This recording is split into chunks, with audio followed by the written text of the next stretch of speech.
All data collection has been completed. Pack it up, Brimstone 1, and prepare for extraction.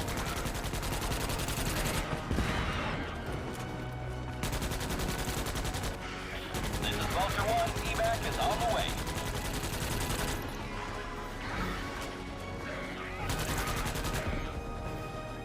Alright, we cleared this area.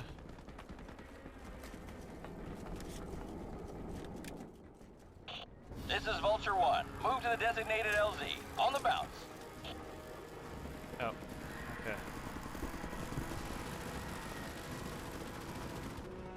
Hold on. Yeah. Lower all these down.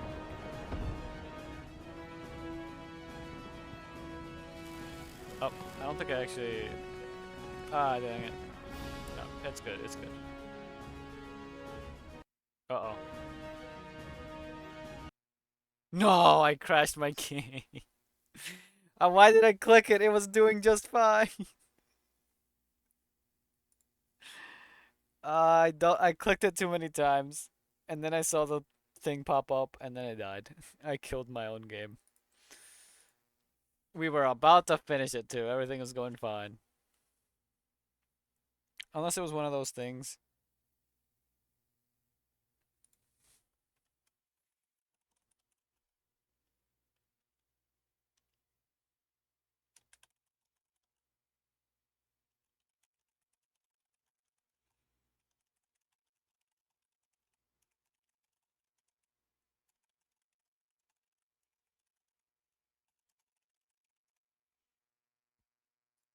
Okay. Let's try this again.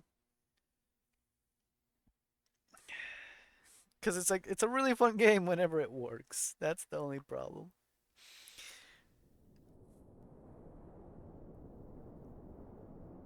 Here's the cutscene.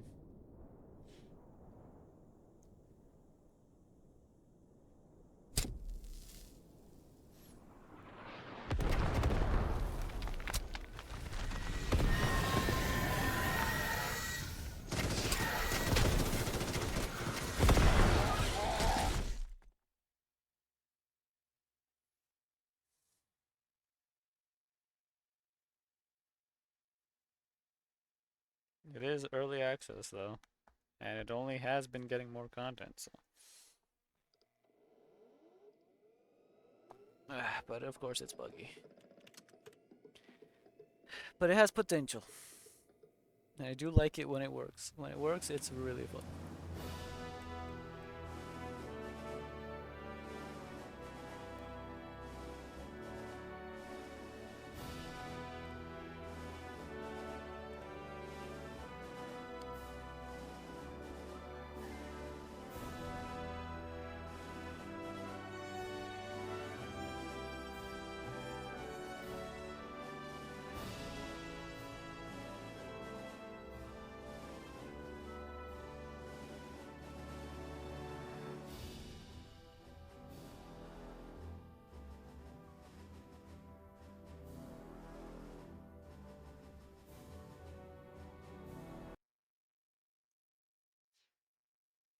Okay.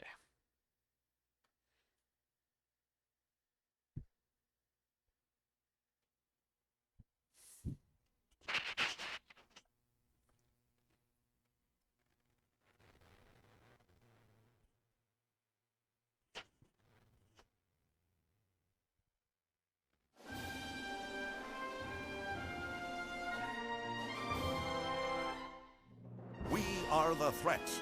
Fully armed and ready, the Deep Space Vanguard land on Valaka to set up a base and retake the planet's abandoned colony. Alright. Oh, dang it, all these are full. I'll go with this one. We need more ammo. Ooh, that was HQ wants an assault and secure op, Brimstone 1. We get in, secure our regions, and move to the next objective in order. Oh, Let's hit them hard and fast. Fire out. Frame rate feels a bit better. Wait, let me make sure. Well done, Brimstone 1. Proceed on to your next target after rearming. Fire out. I don't remember any of these changing that much. Loaded up with the payload. Vulture 1 on the way. Clear the drop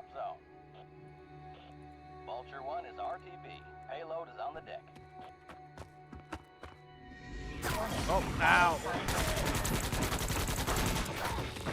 Okay. Dang it.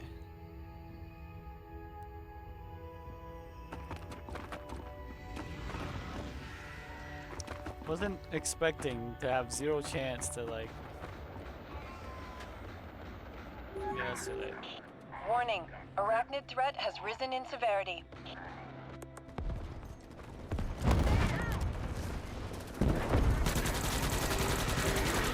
Enemy arachnid patrol detected. Eliminate it to reduce arachnid threat levels in your AO. Get in the bunker. How do I get in the bunker?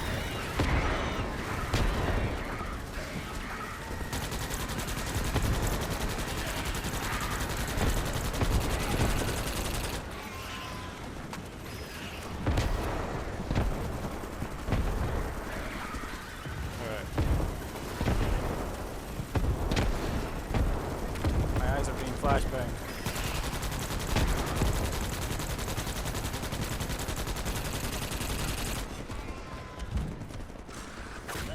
Ah!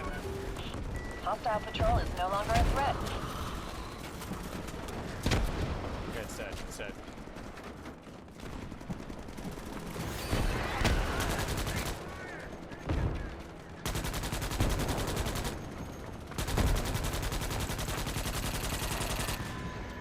Changing maps.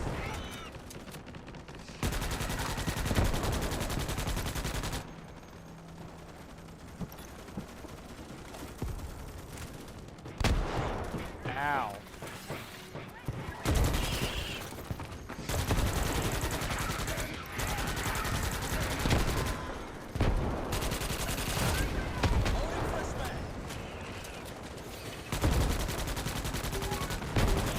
Good capture, Brimstone 1. Next objective is now available. Rearm and move to the next objective location. Fire out. Our kid secure resources are available. Move it, Brimstone 1. That base isn't gonna build itself. Alright. Attention. Elevated arachnid threat levels have been detected. This structure needs our attention. Changing mags.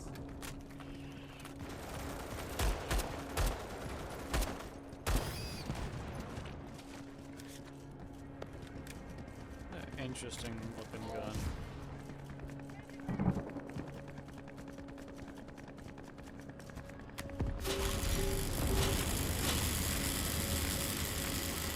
Brimstone 1, mobile headquarters location is established. Stand by for the ARC ETA 1 minute. This is Vulture 1. I have a lock on your base location. Inbound with the payload. Clear the drop zone. Changing magazines. Clock is ticking, Brimstone Payload 1. has Let's been get the base delivered. up and Brimstone prepare 1 for has the incoming. arc. Vulture 1, returning to base.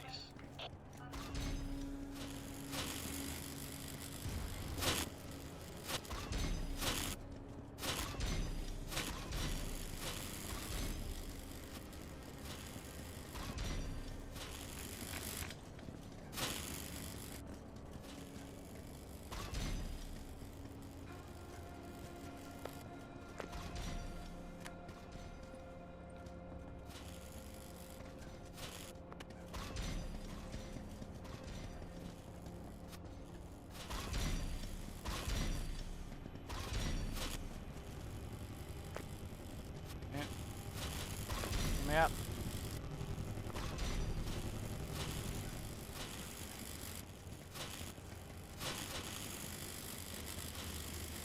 Alright guys, I'm way up here. Spot them out when you see the big boys.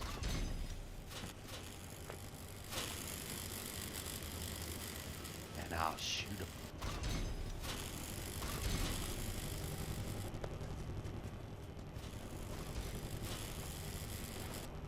Got this new sniper rifle on Starship Troopers. It's fucking...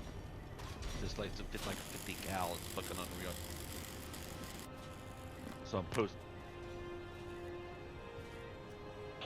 ARC activation beginning in 30 seconds.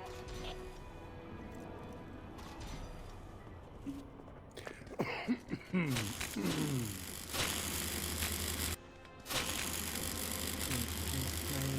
go.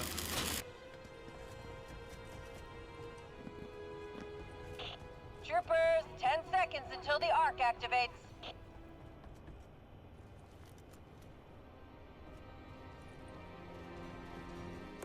Let me put one.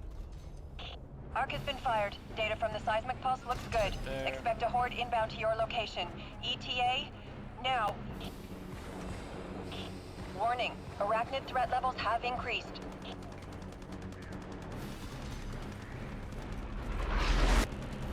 The base is under attack in the eastern quadrant.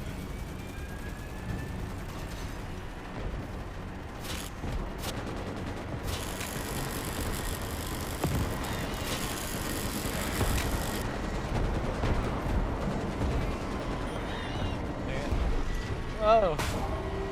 What was that? Oh, they like get all the way up there. I tried to jump down. Well, Mark. Oh, shit. The base is under attack in the eastern quadrant. That's alright.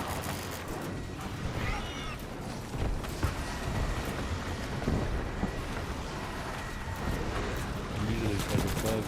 Gets you a big magma ball and shoots you halfway across the tank.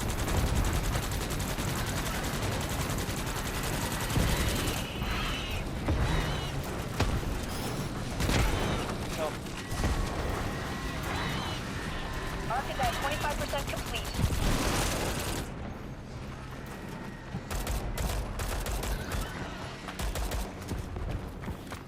Bad.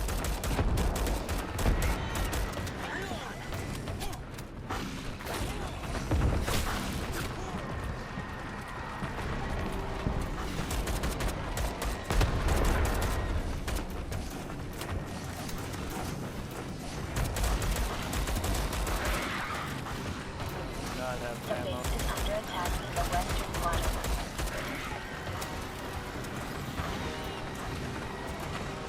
I had a pig.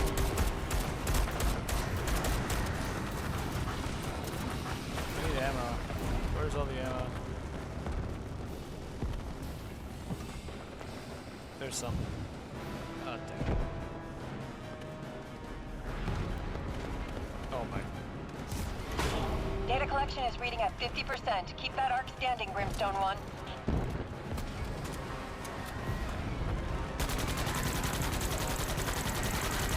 Death imminent.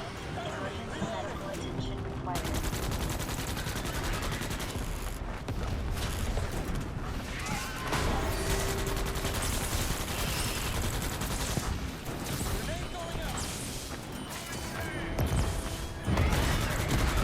Ooh, I got a bug.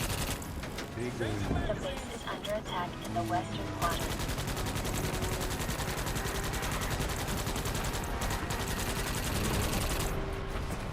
Glad they can't climb these.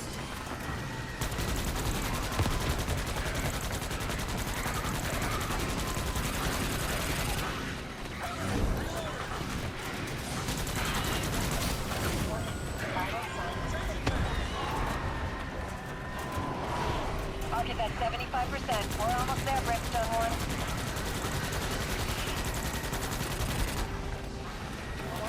Vital signs critical. Ow. I was wondering what was shooting me, and then I noticed there was one of those shooter bugs.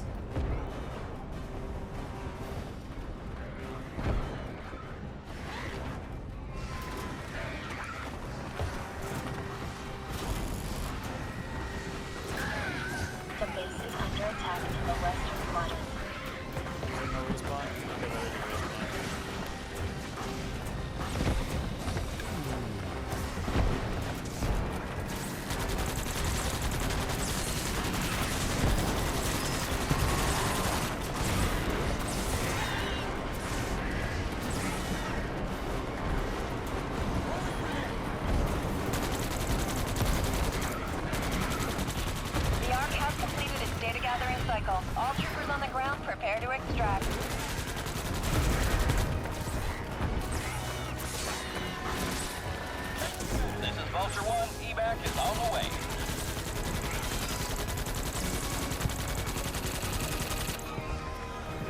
down. Am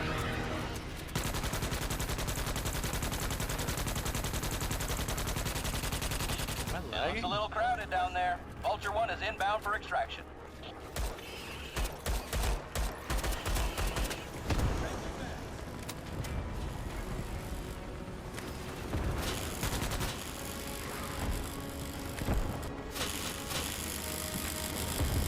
Well, that's easy.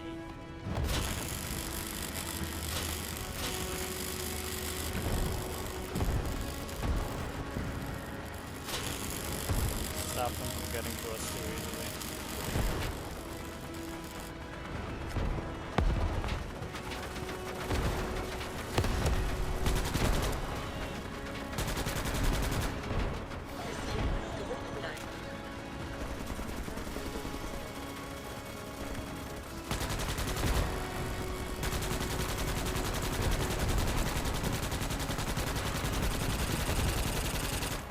There's someone over there, I think.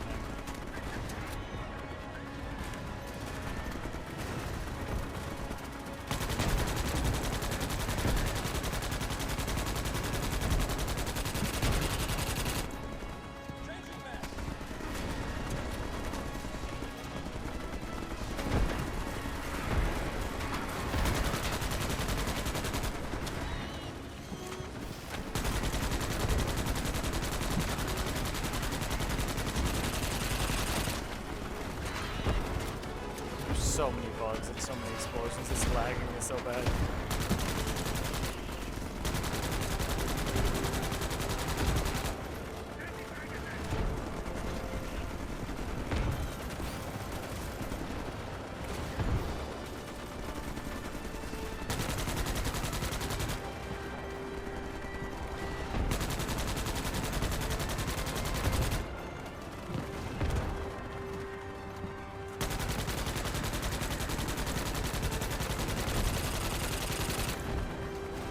Oh great, I don't have ammo. Wait, I think there's ammo on the ship, right?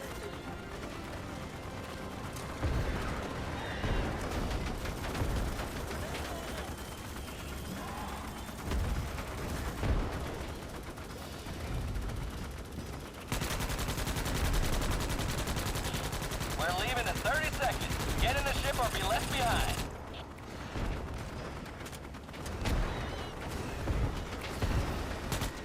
Alright, come on, get in. Let's go. 10 seconds. Did we leave one behind? Vulture Oh, 1 we got the ready last for guy. extraction. We got all 15. Hang on, troopers. We're leaving.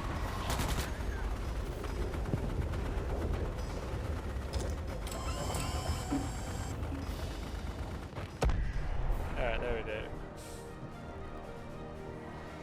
Oh.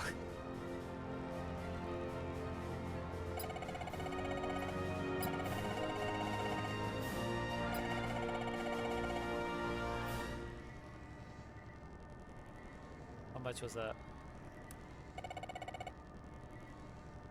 Okay. 9. Okay. Nice.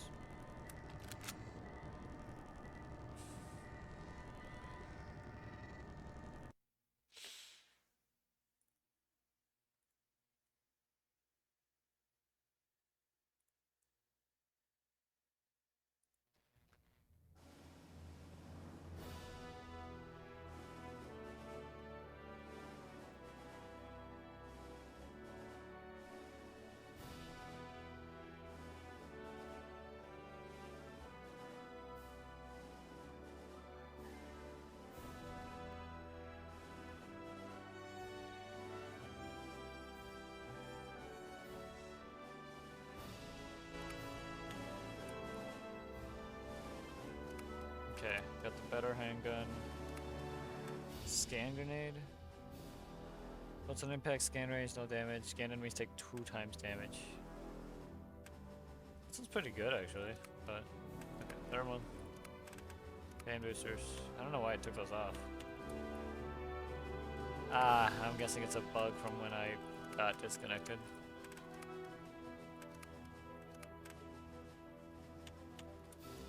course, I have nothing for you. Okay, let me check my settings now while I have the chance. No limit. We go medium. View distance will be high. Shadows are low. Textures will be medium. Post processing will be medium. Effects low. Field of view, let's increase that. Dang it, it crashed the game again. So it crashes the game whenever you click apply settings. But let me launch it again and see if it even saved. If it didn't, then I'm just gonna have to put up with the low frame rate and the stutteriness. Because the gameplay itself is fun, it's just the performance is dreadful. It did so much, the performance was so much better before. I don't know what they did that changed it, but I hope they're trying to fix it.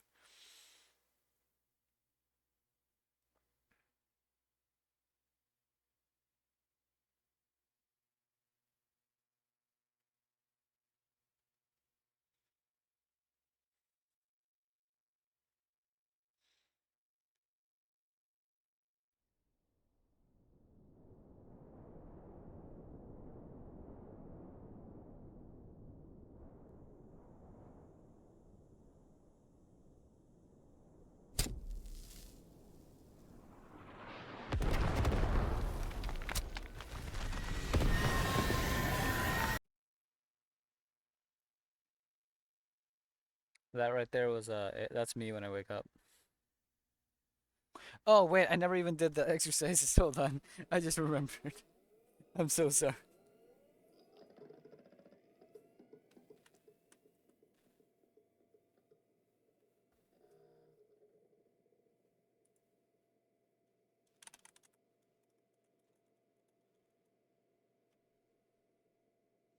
All right, let me do the exercises.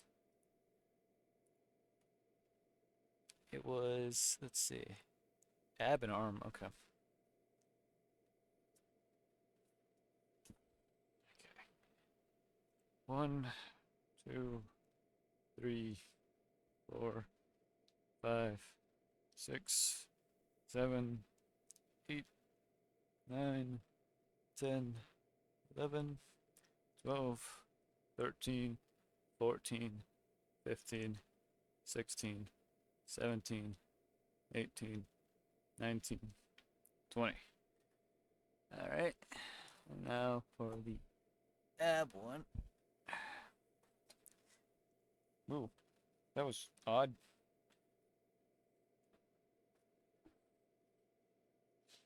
Okay. Move all this aside.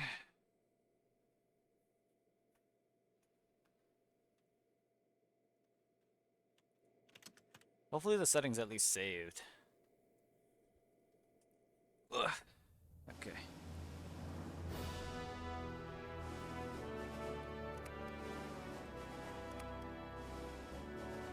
Oh, they did. Nice. Okay, so it's not that bad.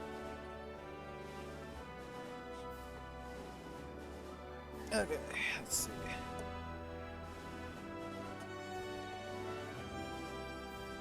One, 2, 3, 4, 5, 6, 7, 8,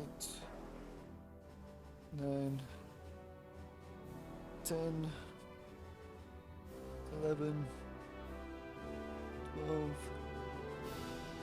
13, 14, 15, 16, 17, 18, 19, 20. Okay.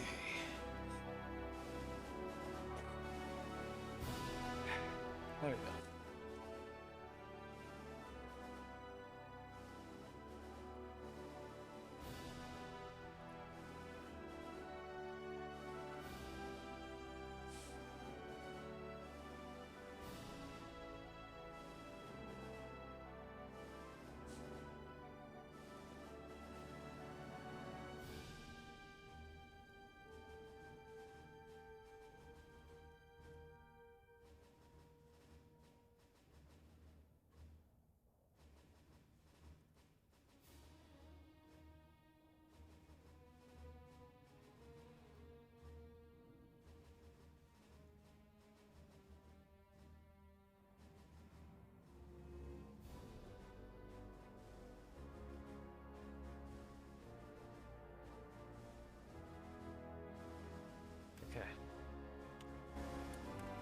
Let's hope we get the other map.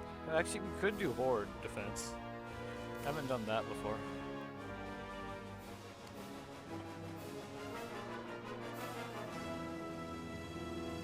I know that was like an anticipated mode, and then I never tried it.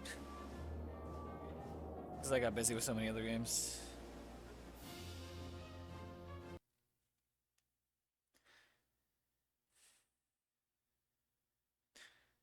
Ooh, wait, I should put my phone to charge. Hold on.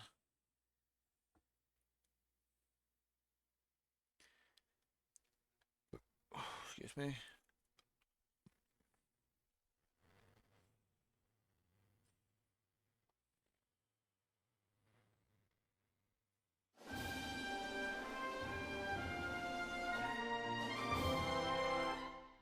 The bug horde is not going to let up on the planet Valaka.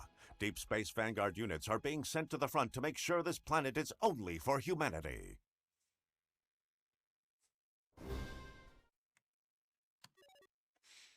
Dang, we have to be on a squad on my own. I bet this is like a good place to get tons of like points, so I'm gonna focus on using that. This is Pyre. Sensors Ah, are I indicating forgot the to bugs are change my regrouping loadout. and sending out a new wave. The base is under attack in the western quadrant. Changing magazines. Ooh, this feels a lot better.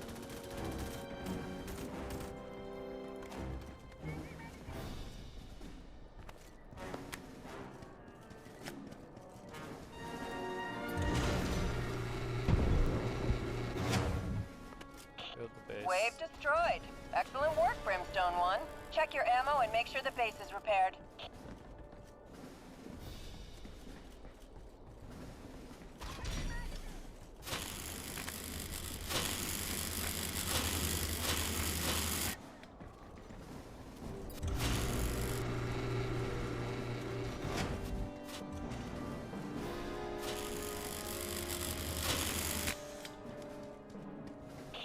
Troopers, you have 10 seconds to get that base online.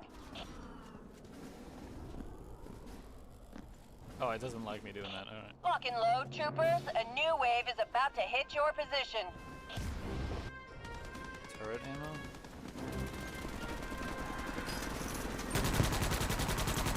The base is under attack in the western quadrant. Ow, Secure ow, these what old is field happening? power generators. They're still of use to us.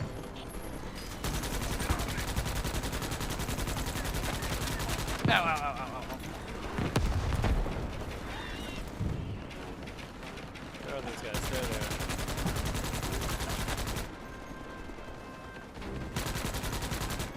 Changing mags.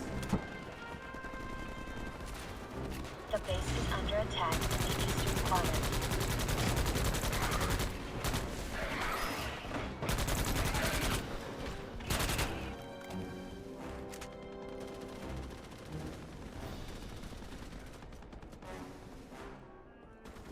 What is this?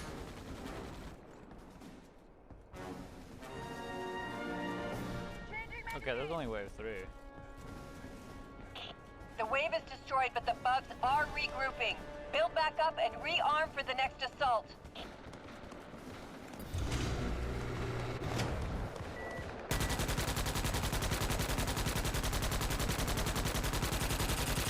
Loading fresh mag.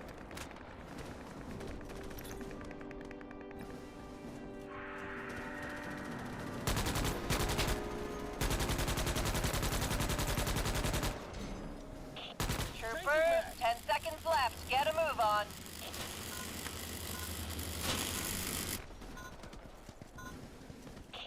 This is Pyre. Sensors are indicating the bugs are regrouping and sending out a new wave.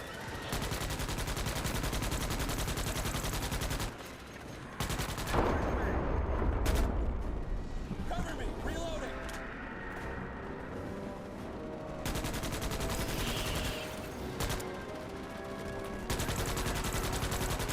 The base is under attack in the western quadrant.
eliminated. Great work, Brimstone 1.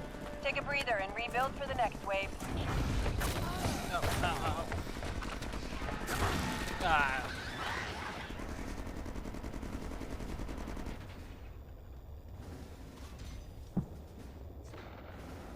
Get back in the fight, Trooper. Let's go.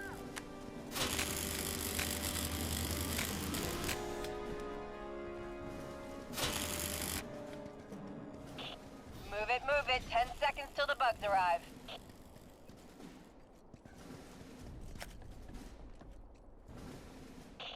Be advised, a new wave of bugs are amassing to attack your position. 50% Fire speed. out.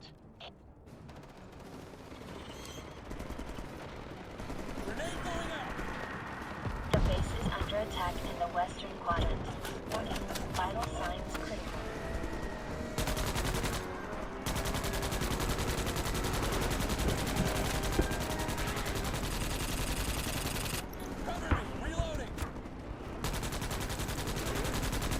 Oh my god. There's so many over there. Cover me! Reloading! Activating ability! The base is under attack in the western quadrant. Reloading!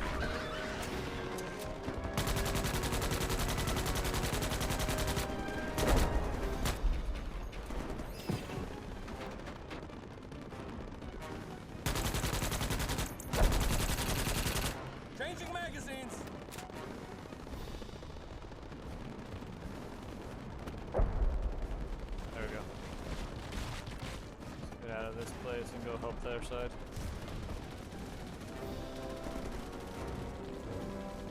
The heck is that? That right is all I know. The Inferno bug?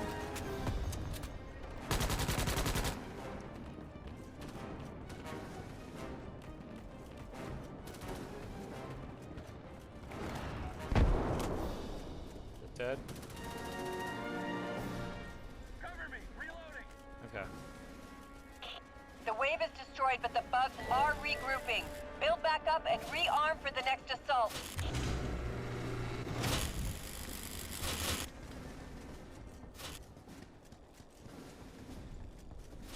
Where were they attacking? It was like here, right?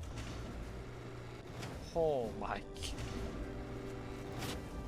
Just the masses of dead bugs. You know what? Hold on. Isn't there like turrets you could build?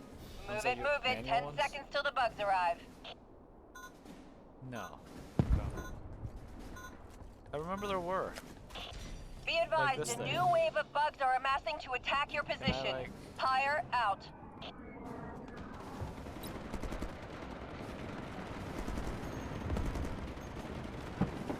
Okay, so this thing. The base is under attack in the western quadrant. They need help over here.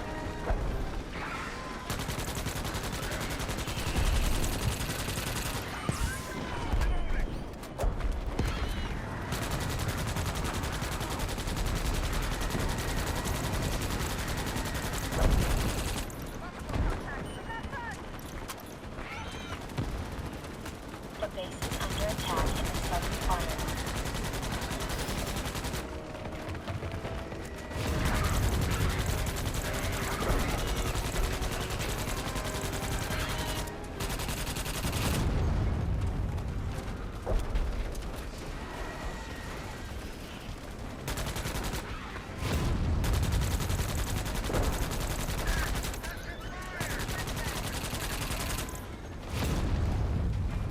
The base is under attack in the western quadrant.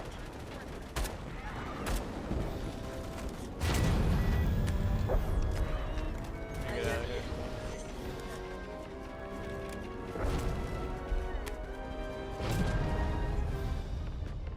Mobile HQ offline. What? Be advised, arachnid patrol spotted in your AO. Proceed to terminate the patrol. The base is under attack in the western quadrant. What do you mean it's offline?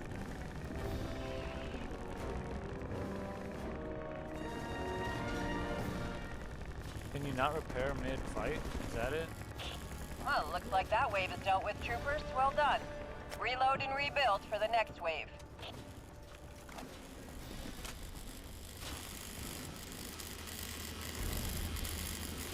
The base is under attack in the southern quadrant.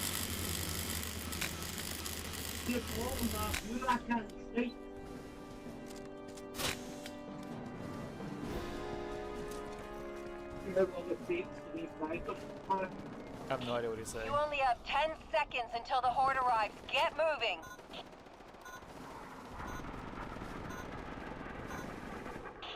A new wave is about to arrive. Warm it up, troopers. Give it everything you got.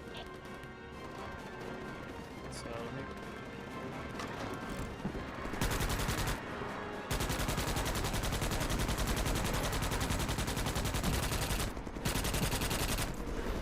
The base is under attack in the western quadrant.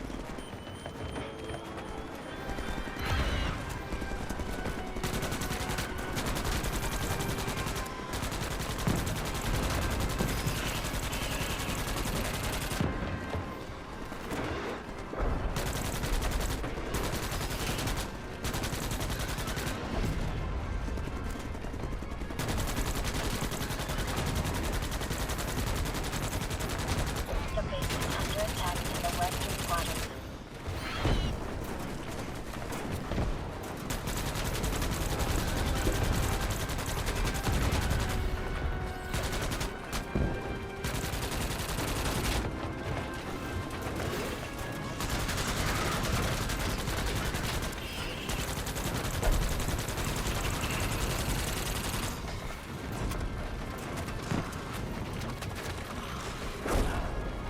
The base is under attack in the western quadrant.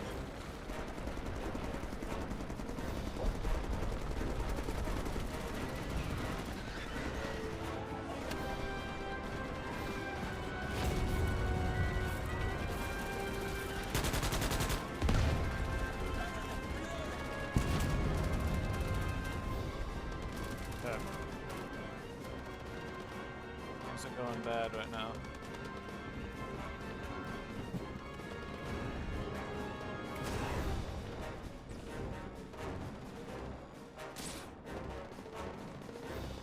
What's that? Weapon crate? That's what I think it is.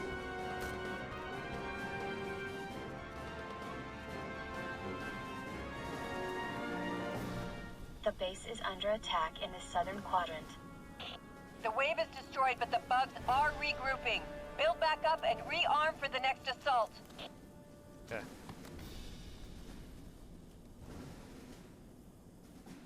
Canister?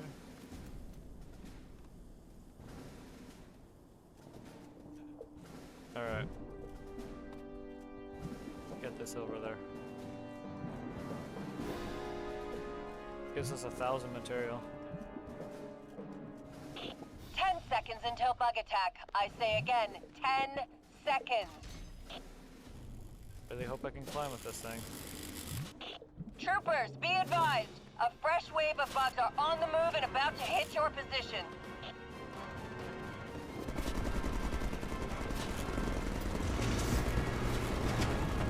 The base is under attack in the western quadrant.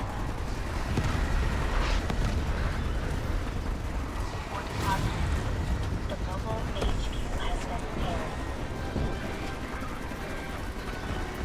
Holy, the frames!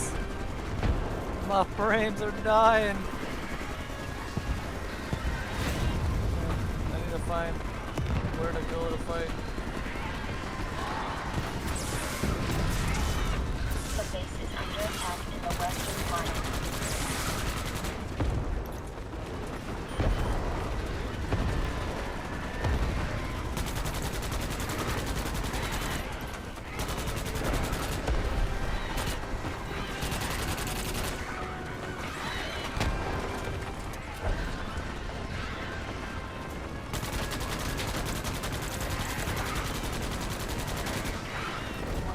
The mobile HQ is under attack.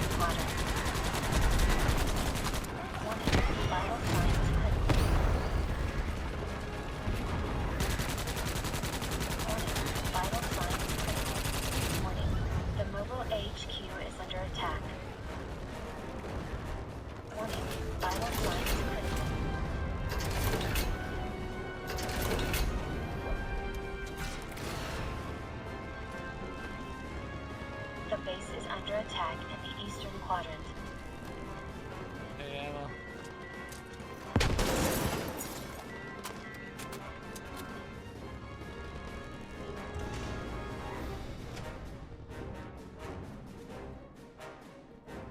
This is rough.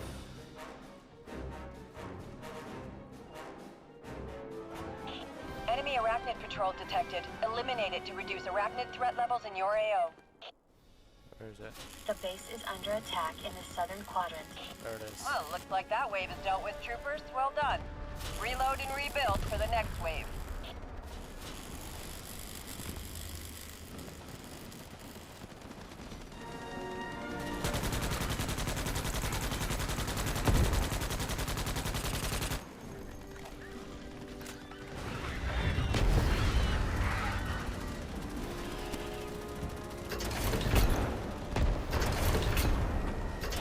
Troopers, you have 10 seconds to get that base online.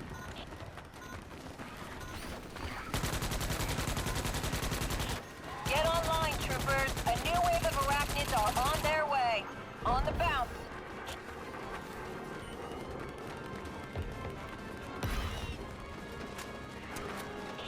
This is Fire. We're dropping supplies to your location. Make use of them the best you can, Brimstone 1.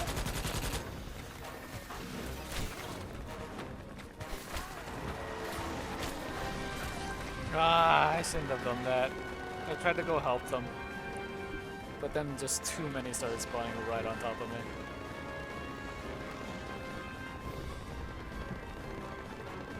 This might be the end. There's hundreds of bugs left, and I don't know how many people are left. The base is under attack in the western 3, quadrant. 4, 5, 6, 7, 8. 8? That's it? This is bad.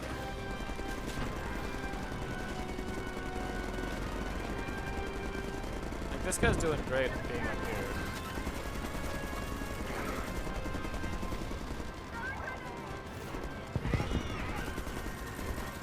How about these guys? Oh. The base is under attack in morning. The mobile HQ is under attack. What? What happened to my walls protecting me? Dang it, and okay. They're doing well though. They've cut down their numbers by half. Under attack. But our numbers are not doing too good. Especially since The base is under the attack. base itself is The taking a mobile lot. HQ is under attack.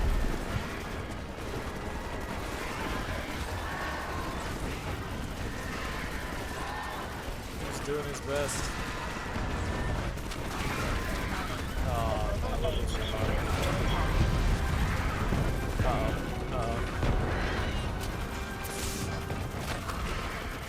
Those bunkers are like doing wonders. Okay, they just need 50, just 50 more, just 50 more, come on. The base is under attack in the northern quadrant. There are guns then. There are basements where you can control them. The mobile HQ is under attack.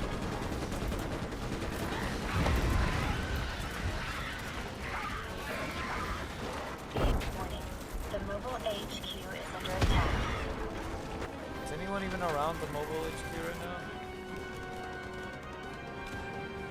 It's being a... No, there's 5 people over there. Warning. The mobile Okay, yeah, HQ they're okay, is they're under good. attack. Never mind, we got this. We're good, we're good. There's only like a dozen. Baker's dozen. Warning. The mobile HQ Now 11. is under attack. There's definitely those big ones though, those like scorpion things. Warning. The mobile HQ is under attack.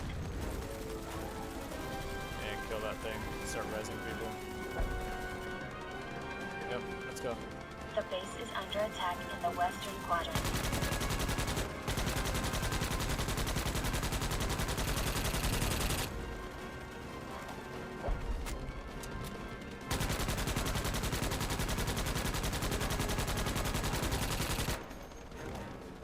They need help taking care of that thing. That thing has a lot of HP.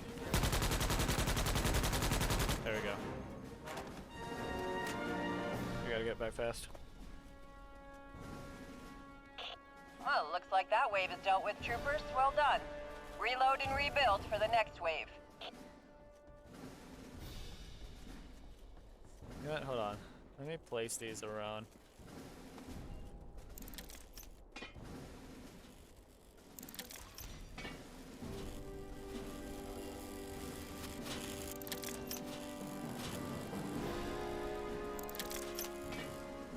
There we go. Troopers, 10 seconds left. Get a move on. That's fine, I can make it. What is this? All Brimstone 1 units, the Arachnids are on the back pincer and sending out the last of their reinforcements. Just one more wave.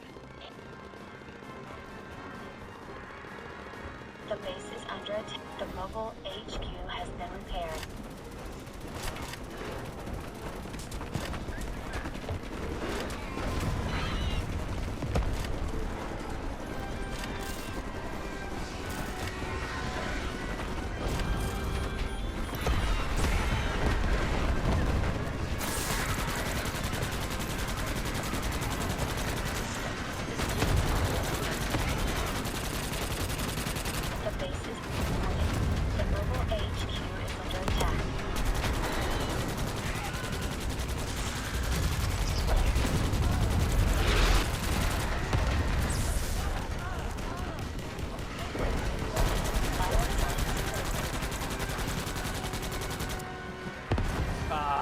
So many.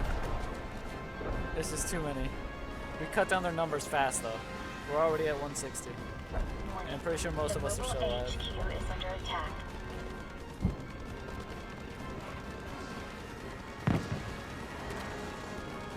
I was trying to run, I couldn't. Secure these old field power generators. They're still of use to us.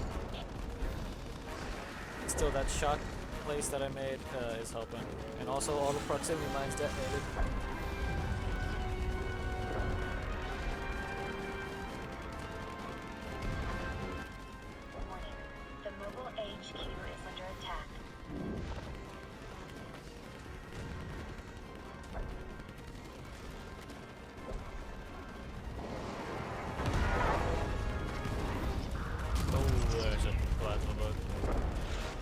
Those aren't quite the plasma bugs, these are grenadiers. Plasma bugs look like, they do the same thing, but they look like giant beetles instead.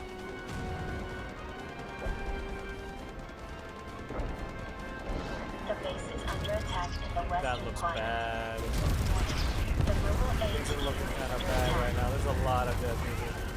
But their numbers, they're cutting them down. It's okay. Oh.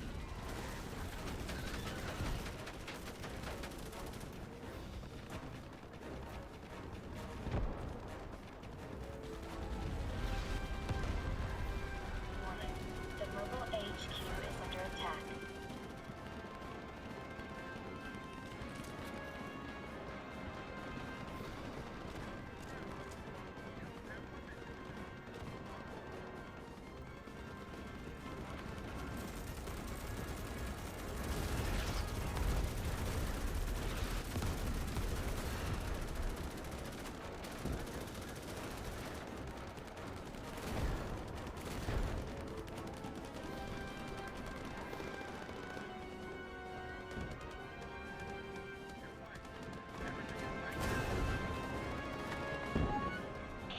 Be advised, we have a dropship on its way to take you back to the Gurren. Out.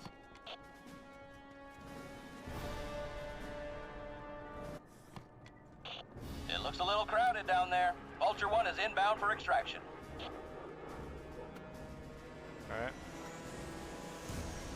Here we go.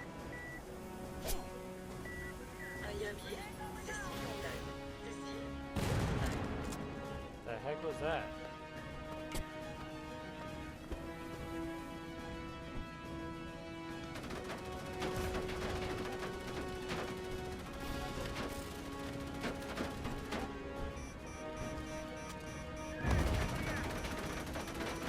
Out of 14. 11 out of 14.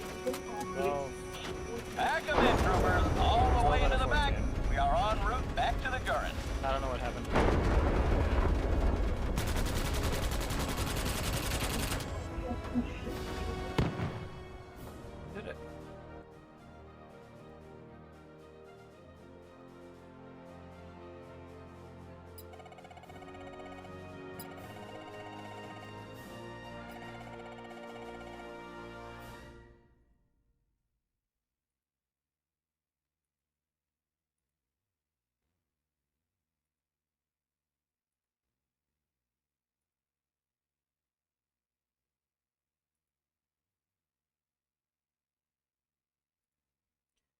How many bugs did I kill? 72 warriors, 24 drones, 6 gunners, 7 tigers, 2 infernos, 2 grenadiers. Oh my decal. The only good bug is a dead bug. Well, of course. Ooh, almost.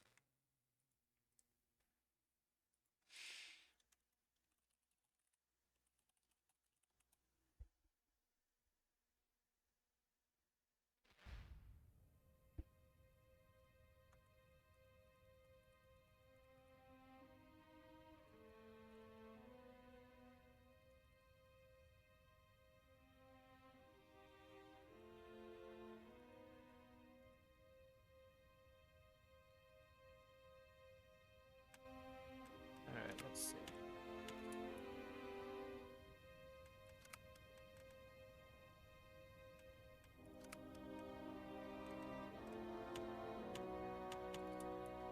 Why does it keep unequipping?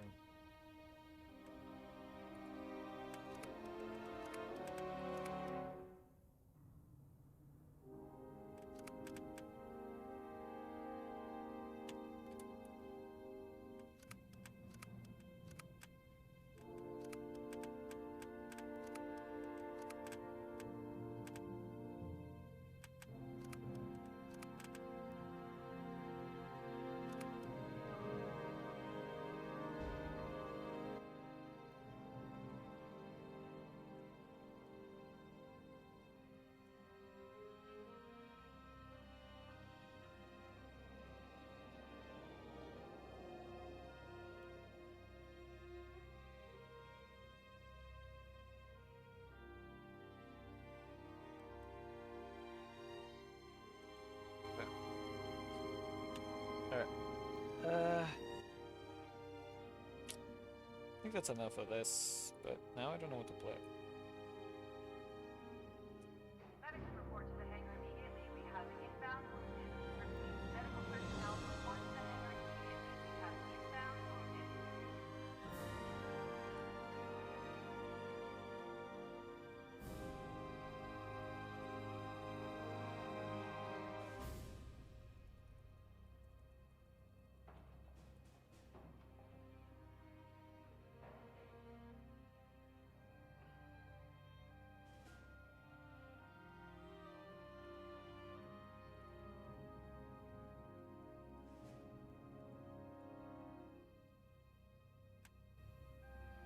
Okay.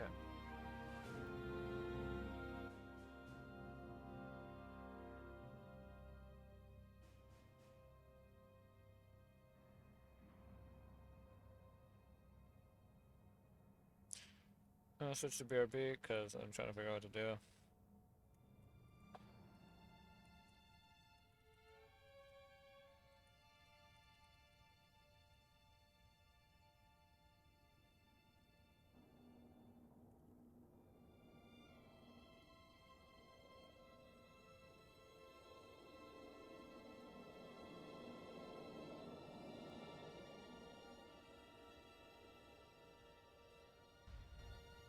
What to do though? Vulture returning from the surface. Flight deck on standby. Repeat. Vulture returning from the surface. Flight deck on standby.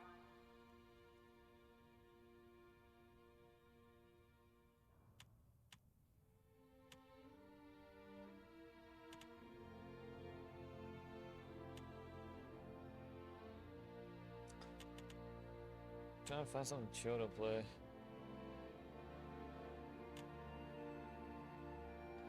Crab Champions is not chill. That gets intense. Uh,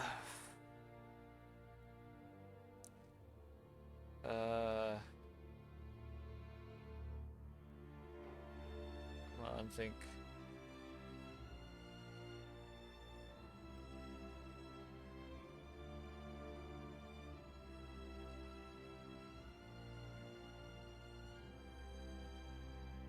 You know what?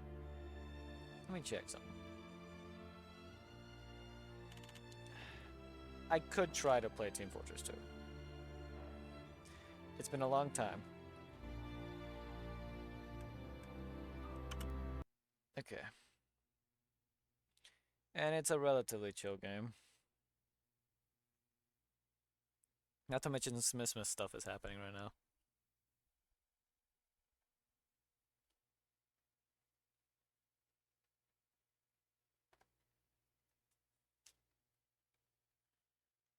Nah. And I've already lost any, like, motivation to play it. Man, I just want something fun and chill.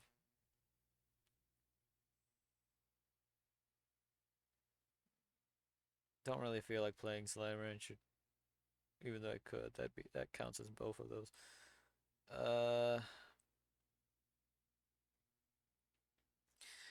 Man, at this moment, I would normally be like doing a bunch of stuff. Yeah, watching a bunch of stuff, I should say. Like either a show, like continuing a show I've been watching, or a bunch of other things that could be it.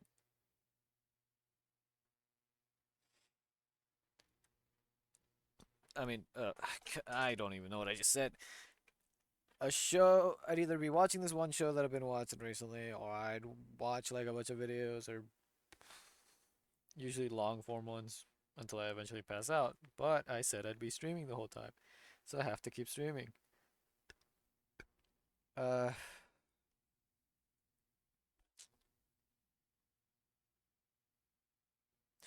Man, I just don't know what to play.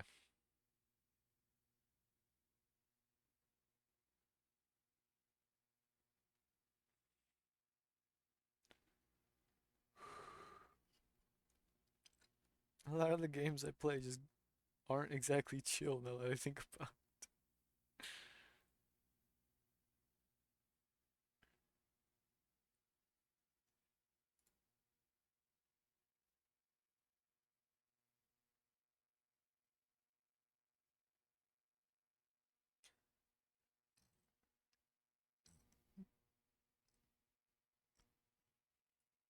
There's that Suika game or whatever it's called that I don't know where the heck it is.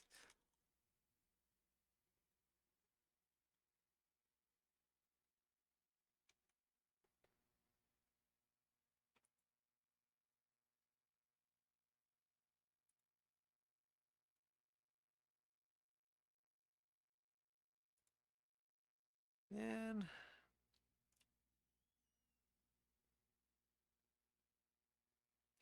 oh wait, what's that one game called? What the heck?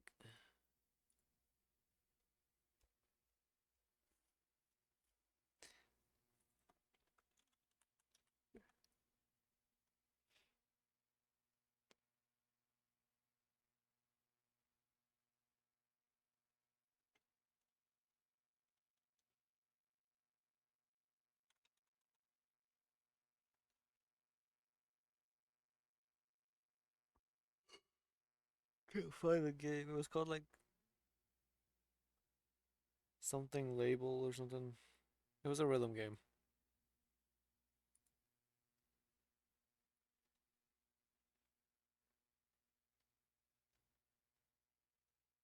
Ah, it's called Unbeatable. That's what it's called. I don't know if dang it. Already lost the motivation to play.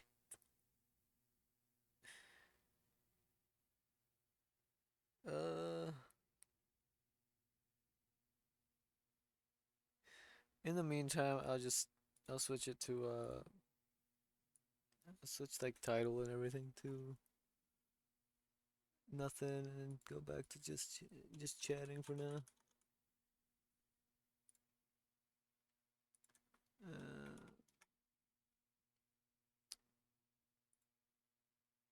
As well as put in the music back.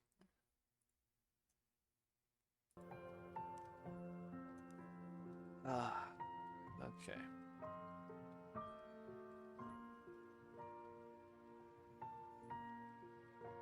How am I already hungry again?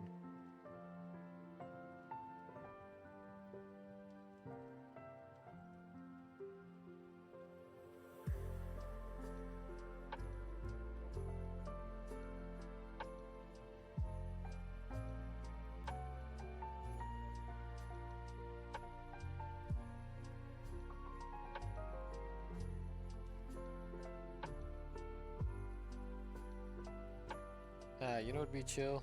Doom. Oh, that'd be hilarious. It's like, ah, nice time to relax with Doom.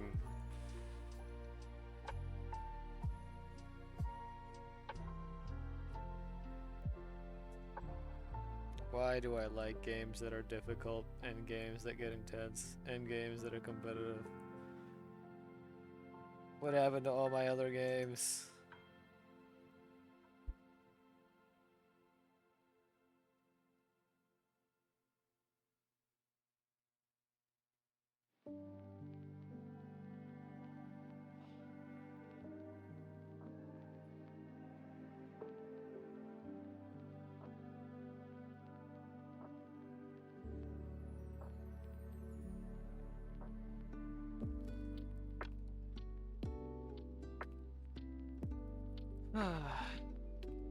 I don't know. I don't know what to play. Or what to do. You know what? Hold on. Let me stop looking at Steam. I've got other games in other places. And as I look, I immediately run into the problem that is. But what?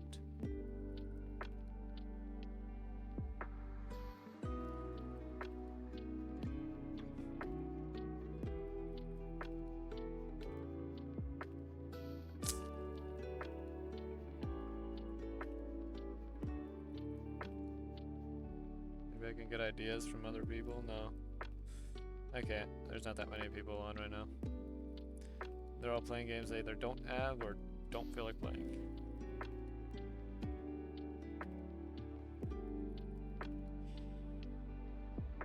What happened, man? Where'd the days go by? Where'd the time go by?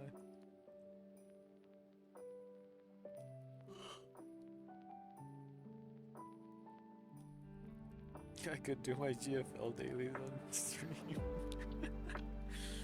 Even though most of it would be auto, so it's like it wouldn't really be that big of a thing. Maybe I'm just tired. Nah, I'm definitely tired.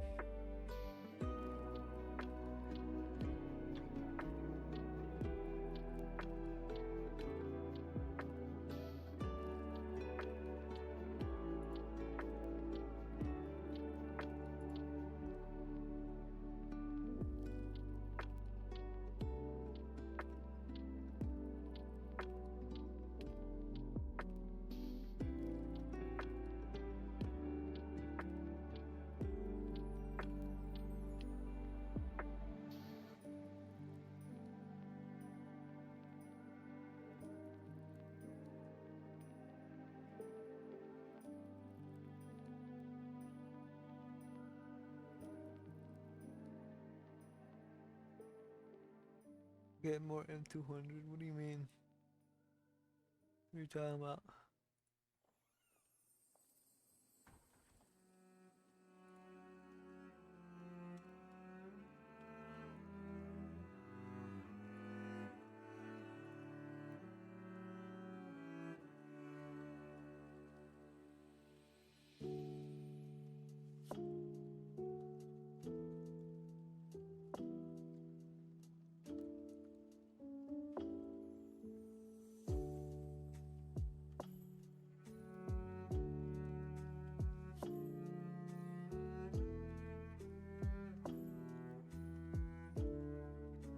You can't do that, you know that, right?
Uh.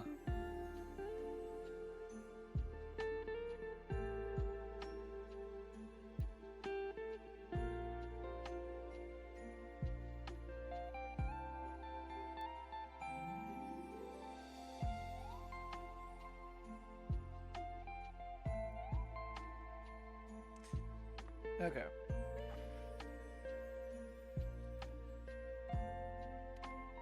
I've come across nothing I want to do.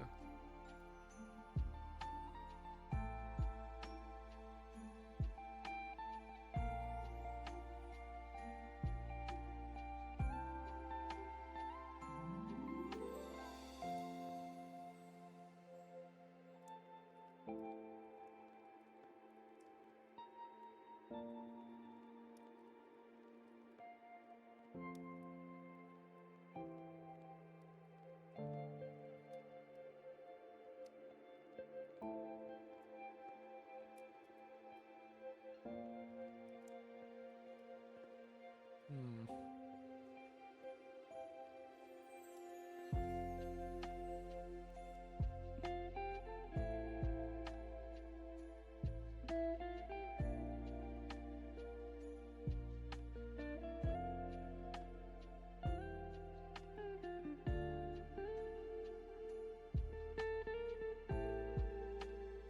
I don't know what to do.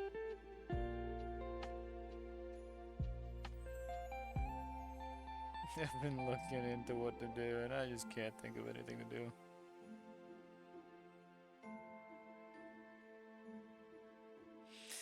Technically, I could start the climb just now. It would be pain and suffering, but I could start the climb now.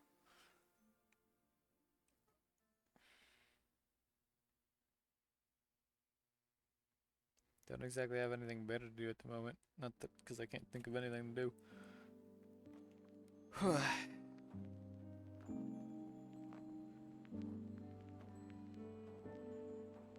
Maybe I should just take another nap.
Still looking around at what to do.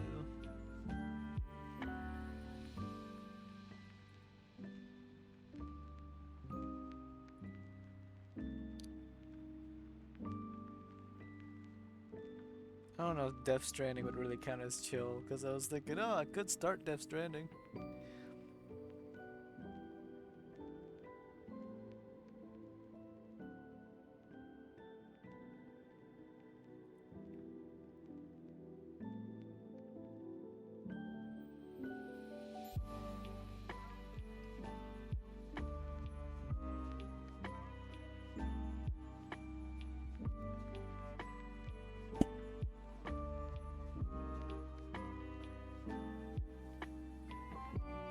I can't think of anything nice.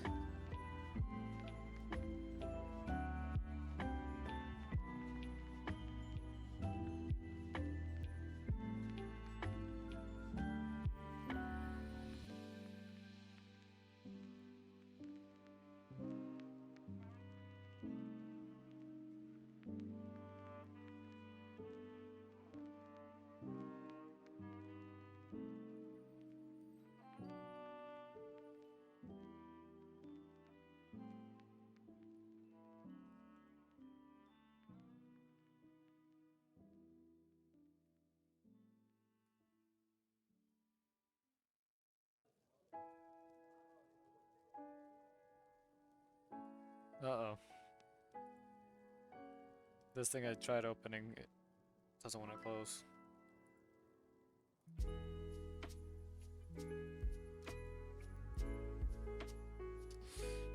Task manager it is then.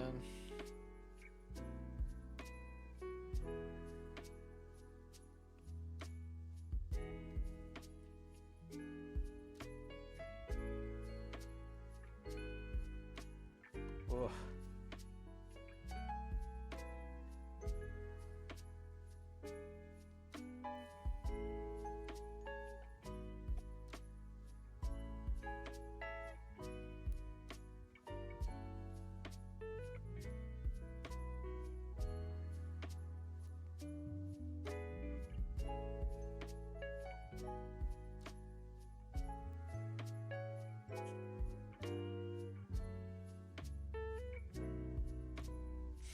You know, I still technically have some coffee here, but I don't think I'm gonna drink it.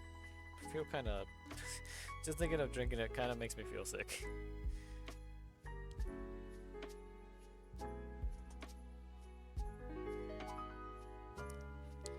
I think coffee just doesn't agree with me.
Maybe if I change my posture, feel better.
I'm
just tired.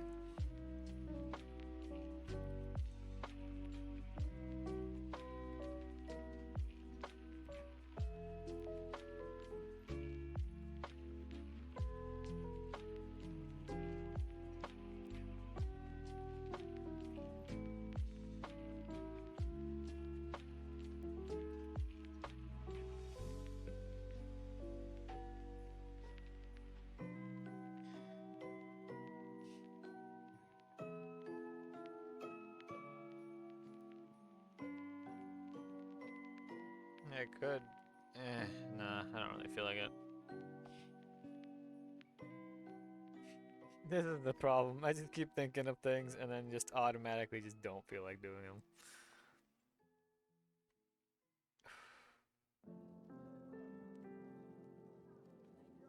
Yeah, I'll hydrate.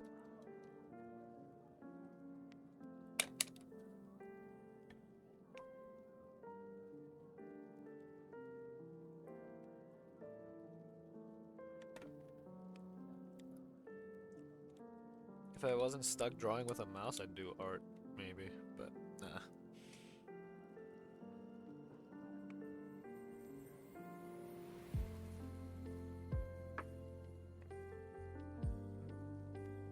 Who are all these people?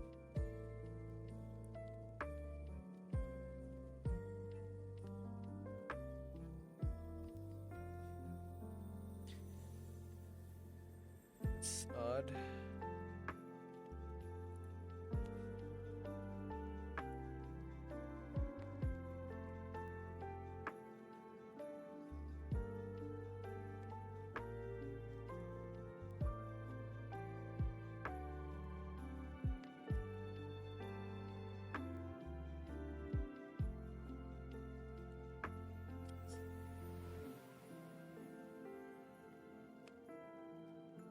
Maybe I should take another nap.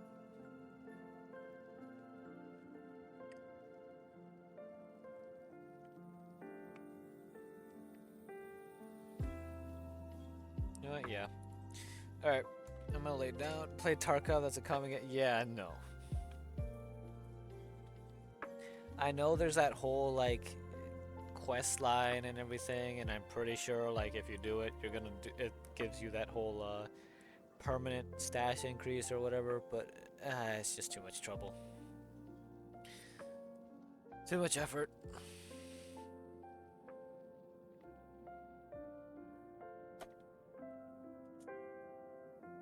I'm gonna just lay back for a bit. Maybe I'll think up of something.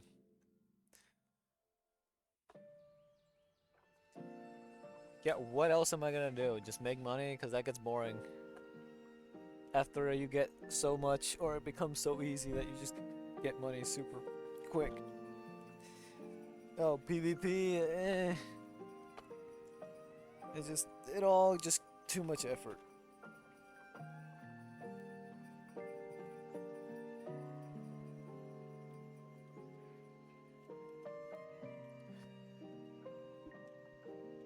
instead, I'm just gonna lay back and maybe think of something.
not even in a state enough to take a nap. I'm just kind of like, I don't know what to do.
You know what? Screw it. I'm bored. I'll play COD.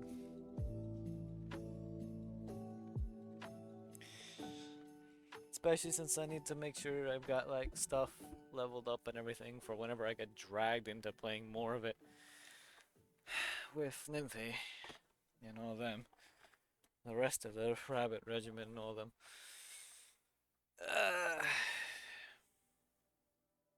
How am I still alive? Oh, hey, Spanky. What do you mean how? I said I would be. I took a nap after you guys left. What did I do? I took a bit of a nap and then like about an hour and a half. Yeah, what about it? And then I played Deep Rock, and then after Deep Rock I played Starship Troopers. After that, I've just been kind of sitting here trying to figure out what to do, and then just kind of laid down for a while. Was reading on my phone while trying to think of what to do. And I was like, you know what? Screw it. I'll just play some Call of Duty. Because I couldn't think of anything else. Unless you have an idea, Spanky. Unless you have a game you want to play. That isn't something that takes up a lot of brain power. Because COD, I can just kind of turn off my brain and just shoot things.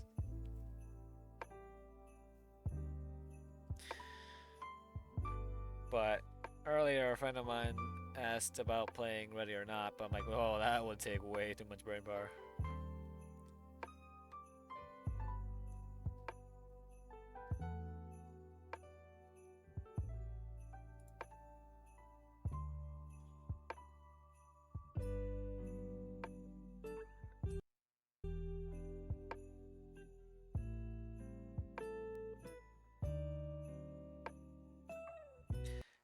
If not, then I'll just turn off brain and play COD.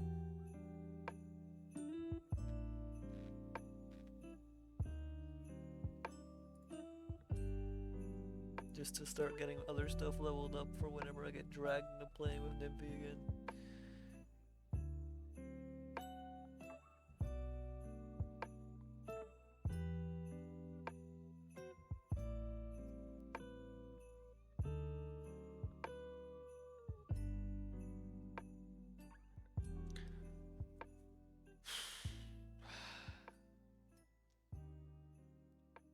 I'm guessing you got no ideas.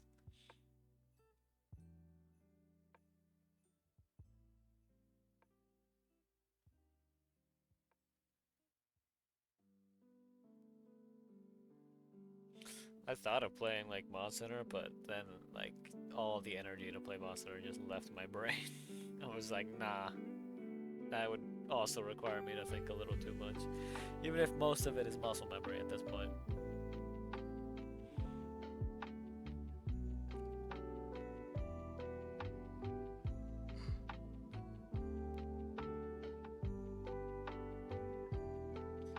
I technically could go crown hunting. What do you mean go play horror? What do you mean?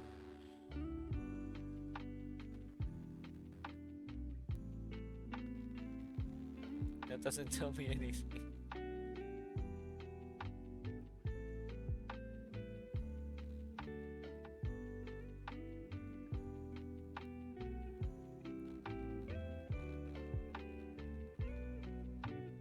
Horror games? Like what?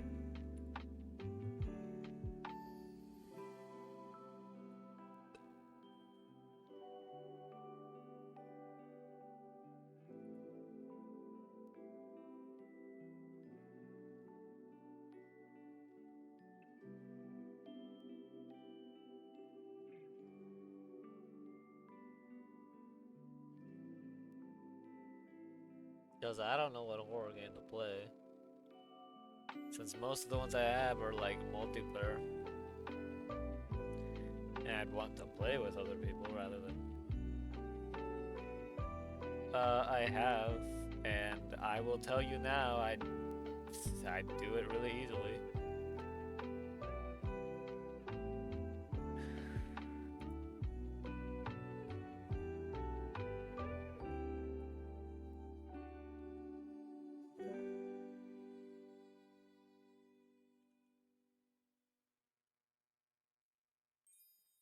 Hold up.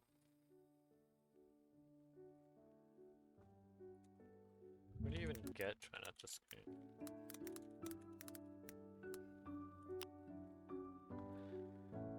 Oh, it's don't scream. That's what you mean, right? That's what I'm assuming you mean.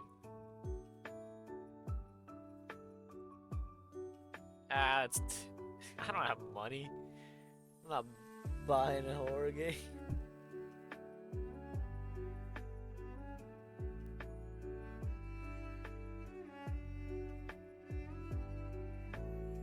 I have to find something else.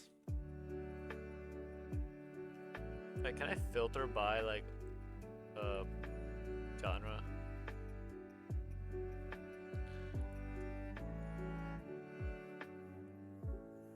Oh, I can. Okay, horror.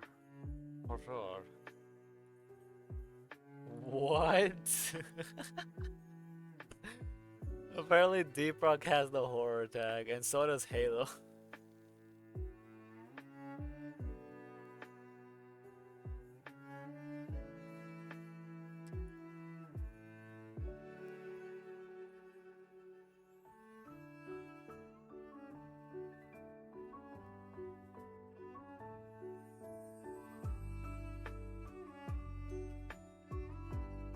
Man, if only I had friends who had escaped the backrooms.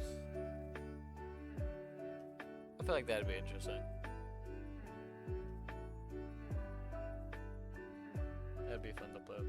How does Apex have the horror title?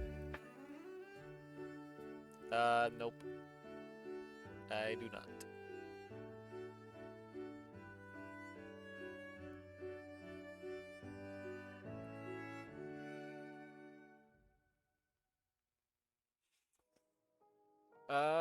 I could. Because this game's a lot smaller than I thought. I could technically just install Boneworks and play Boneworks.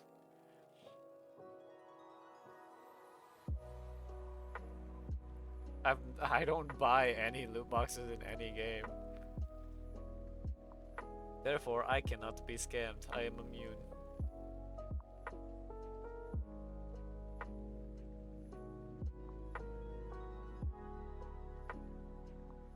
Kill over and die from what? Yo, hold up! What? Wait a second.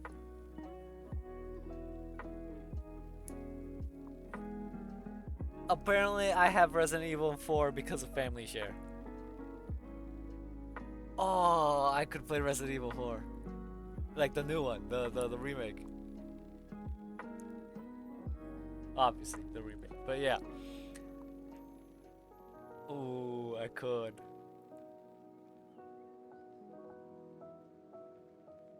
Man, I wish I had all the Resident Evils. Where's everyone going? Bingo? Exactly. Wait, how big is Half-Life Alyx? Ooh, that's 70 gigs. I do have family shared Half-Life Alyx. I could play that. It'd take a while to download, but I could. I need to turn up this fan. Turn up this fan to max because it's getting a little hot in here. What else could I do?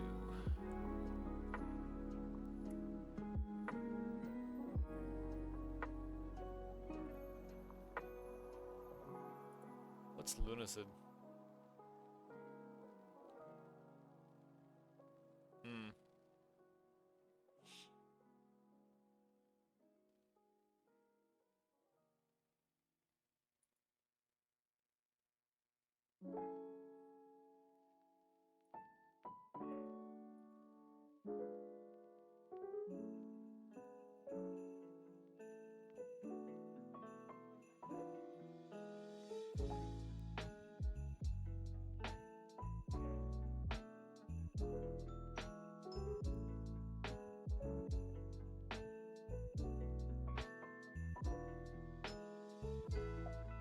How's Generation Zero horror?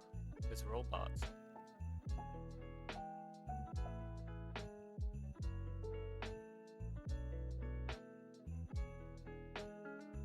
And Doom, yeah, Doom is horror for the demons.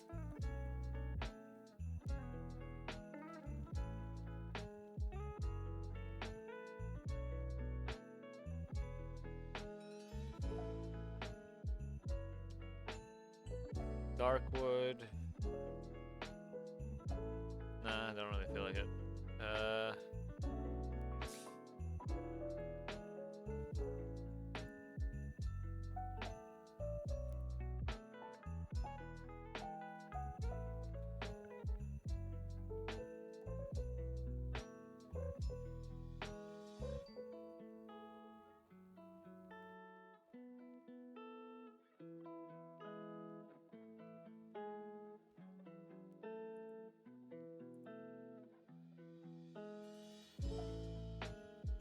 They're doing okay.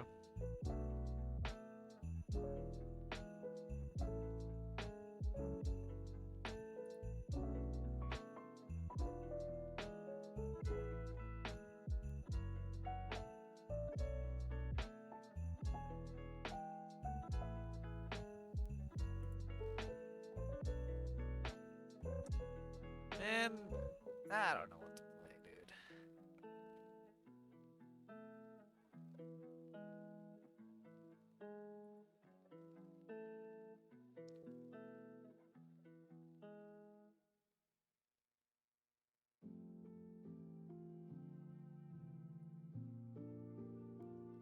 Let me see what else I have.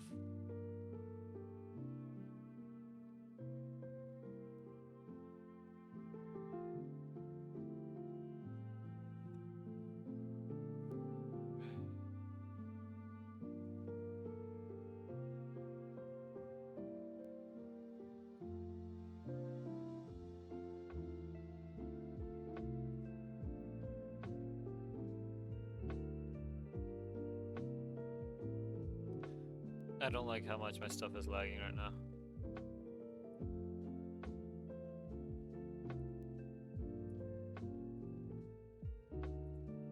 Probably because I'm trying to do too many things at once.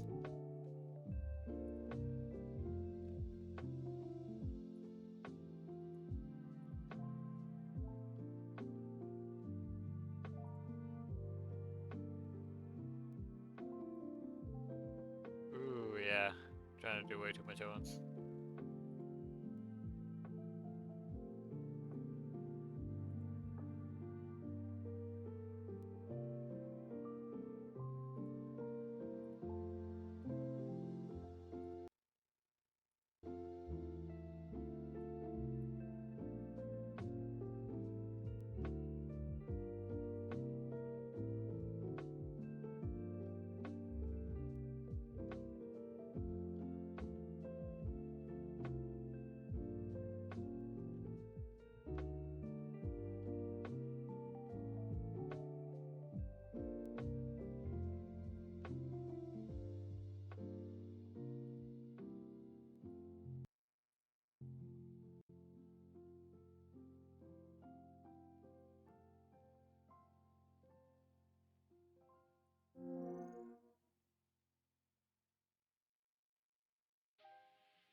Hmm.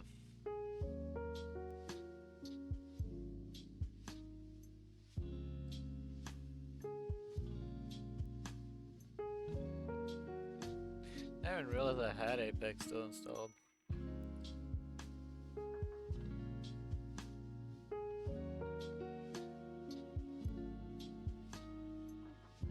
I was decent at Apex back when I played it a lot. I haven't played it in a year though. Over a year.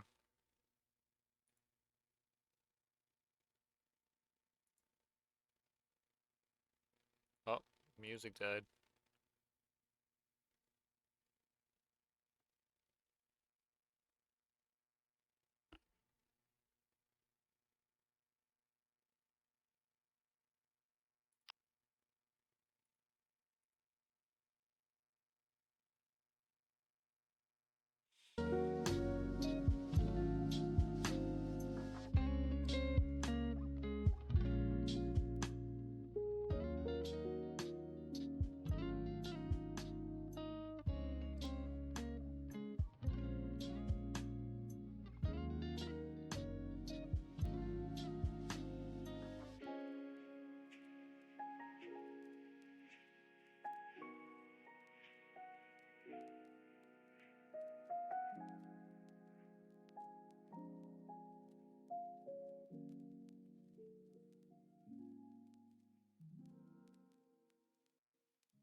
Is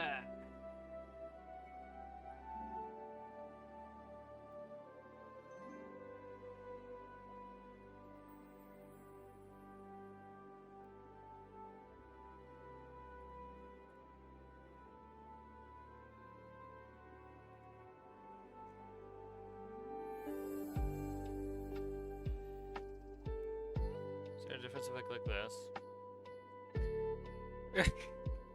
Apparently VR chat has the survival horror tag.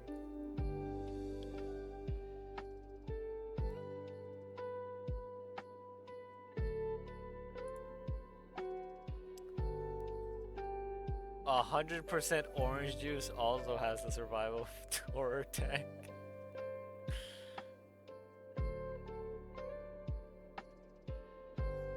This is goofy.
Yeah, nah.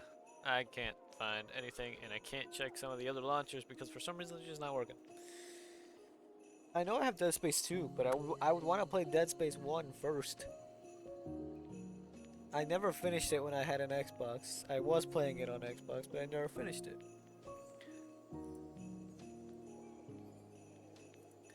Which reminds me, would it let me... Oh, I know, I don't think it lets me. Even though I technically own it.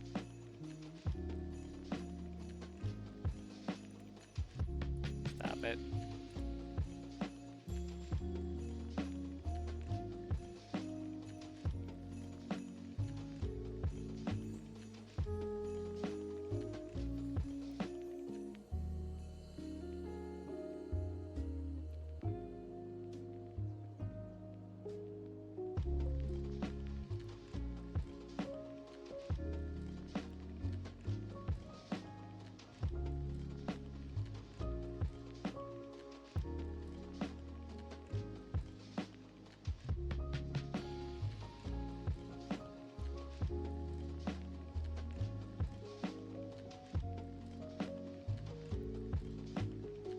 What? Why is this launching?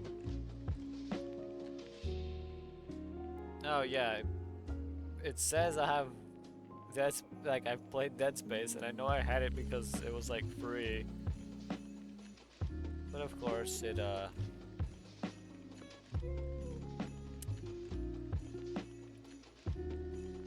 not there.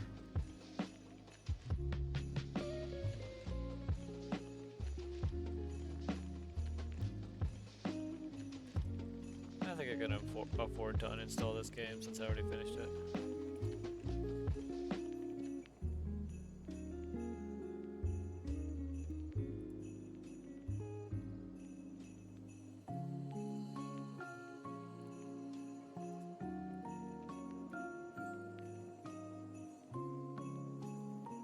Alright. Yeah, I'll just mess around on COD, I guess. Since apparently like Rust shipment is out, Rustment or whatever it's called.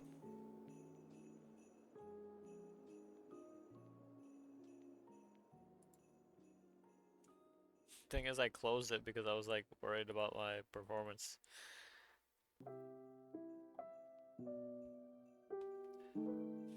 But it should be fine.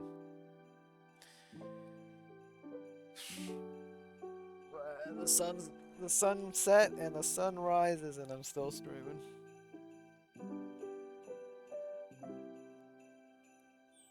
Wait, Spanky, if you're still there, which is the other short that's doing good? Was the one... And how good are they doing?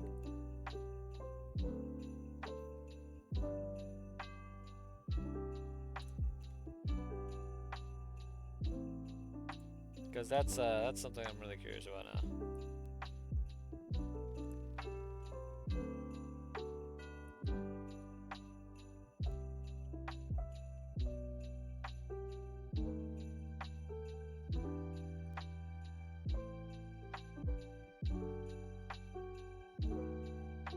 Alright, I'm gonna switch to...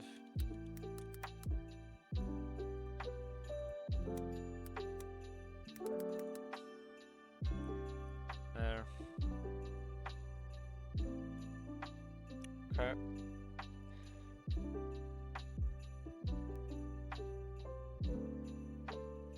Should show up, yeah. I don't think I removed it. There it is.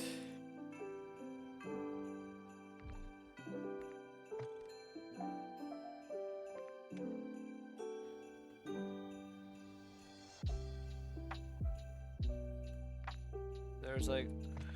What weapon was it that I was told to use?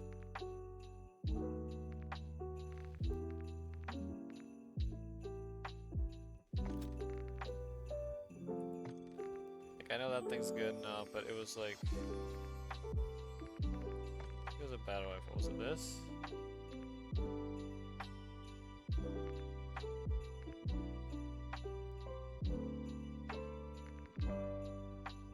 I'm not a sniper, dude. I don't snipe. What do you want from me?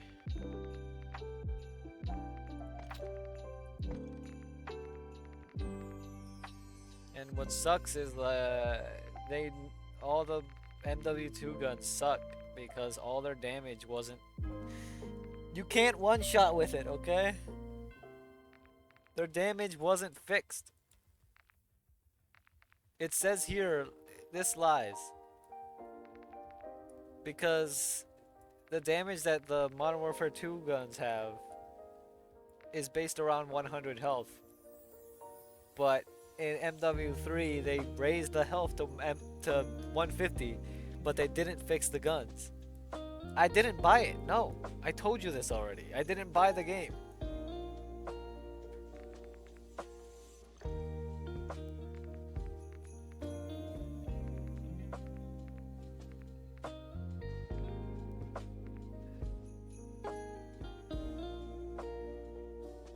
Was it this gun that I was using? I don't know.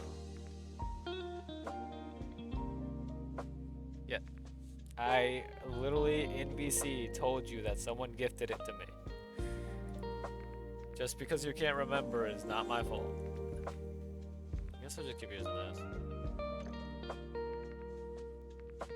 Or just, do whatever.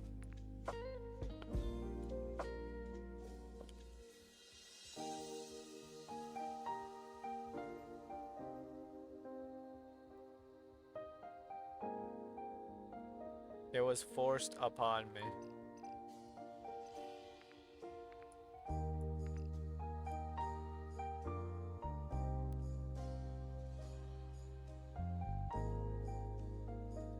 Play a better game.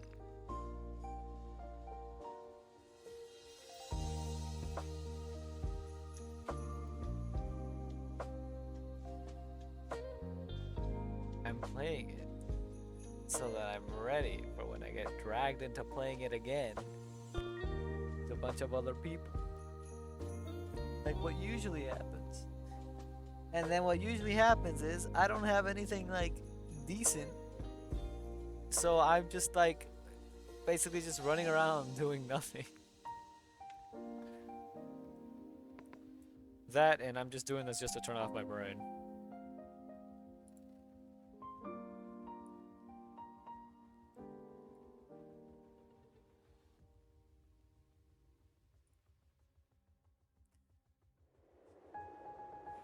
What sucks is I don't remember which one of the M200s you are.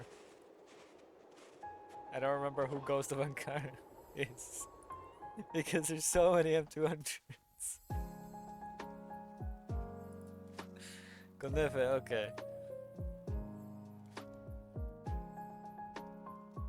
Listen, alright, I've been streaming for 14 hours. My brain's kind of fried right now. Yeah, you've always been disappointed in me. I don't want to hear it.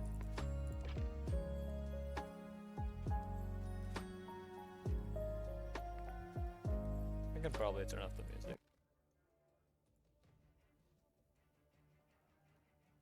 So it's time for me to suffer in this game.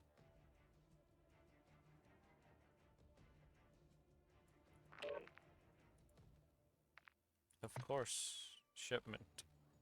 Why wouldn't I want to play Shipment? Turn off my brain and throw grenades around and get shotgunned in the face 20 times. Get shotgunned in the back 20 times.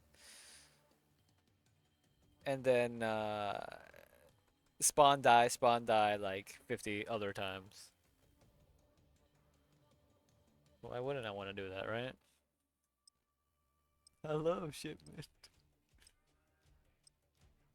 Shipment's where I go to turn off my brain, okay?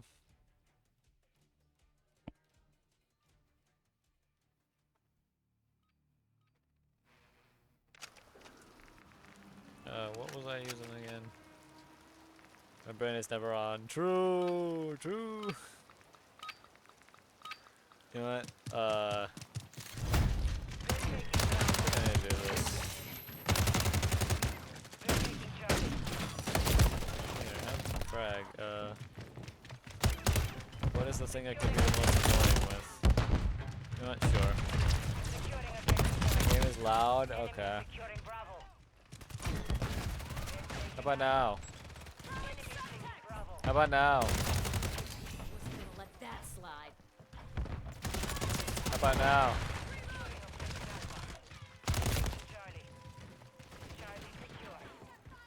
Of course I'm gonna use this so I can be as obnoxious as possible.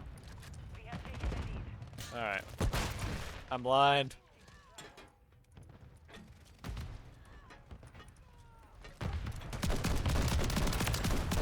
Yeah.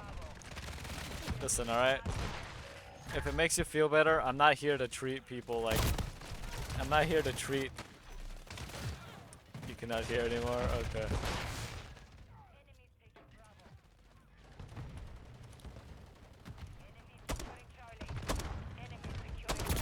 I'm not here to treat people like human beings in this game, okay? I'm here to treat them as they deserve to be treated, which is just shotguns and grenade launchers.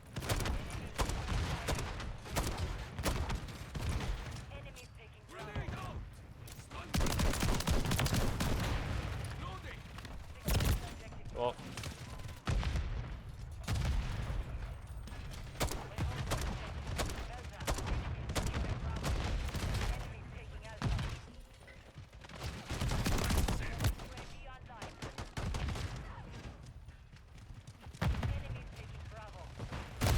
ow.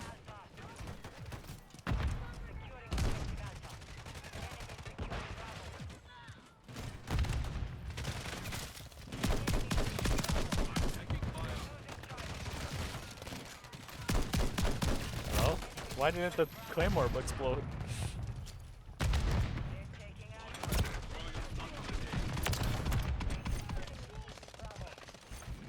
Now what if I do this?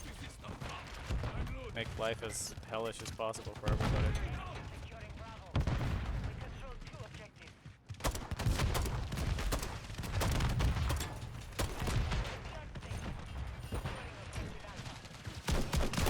Ah. Bad aim, boo. Yeah.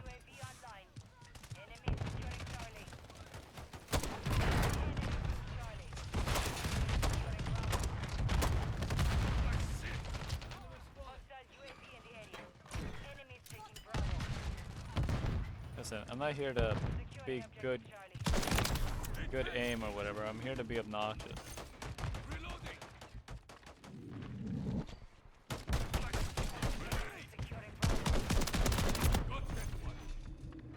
See, like that.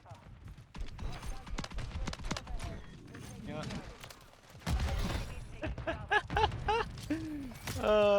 Do you think it's...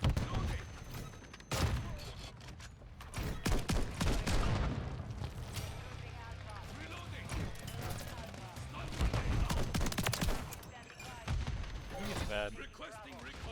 They died to the most, like, gank. Eh. Better shotgun killed me.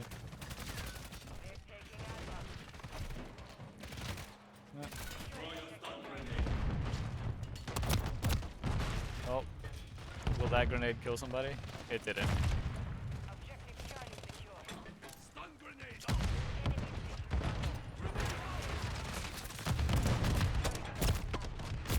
Ah, I couldn't fire enough grenades.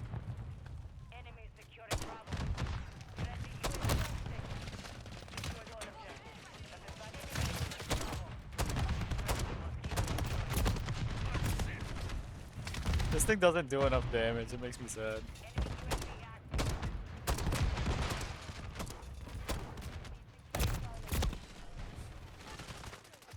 I think it can even just get a hit marker on a direct hit too, and it makes me sad.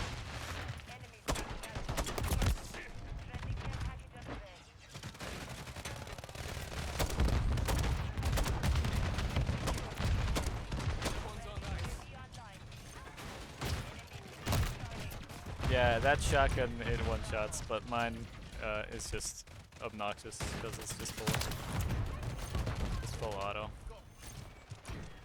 Don't tell me I have it on not full auto. Oh no, it's not full auto, it's semi-auto, but I can spam it.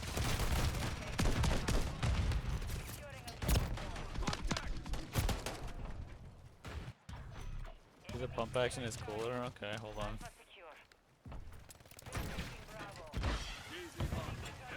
Hold on.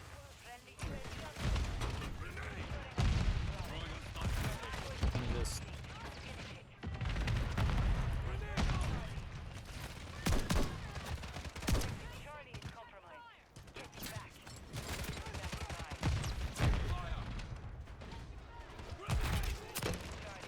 There. Maybe that'll kill somebody.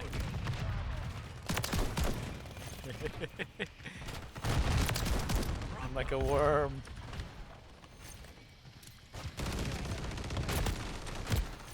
You got a hit mark on me with the pump. Hold on. Is it this one? I think it's this one. This is the only one I know of. So yeah. Worm mixing. Aww. Ugh.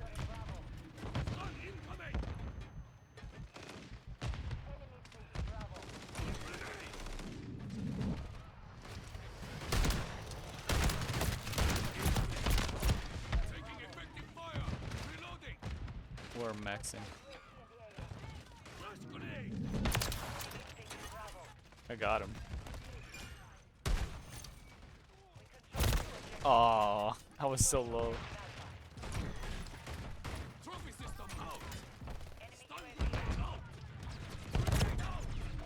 You know what? They get to die.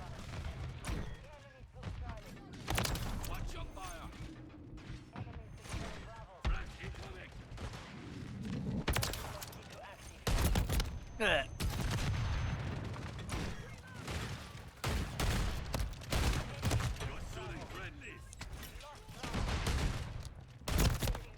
They have the thing where you can pump it way faster than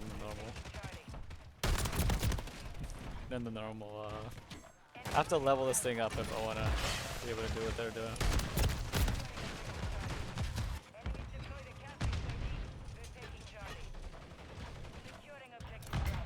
We're winning, but it's obviously this is a cancerous match.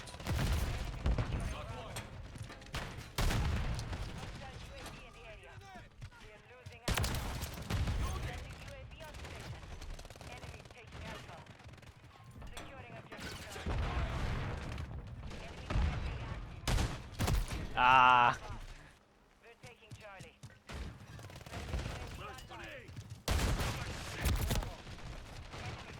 It takes so long to pump the shotgun.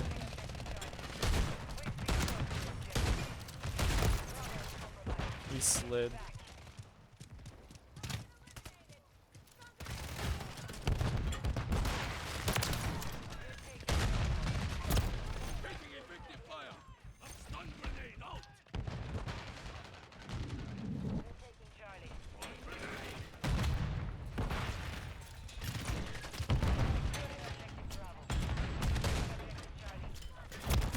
Oh, there was a guy in the box. There's no way I was gonna kill him. I don't know why I tried.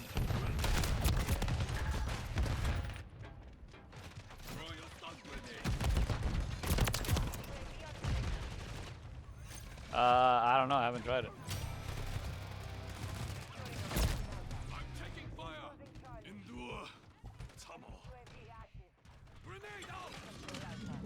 Oh, grenade.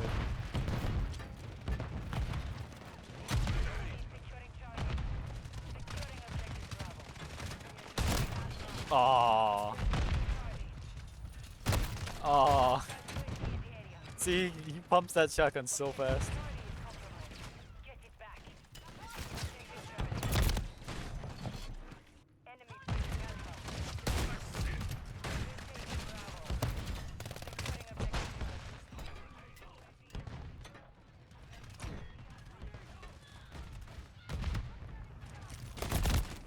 Aw.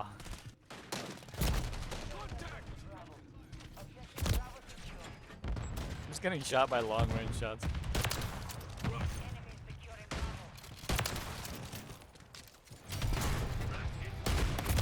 Ah, I couldn't kill him.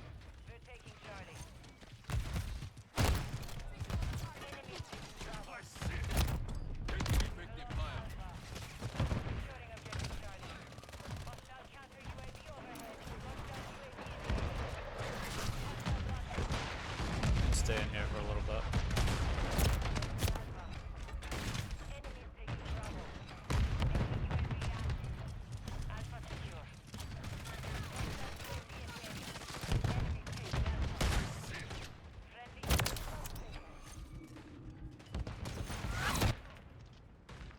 I want to shoot other people.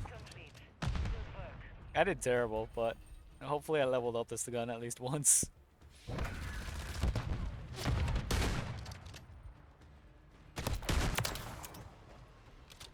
It's just a stock. Yeah, look at this. Let's go.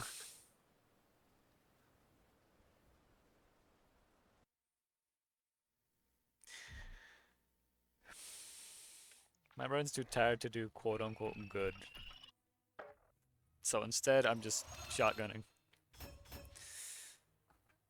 I apparently did things.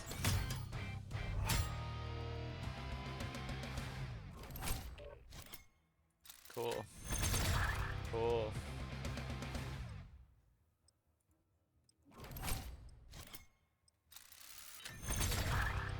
Oh, cool. Does that make it better? Ah, now I gotta do a different weapon.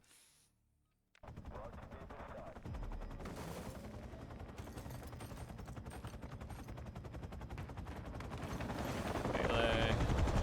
No, I want like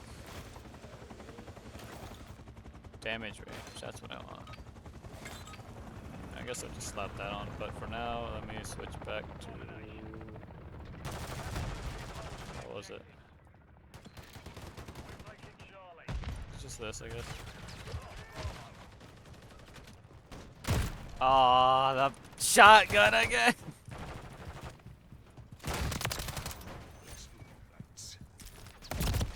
Oh.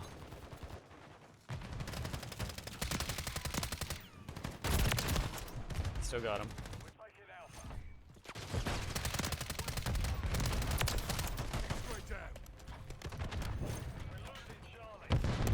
Oh.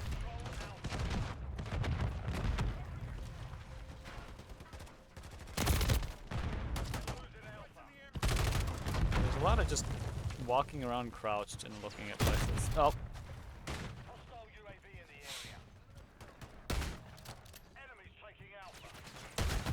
Interesting. I know what he's doing.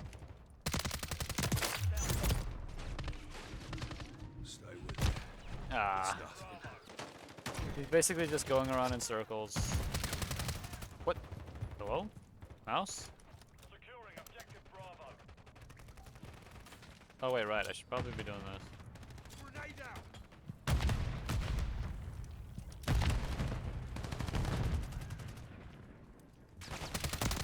Taking fire over here. The enemy has captured 2 objectives. Securing objective Charlie. Taking Charlie. Where are these guys? Securing objective Charlie. UAV online. Charlie secured. We're taking Bravo. Taking fire. I will 100% hold up here. I don't need to. Frag out. Stun grenade out. Grenade out.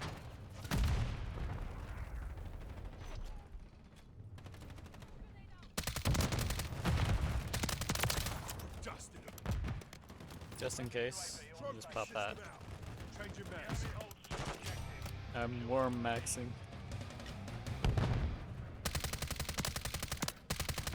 I can aim, I promise. And the actually, you know what? That was a lie. I can't aim. I'll be honest.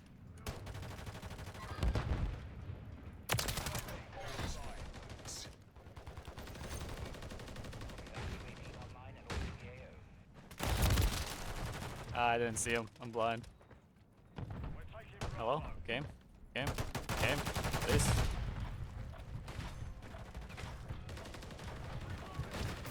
Yep, fine. I'll just take this spot. Taking effective fire. You know what? Road stun. I'll get that. Frag out. I'll get this. That didn't do anything. Oh.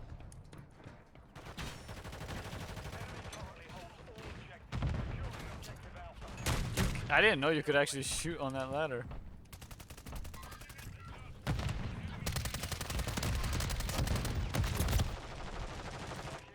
I feel so brain dead right now. Like, I feel like I'm... Well, I don't feel like I am, like, just absolute garbage.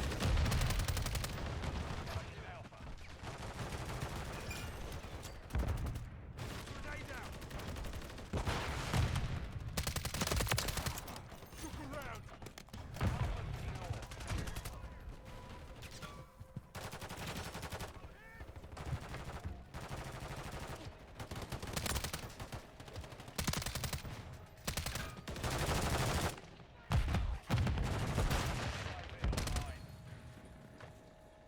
Frag out.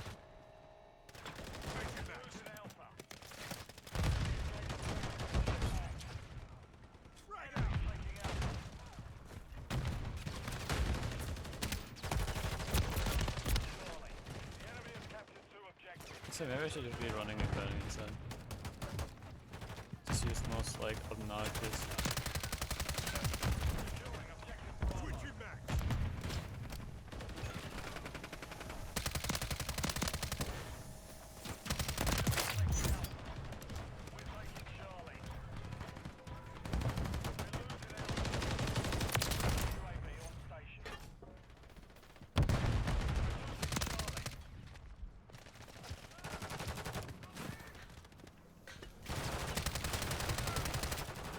Frag. That still hurt me. Alright.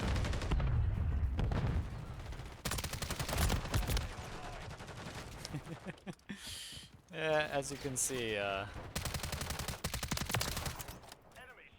the body shot and 2 headshots does nothing. That's what this game is now.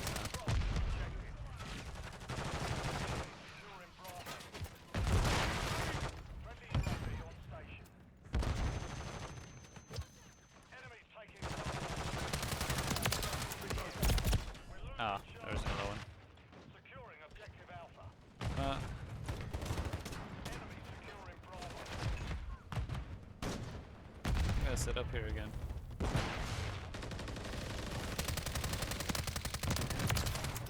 Changing mags.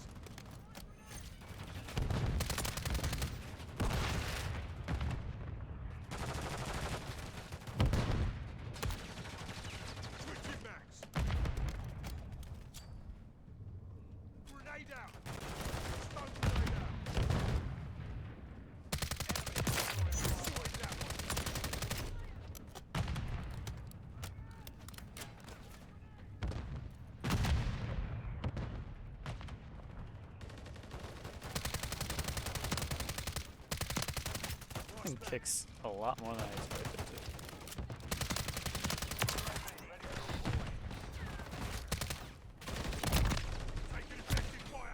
Oh right, I forgot I have the grenade launcher.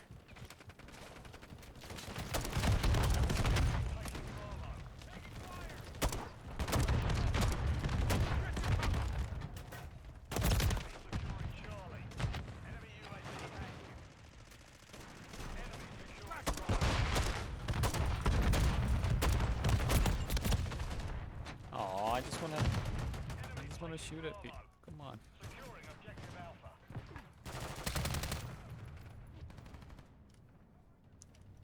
Why does my sensitivity feel so low? And then other times it feels like...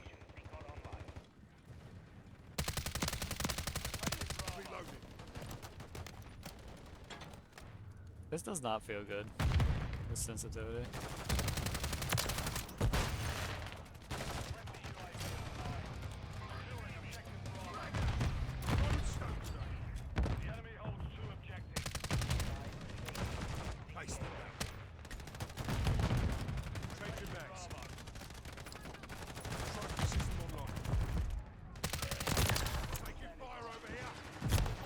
Aw. Alright, let's see how well this annoying loadout would do. Not well at all.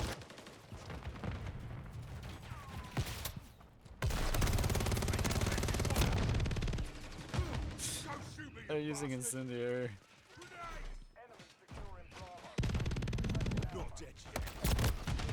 No, yeah. I got stuck on that. Feels like I can't see. That's what that feels like. I think my eyes have just stopped working. If I just throw these everywhere.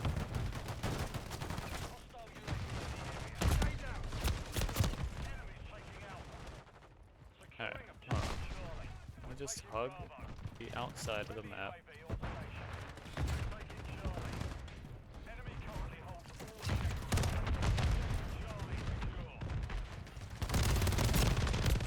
None of them died.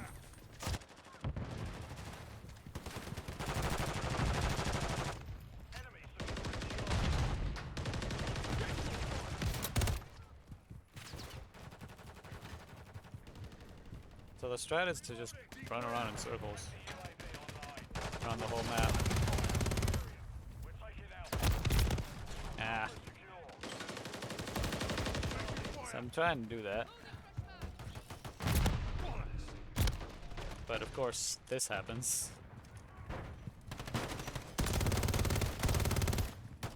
I cannot see where I'm. I think it's the blue filter. Everything sort of blurs together.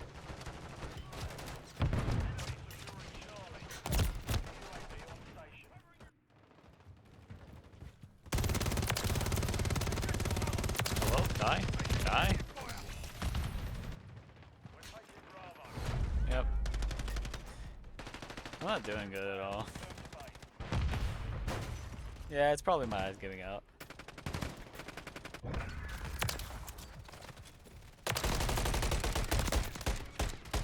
This man aimed up, around, and then finally got it right.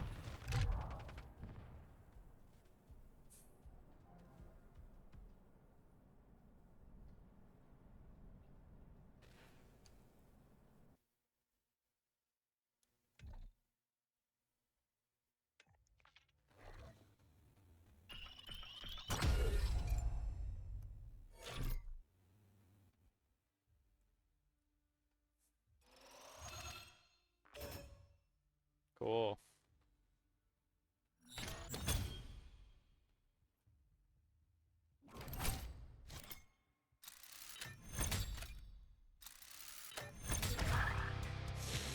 One thing I don't want to do is like look up meta builds or whatever. I just don't, because it feels cringe, especially in this game. I'd rather just use whatever is most obnoxious. But I don't remember what build I had that was really obnoxious that I was using not that long ago. I think it was this one. Except I changed out something for an underbarrel grenade launcher.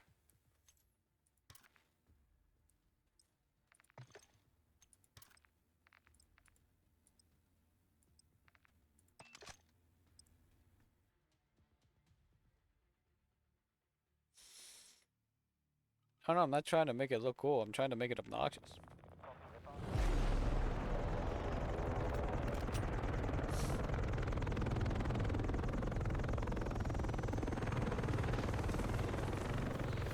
Wait a second. I'm supposed to be doing Russman. Why am I on the meat plant thing? See, look, I can do something like this. Oh, what? He didn't die from that? Come on.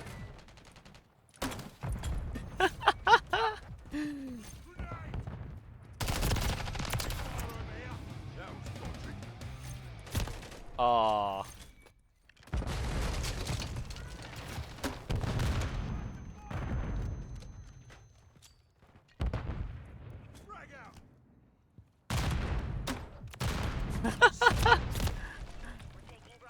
See, that's all I care about, and that's being obnoxious.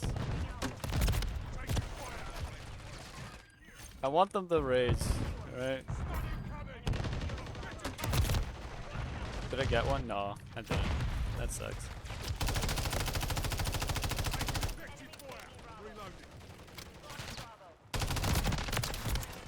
Oh, I got shot in the back.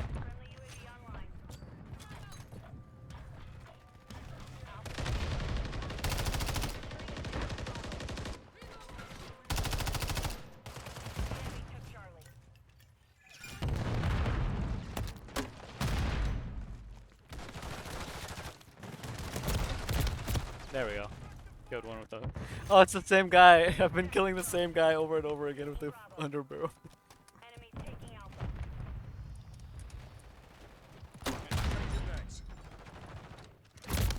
Aww. Oh, you think that's gonna stop me? You think this is gonna... That's the same guy. Aw, he had, what's it called? EOD.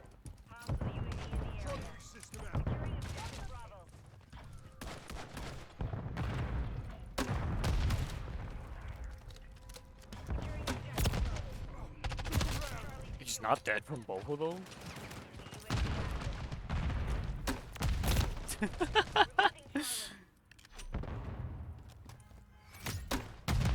Oh, I aimed too low. Oh, he put on EOD. He put on EODs, man. That killed him with the... You know what? This is clearly better than the grenade launcher.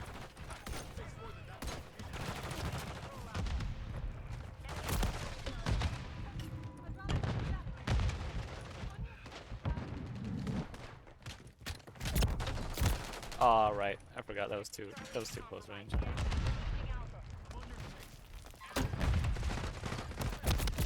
Aw.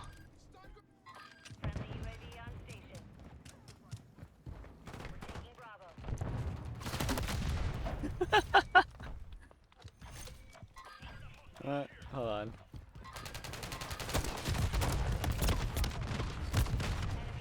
Yeah, it sucks that it takes like 2 to 3 grenades with the launcher. But with this thing, it takes like, it can take 1.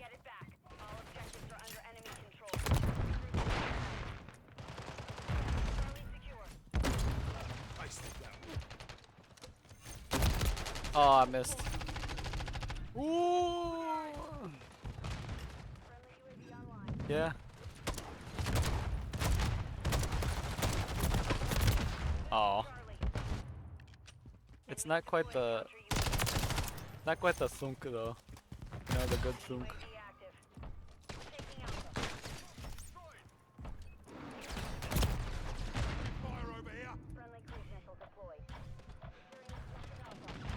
Here, Trinity missile or whatever it's called. Cruise missile. That's what it's called, right? The enemy took Charlie. We're taking Bravo. Oh, wow.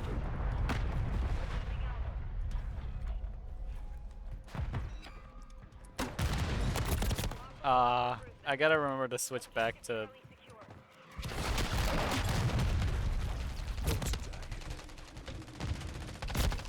Dang it. Hostile SAE near your position.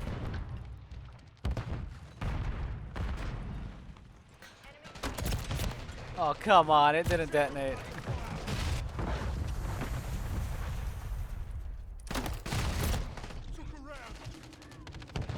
is compromised. Get it back.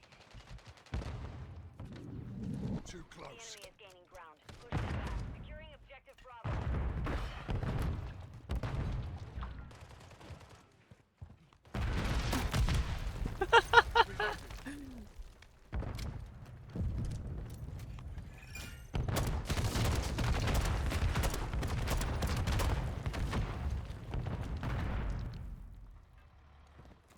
We're taking Enemy holds 2 objectives. Secure those positions. That's a brag. We're taking Charlie.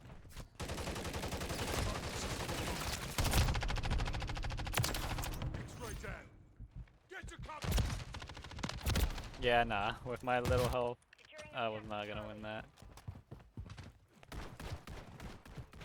Friendly mosquito deployed.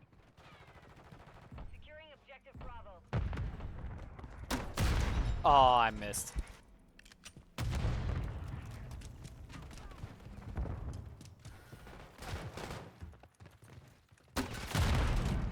We're taking Bravo. Hostile UAV in the area. Enemies taking Alpha. We're taking Charlie. All objectives. Get us Ah, I couldn't switch back.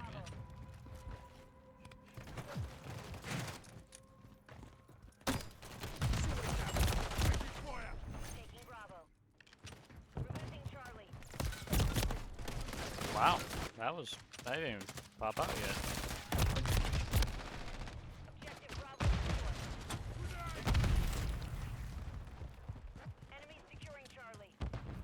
We're taking Alpha.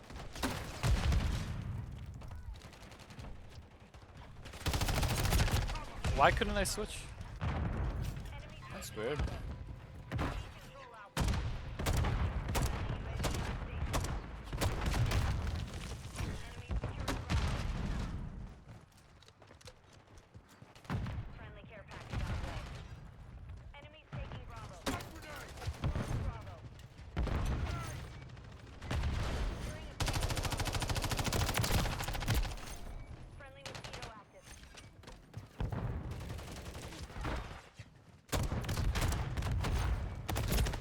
Oh, what? Where did he come from? Friendly remote turret deployed.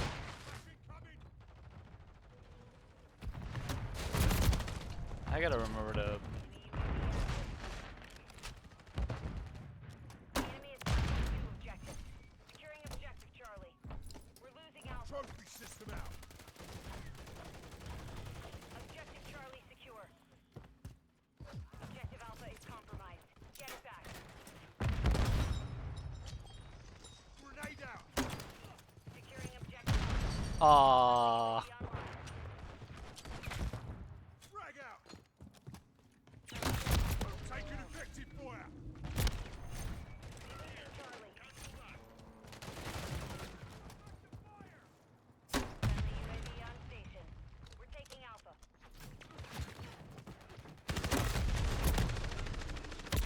Ah. Thought I could direct hit them. Friendly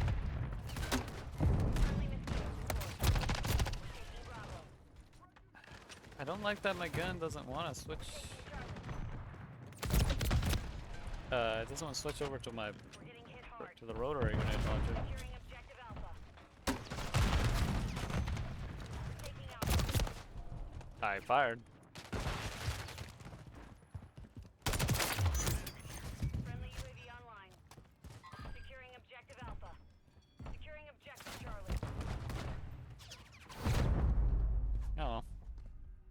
It was funny just yelling them over and over again.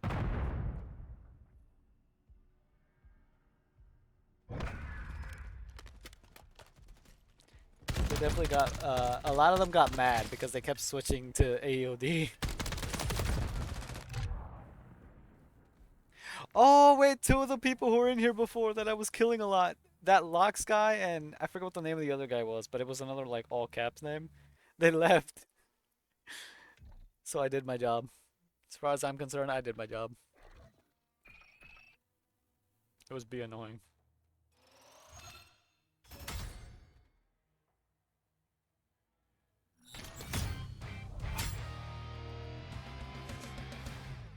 Yeah, see, Rustman. I don't know why it gave me that. Hold on. Check something. No, I'd have to check the other shotgun.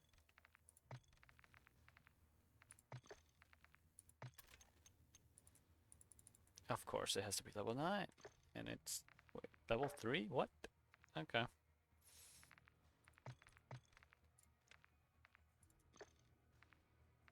Okay. There's this like one type of grenade that this one that I want to use.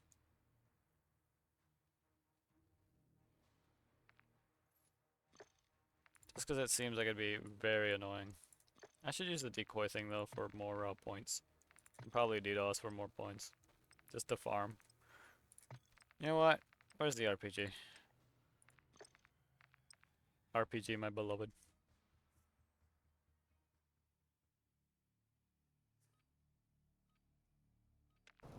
I'm getting hungry though.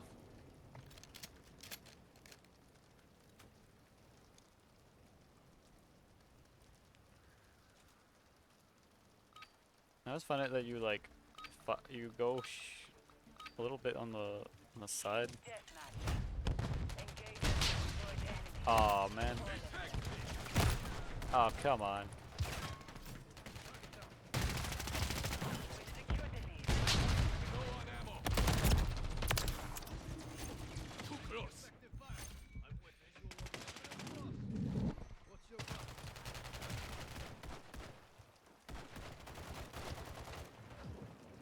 Come on. Dang it.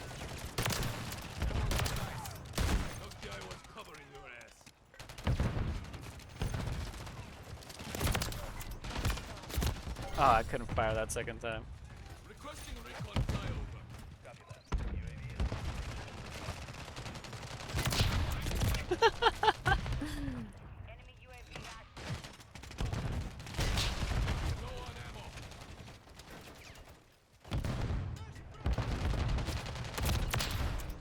Get out of here.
Oh, I missed.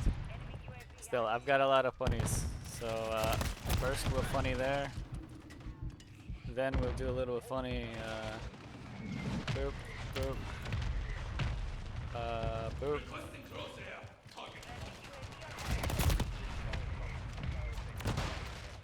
Then, wow, I spawned in and got insta-flashed. You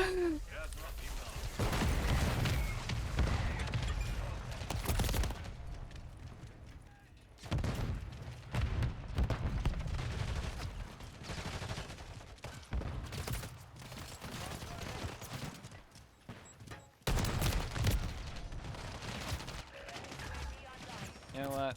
It's okay. 'Cause I can just do this. I killed myself with it, but it's okay.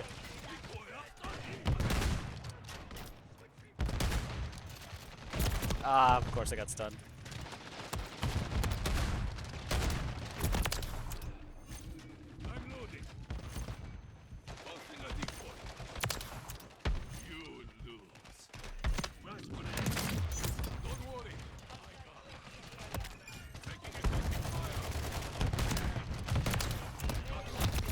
I couldn't reload in time.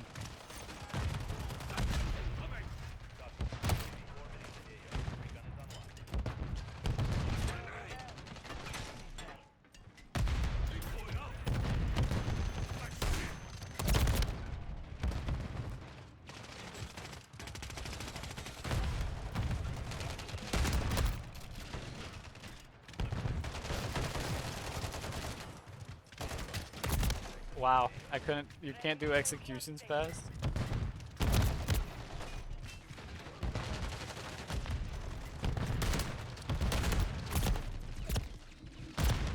Oh, he was there.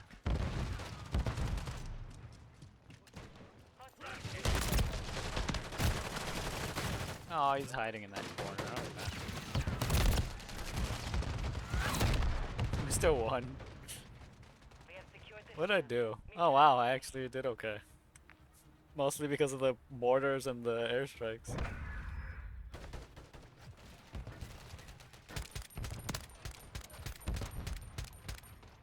The heck kind of gun is that?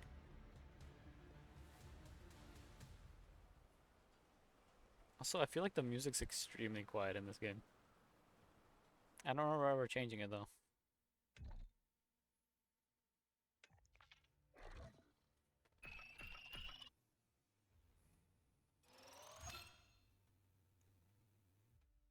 Yo, more parts for the shotgun? Can I make the shotgun better?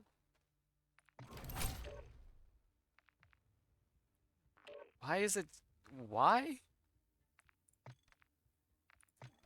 Like, it's supposed to be rust or shipment. Why is it giving us... That's dumb. That's just stupid. Bullet velocity, range, movement speed. Yeah, that sounds good. Now where's melee? No, no, not melee. Damage range, shatter pellet spread.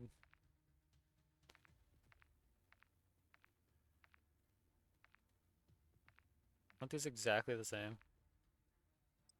Oh, I guess this one's probably better. Bolt? Oh, you have to actually... Okay. I don't need that.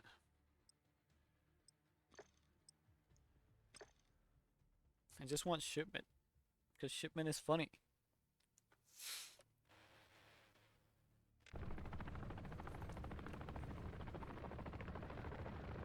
You know what? I'll just do this. I'll go up that ramp, and then we'll see what happens. This is, yeah, domination. There's gonna be a guy who pushes over there, so I'm gonna see if I can... Nope, I pressed the wrong button already.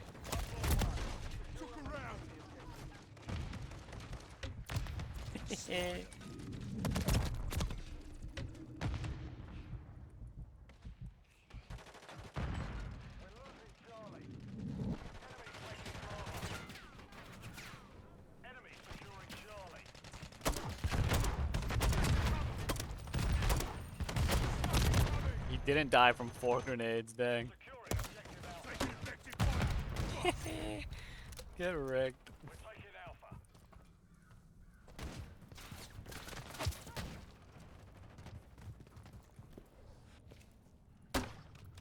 Dang it.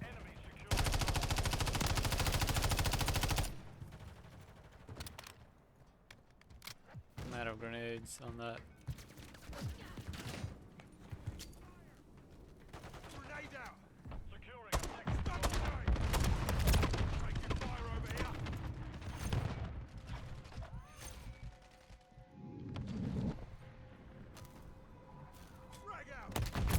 No, no, why am I stuck?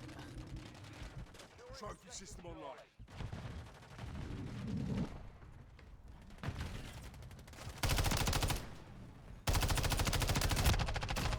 Bruh. He tried to shoot me and he just...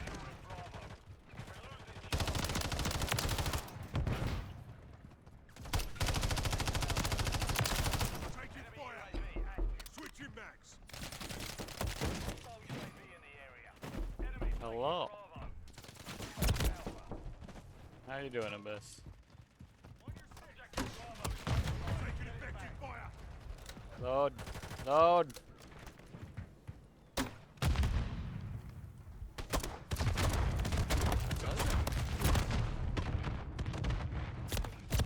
Aw. Hello there.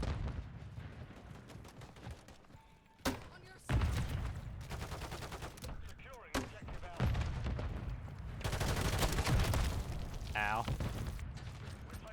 Got sniped by an angry man.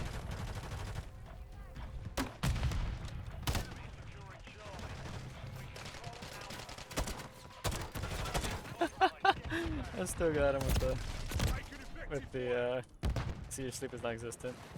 Hey, I took a nap, alright? I took a nap really early on.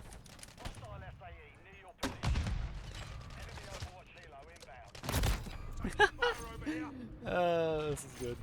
This is funny. Aw, I died. Trophy system out.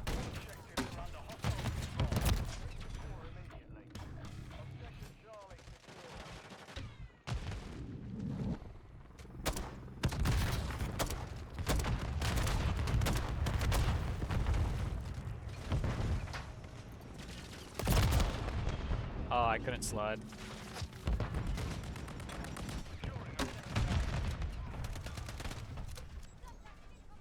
So, like, what if I were to, you know... Aw.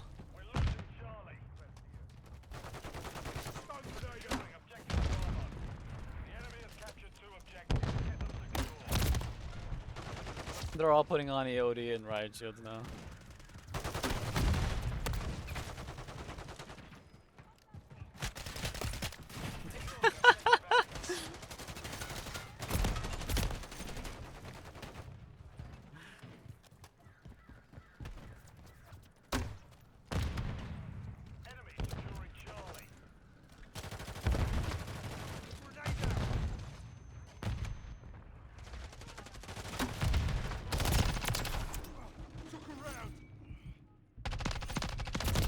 Aw. Stop.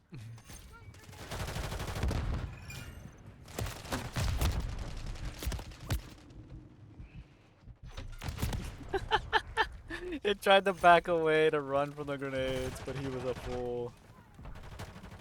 That's it. I'm gonna go up here and just start nuking from both. What are they gonna do, huh? You know what?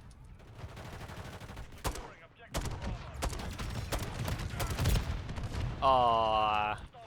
Someone threw a frag at me.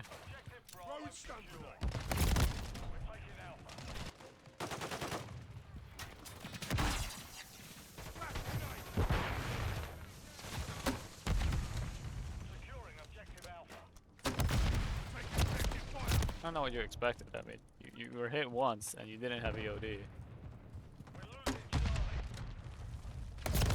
Taking effective fire. Oh, I couldn't shoot at it. I wanted to direct hit him.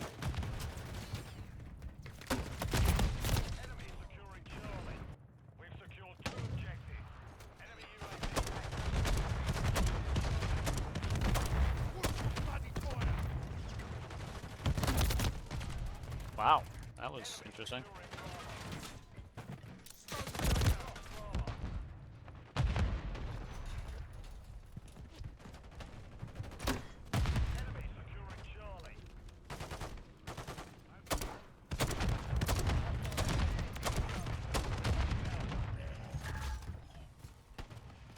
sure they were happy about that.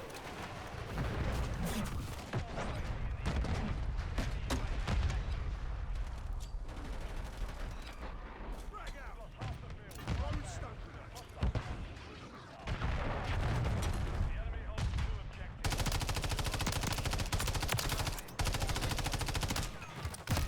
Ah, I couldn't move around enough. Western recon. Taking fire over here.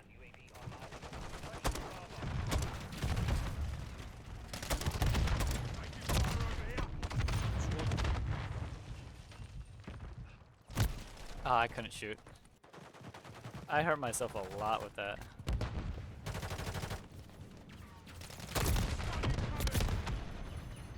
Does it not, like, flinch them at all?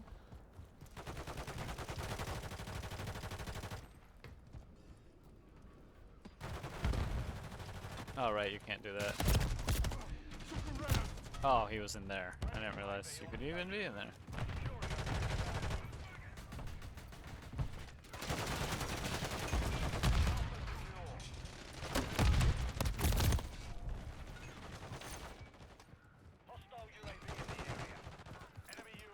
Trophy system online.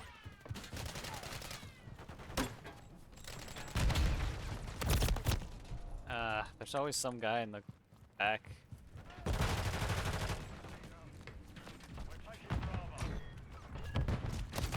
Taking fire.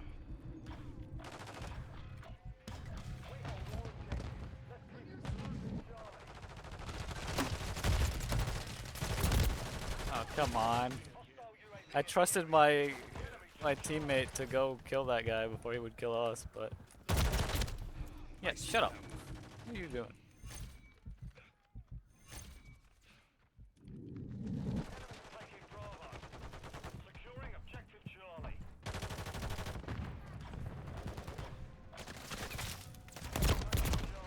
Ah, from the second floor, where our teammate is, and didn't kill him.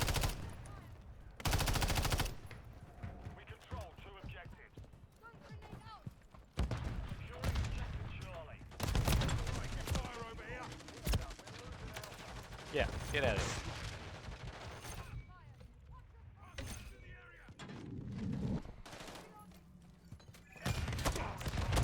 Get out of here.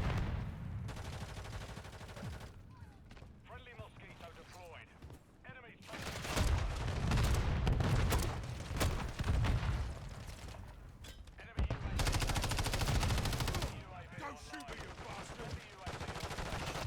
Stun grenade out. Trophy system.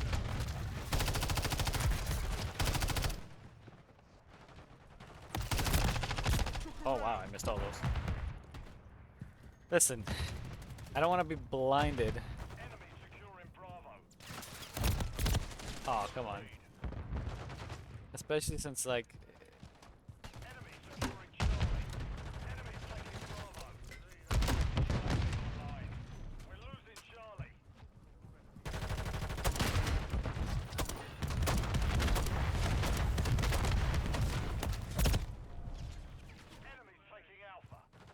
I don't care about immersion in this case. Taking fire.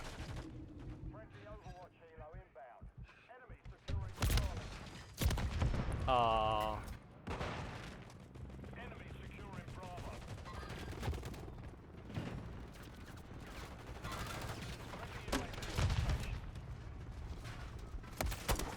Effective fire.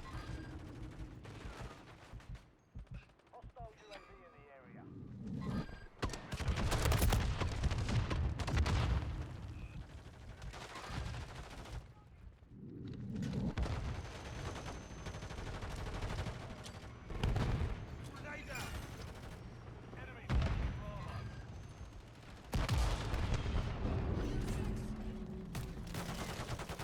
You know what? Yeah, I'll climb up.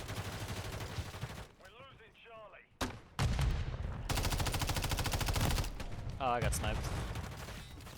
Tried to keep him down.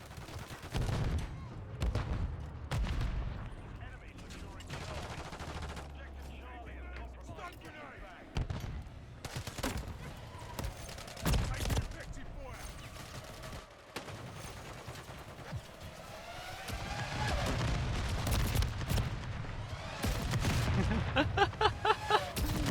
I love those things.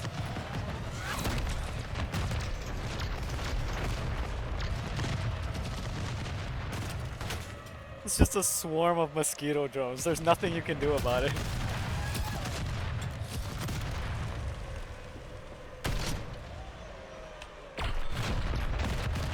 Notice how he shot his gun. He didn't even shoot him directly.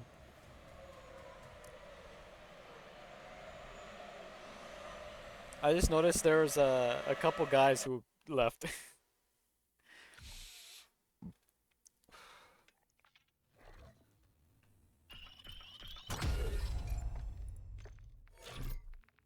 Cancel. Let me use these. No, I don't want to buy it. Shut up. Wait a second. Okay, yeah, I'm on this side.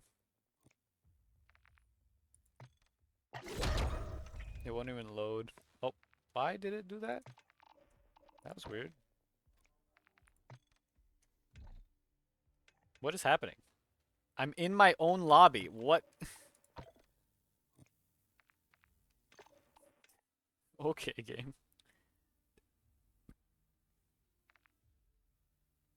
It's like, alright. Okay. I see how it is. That's enough of this, though. I am gonna get food. And I'll be back. And then I will see what to do, because maybe people are waking up finally.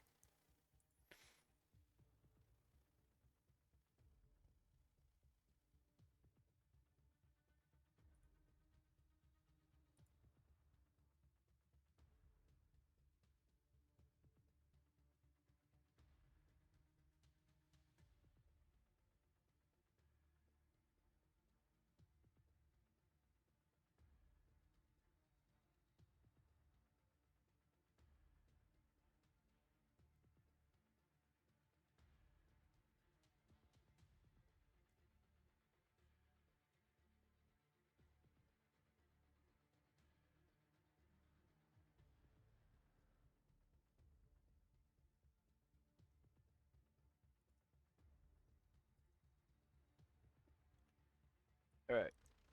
Get you some? Nah. It's only food for me. There is no food for anyone else.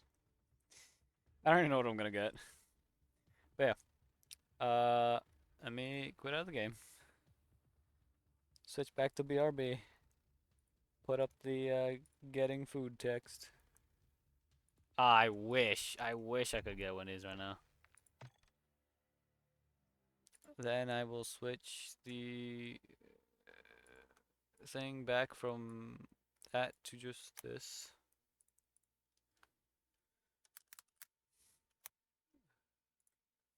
Okay, put it on just chatting, and then we'll find something to watch. Oh, right. And you can have the music back. Anyway, I'll be back.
Ah, I'm back. I ended up not getting much. I'll be honest. I just got myself a nutrition shake just because I couldn't think of anything else, and I didn't really have a craving for anything else. So I'm just like, you know what? I just grab one of these since I at least get something.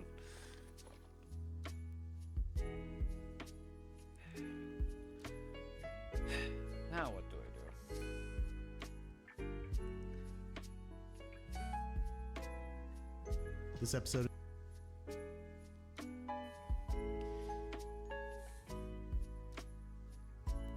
It should still... Okay, it does still show the same one.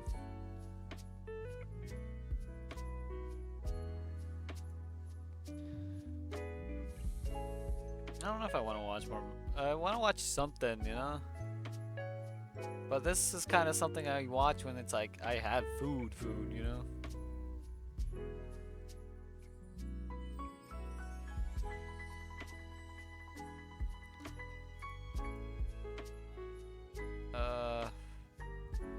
And yeah, I have the Christmas lo-fi. The festive lo-fi.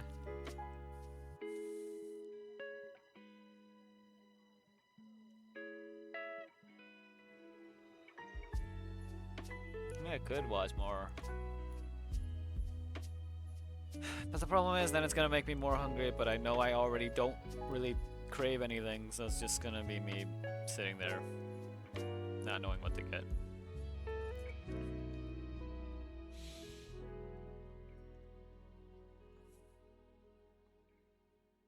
Kinda wanna watch Creepcast. Because there's a new episode. Oh. Pinged. Oh, it's just someone responding to something I said. Alright.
Oops, didn't mean to move that there.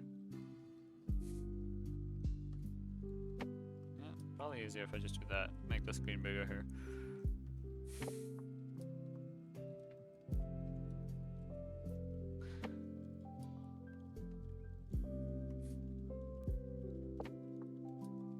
I can't think of anything to watch either.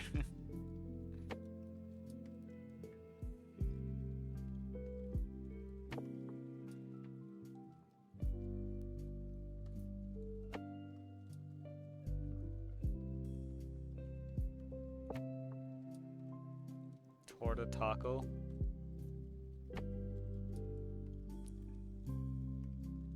UFO burger? Wait, that actually looks cool. Hold on. Let me watch this.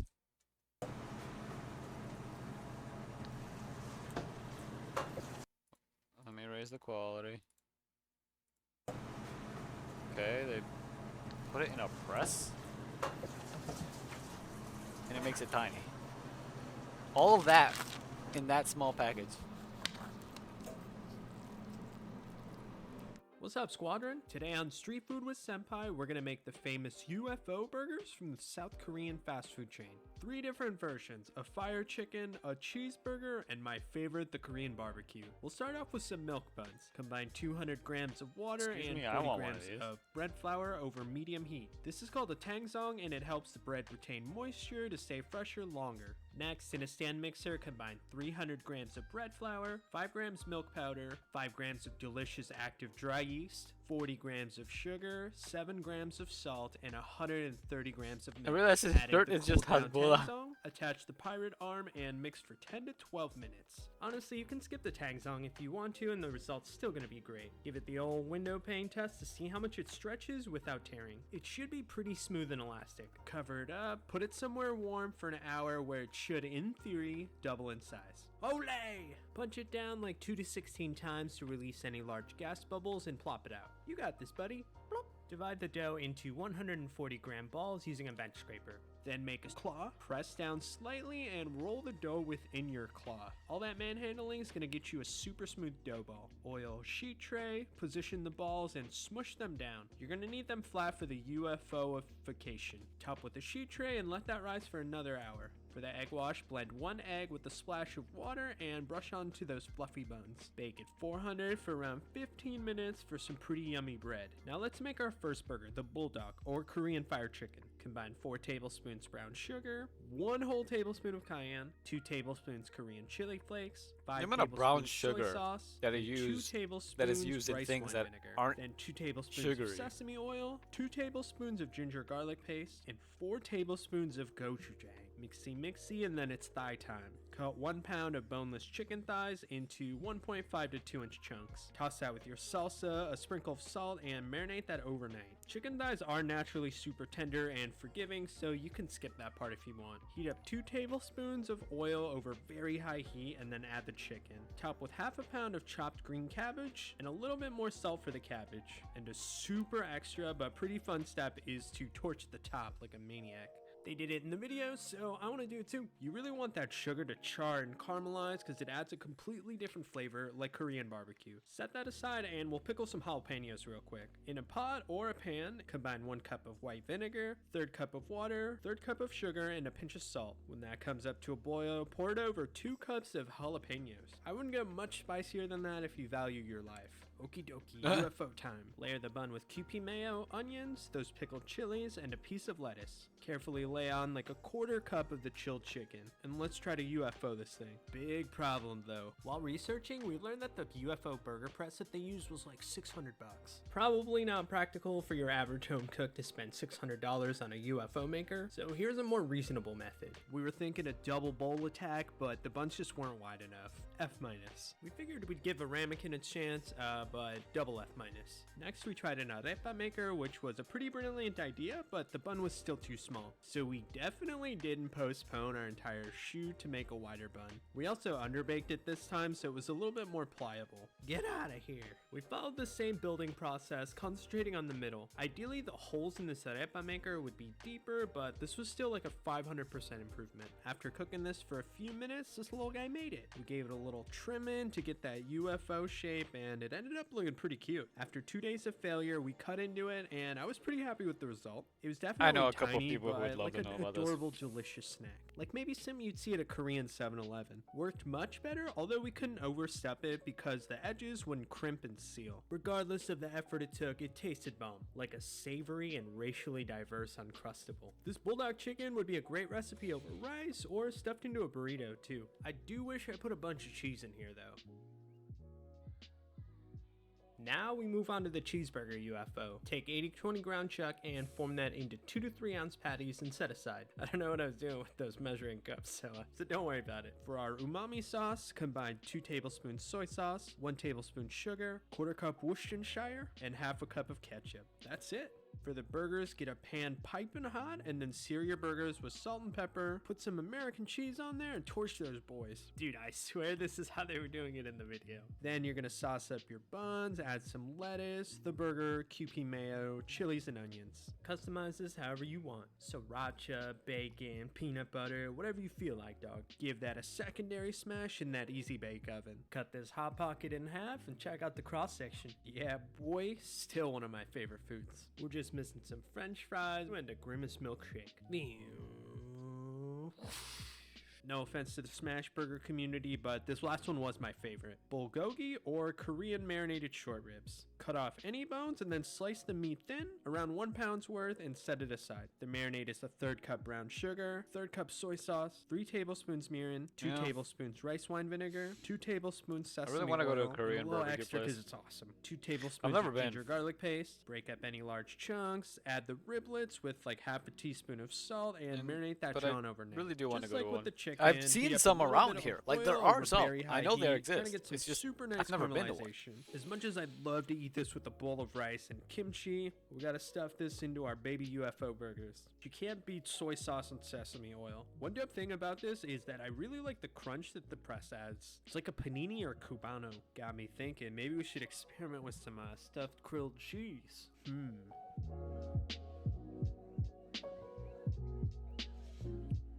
I like the look of those though, especially since they're way easier to handle and deal with than normal burgers. Just from the look of them. So like normal burgers, you know, stuff can fall out. Uh,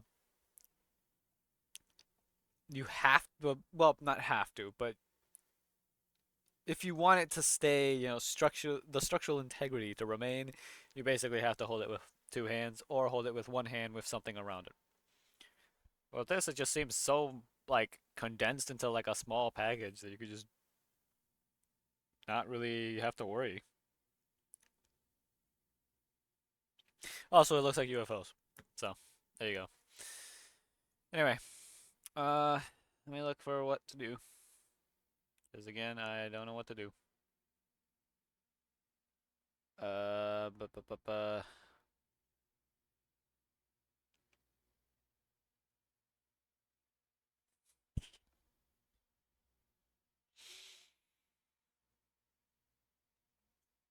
So, here's the thing. I'm thinking I'm going to start the VR climb in about an hour. Because I don't know how long it's going to take me. And it worries me.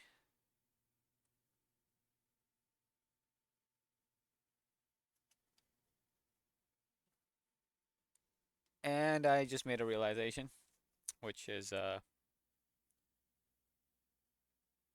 don't actually know if I actually prepped a avatar that can fly just so I can get to the place I was at before easier than just actually having to do the climb all over again. So I might need to just go on BRB and just deal with that.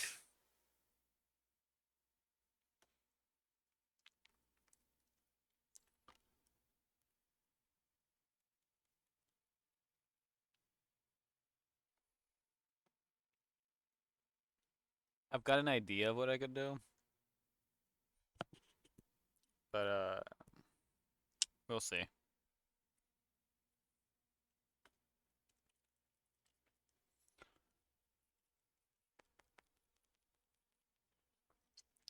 Also, I kind of want to find a Lethal Company avatar and use that.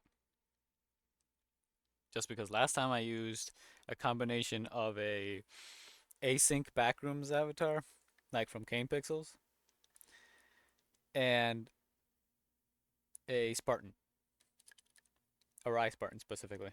But I think this time around I want to do something else.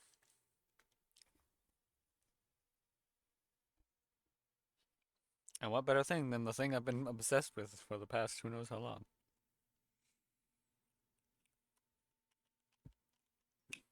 Alright.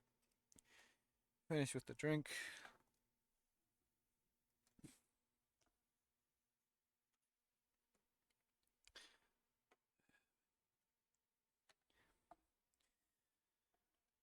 I'd play Pistol Whip if the FOV wasn't so bad.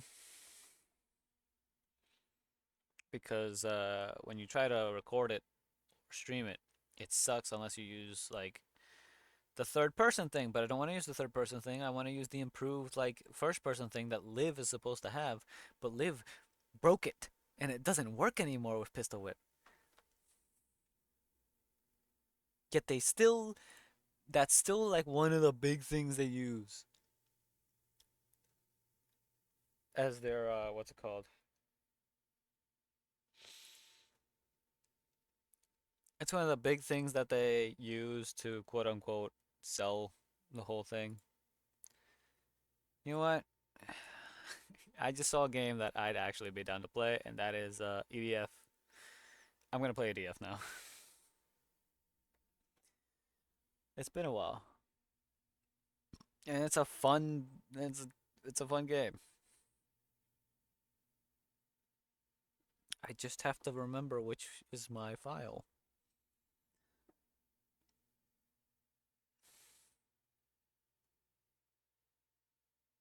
Ooh, wait, hold on. What if I play? Nah. I could always do a bit of crown hunting.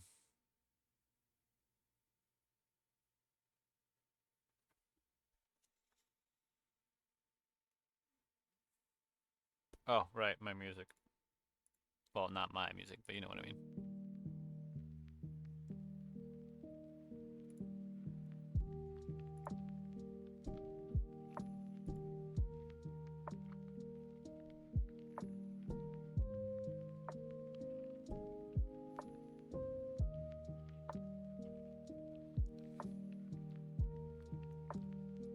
Could always just play TF2.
Man, decisions. I mean, I guess I can check out TF2 for a little bit, you know? See how it goes. I'll have to re-enable source for it. Huh? Hopefully it doesn't blast my ears out, though.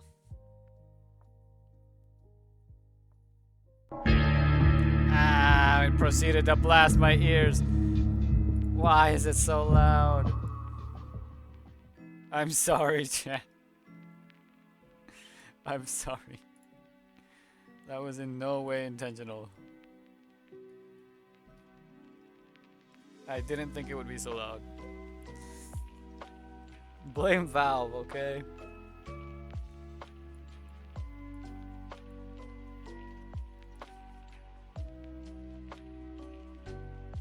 For some reason, it's a tiny window. Why is it still so loud?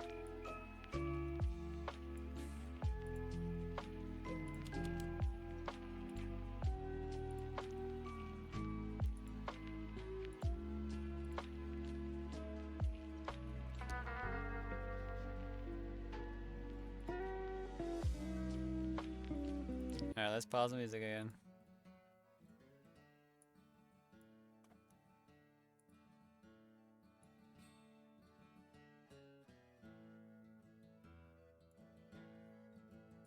That sounds really quiet.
I can have the Allfather with the Siberian facehugger. Why?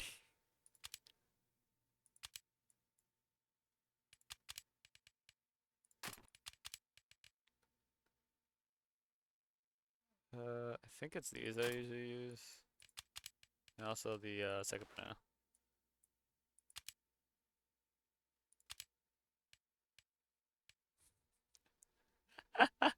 I forgot I don't remember where I got this thing.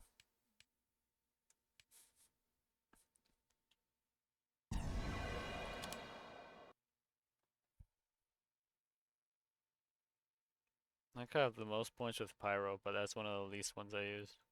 Then NG being the the second most points, but only the third most used class, and Sniper being the most used class, but it's the one that I don't do good with.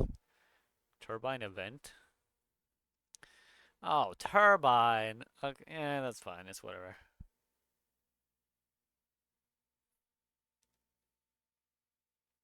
I just hope there's... You know what? I'm not gonna say it. I don't want to jinx myself.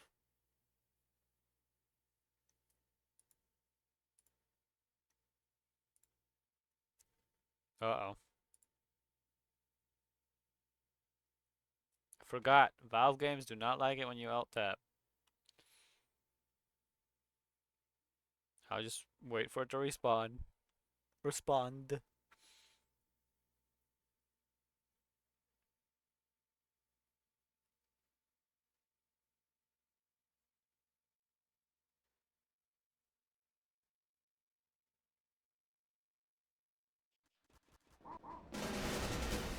That's loud. It's still very loud.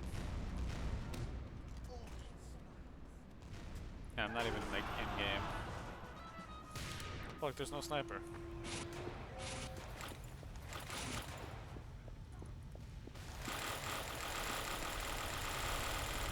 That's interesting. We have taken the enemy intelligence. I missed. There we go. We have dropped the enemy intelligence. I missed. Oh wait, my crosshair is still on.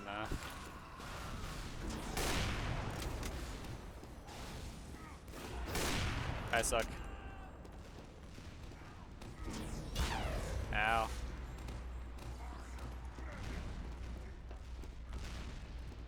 Thanks, Doc.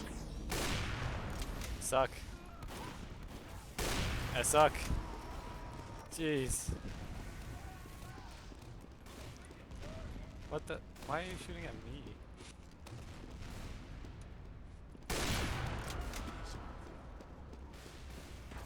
I hear another sniper. And he's killing people, I just don't know where he is.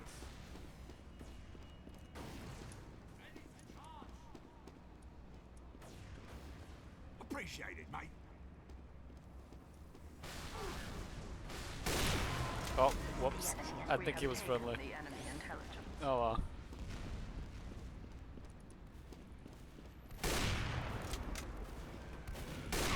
Ow!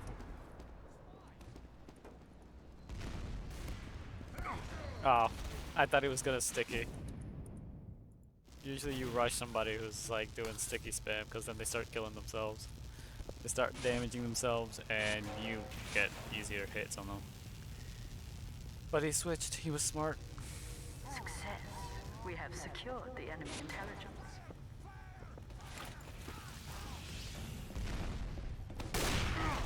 Ow.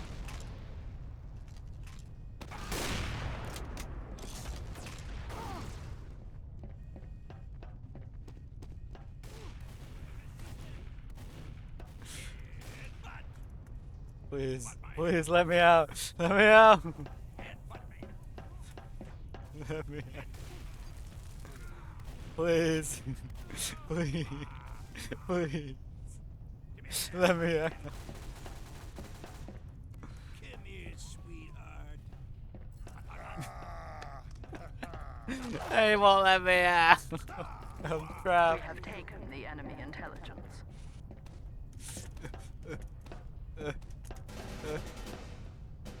You know what? Yeah, that's a bot. Ah!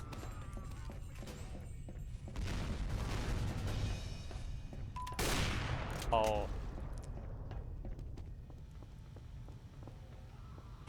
Success. We have secured the enemy intelligence. We have taken the enemy intelligence. Soldier is a spy. That spy is not one of ours. The heavy is a spy. That spy is an enemy. The heavy is a spy. Spy round here. That heavy is a spy. The heavy is a spy. There, look Can't move. Headshot, Punga. I can't move. All right, you wankers. All right. Conga. I'm gonna be smart.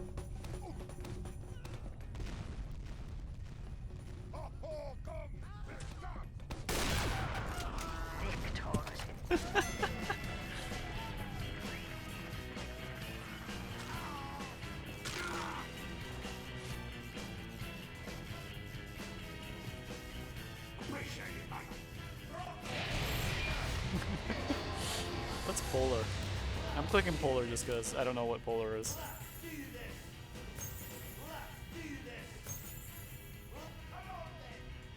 One, two, three. Yes, scissors, cuts, paper. I won the rock, paper, scissors.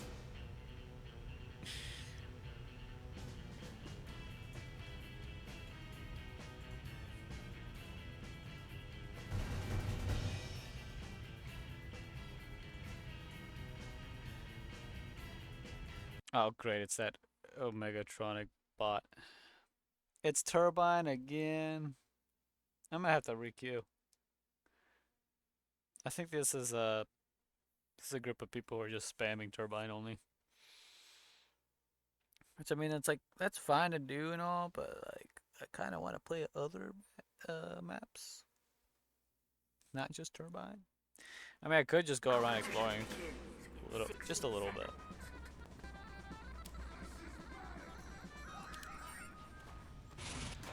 Alright, so let's actually look around. You have a right to a safe and healthy workplace.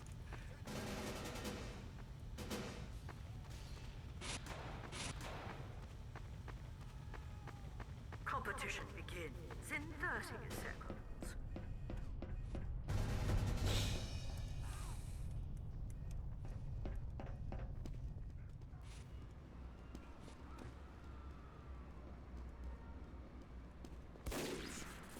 Competition begins. Aw, I'm gonna try like climbing on the sides. 5, 4, 3. I don't think you can. I mean, it's like garland or whatever it's called. This stuff. So I doubt you can climb on that. God save the Queen. How old all the...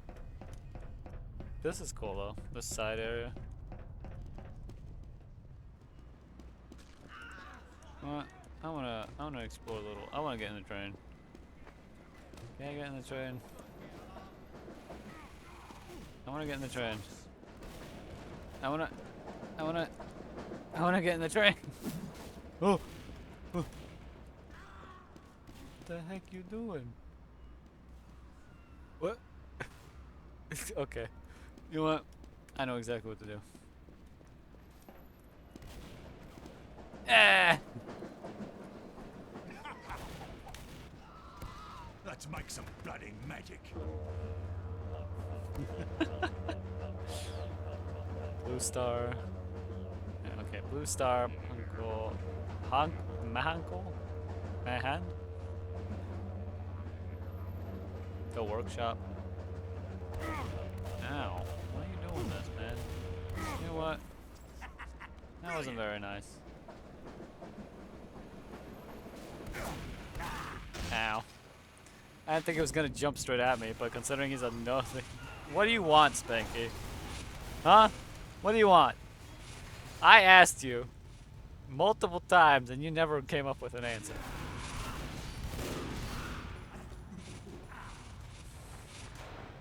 So I'm playing TF2. What do you want from me, huh? Oh my... Okay, hold up.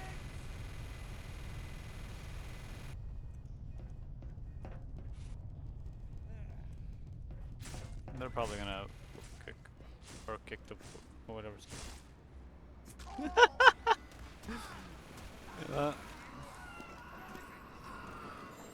No, I'm just trying to be. I'm just trying. Oh my, this scout, bro. Oh great. It's a singular bot. Kill him. He goes for body shots. That's weird.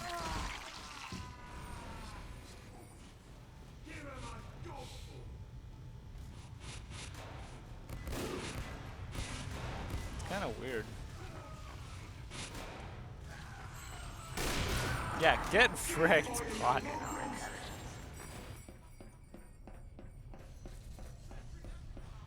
Yeah, it's only one, which makes it like not as bad, but still. Like, I suck at this game, and I still managed to kill that stupid bot. Ow. Ow. I thought he was gonna rush me. What do you want, Missile, huh? What do you want?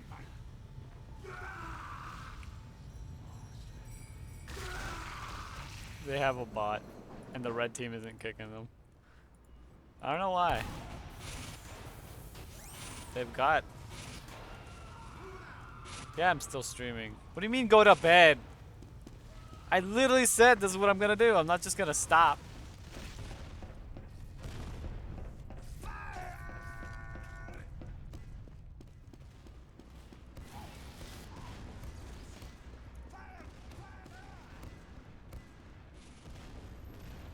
Oh, I thought he was gonna push forward. What is this?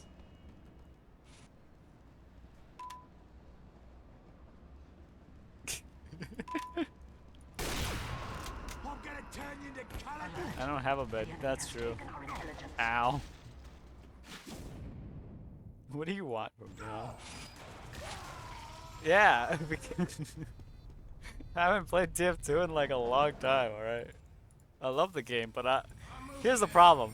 Here's the problem too. So I would love to play sniper. I would love the main sniper, but I'm never allowed to because anytime a match is going like a right and there's not that many like snipers and stuff.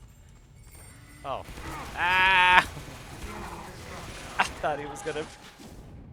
I thought he was chilling. I thought he was chilling. Excuse me, where?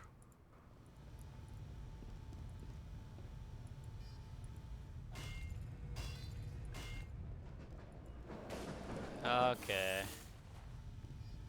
You know what? Hold up. I gotta find somewhere to like be sneak. You know what? Here. Wait, can I go down there? I'm not going down there. Oh, I can't. Can I at least hide like in between the... You know what? This works. Okay, fine. Yeah.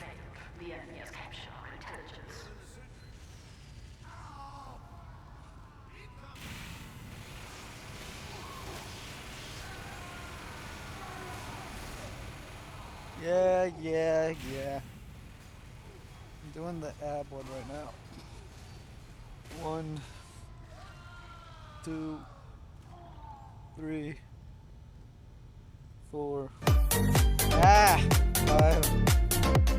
6, 7, 8. I'm never gonna find out how to turn that off.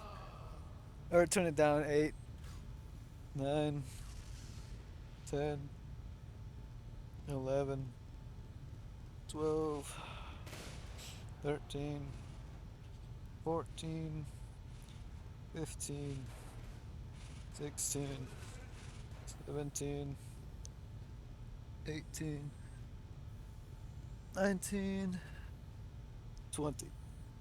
Great. Yeah.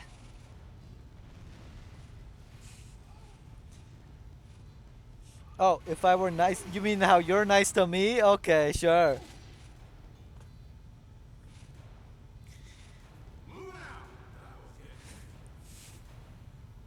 It is earned, not given, Mithril.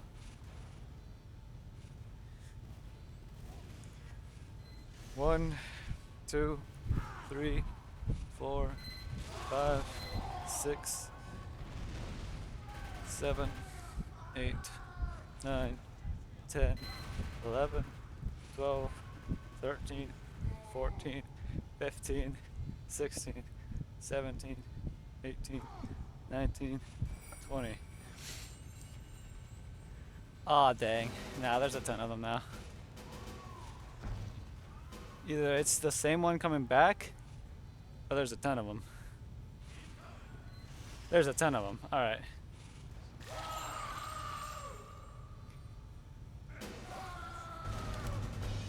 They never kicked them. They never kicked them, and that was the problem. But anyway. Again, it is earned, not given.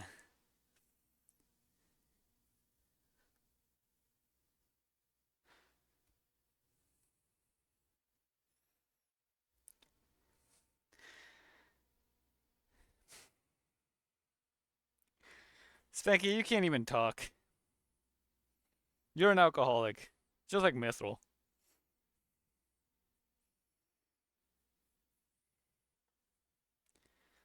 And probably Cat, too.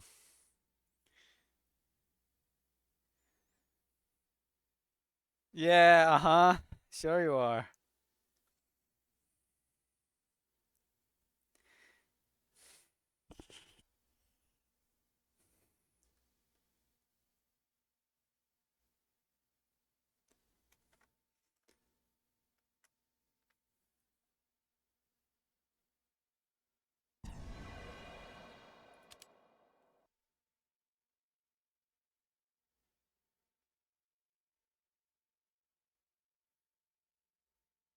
Nope.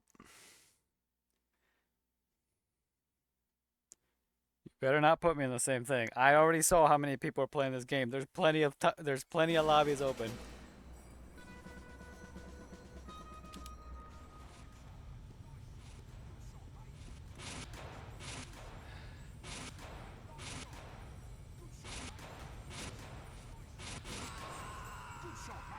Success. We have What the heck is secured right? the enemy intelligence. Aw, dang it. I got a bad lobby again.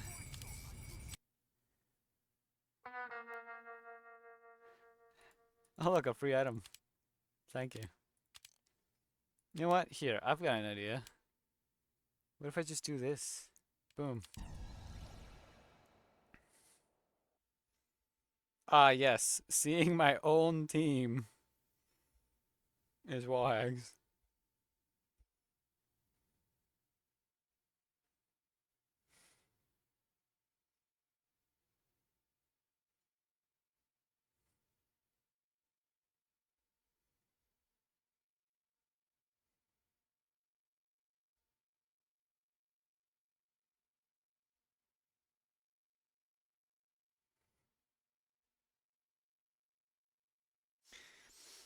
Look, I don't want to hear anything from you, little man. Yeah, one's called a spy.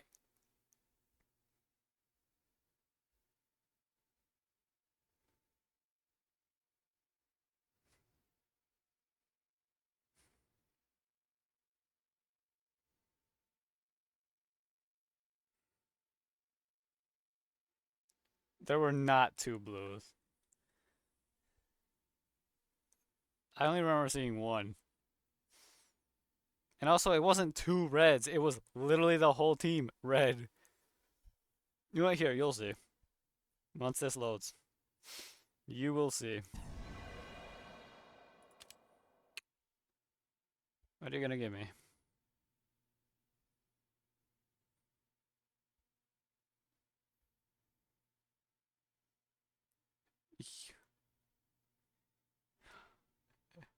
Just straight up harp? Huh?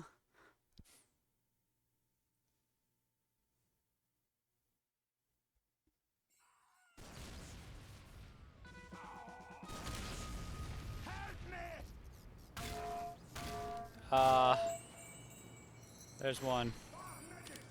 I will do what must be done. Mission begins in 60 seconds. Cut wall for 2 minutes? Oh, come on. I just got here.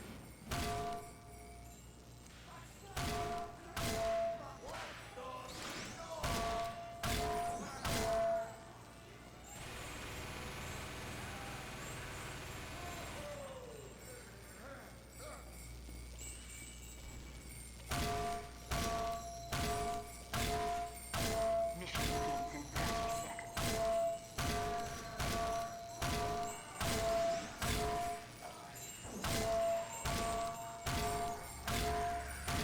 Pan, pan, pan, pan. Has it been 2 minutes yet? Mission begins Oh, in come 10 on. seconds. 5, 4, 3, 2, 1. Do bots automatically go for, do they go for, what's it called? Is that medic also a bot? That medic's also a bot, isn't it?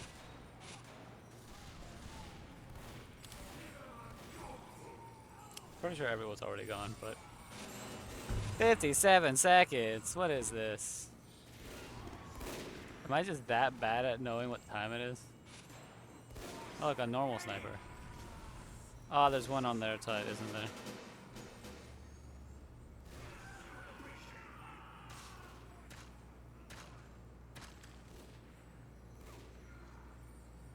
Pretty sure that's a bot.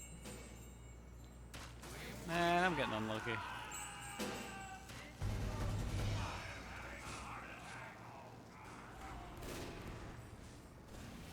And now there's one on, there's two on their side. No, there's one on their side. And now there's another one on our side.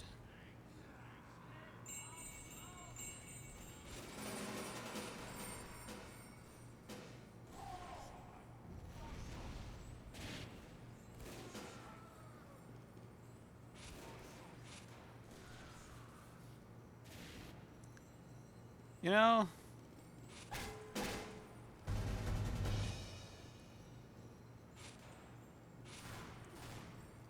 bot accounts probably don't have that much security. Considering how many there are. I'm just saying.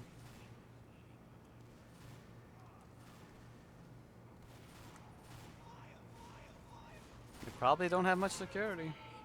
You're probably not that protected.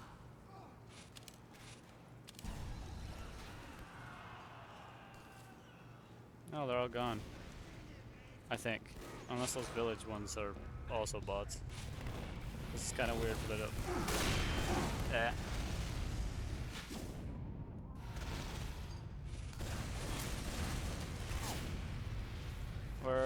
What is this?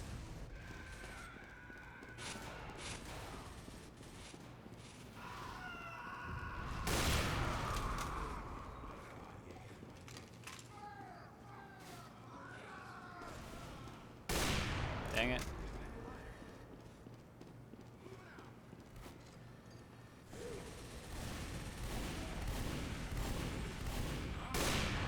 Dang it.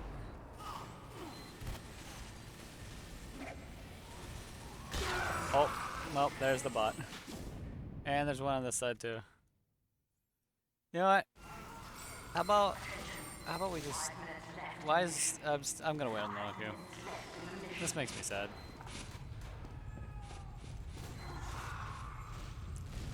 Oh, that's why. Because one was a spy and one was holding the intelligence. The red that was holding it. You know what? Yeah. I'll go join. Let's see it.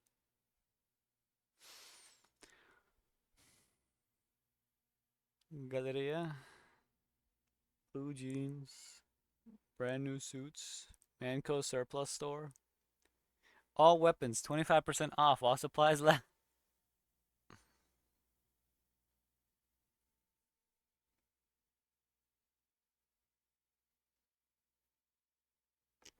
Blue jeans for $4. Brand new suits for 15. That's a steal. I don't see anything, so. Wait, what is this?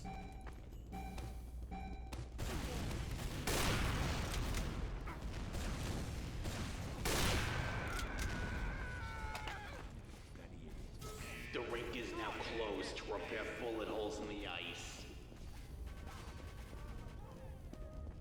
Is it to repair bullet holes in the ice? Does it actually?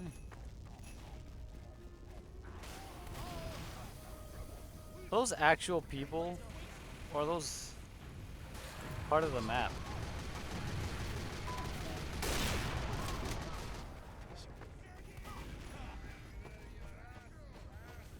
I kinda wanna leave them fight, or leave them there. Because they're just chilling, you know?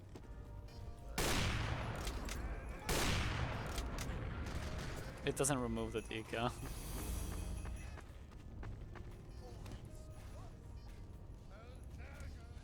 They look like they're just chilling, you know? Attention shoppers. The ice rink is now open. We remind you to keep roughhousing on the ice to a minimum.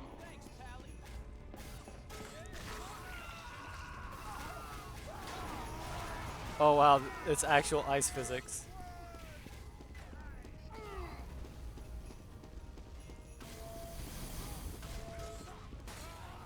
See, look at that. We are now resurfacing the rink. Please exit in orderly fashion. I'm so confused what I'm supposed to do.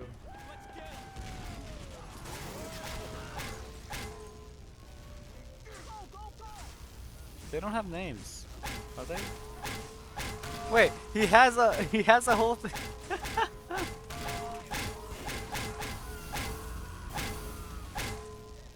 He's got the whole the whole setup.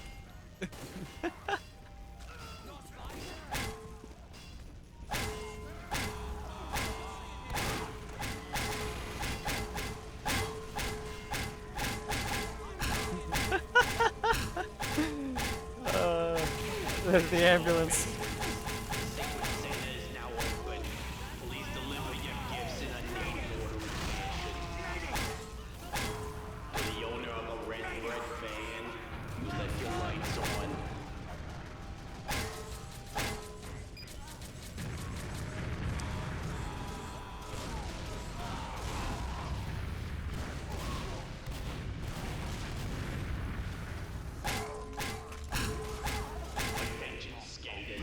Please exit the rink as we resurface the ice.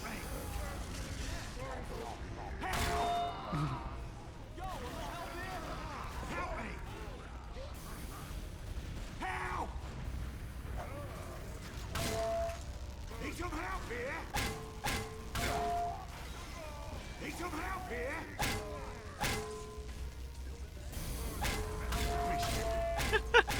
Such a stupid sir.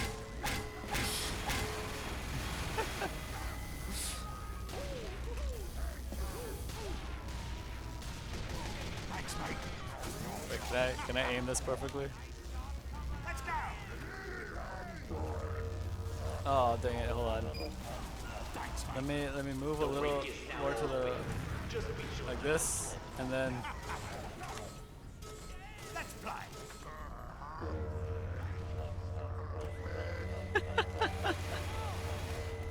Thanks, mate. This is what this. Ow. This way, no.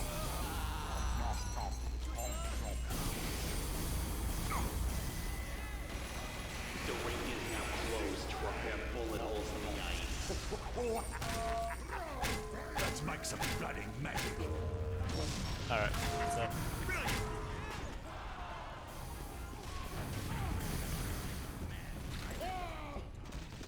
What the heck just happened? I saw a man get deleted.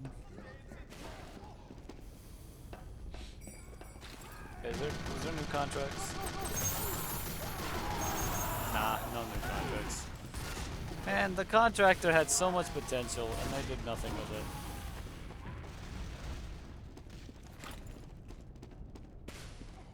Going back into the Crummy's burgers and malts rocket jump? I don't have a rocket. Attention shoppers. The ice rink is now available for use.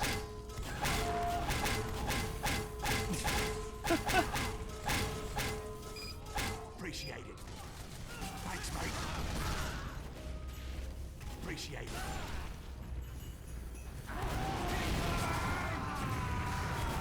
Thanks, mate.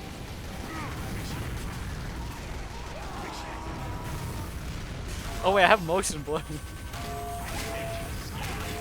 It's so loud.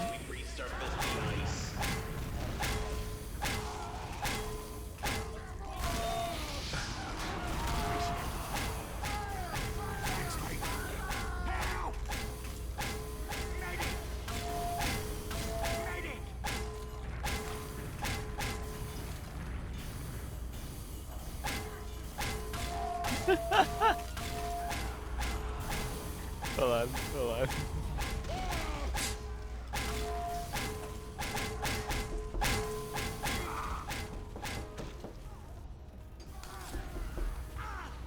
There, I sat in the chair.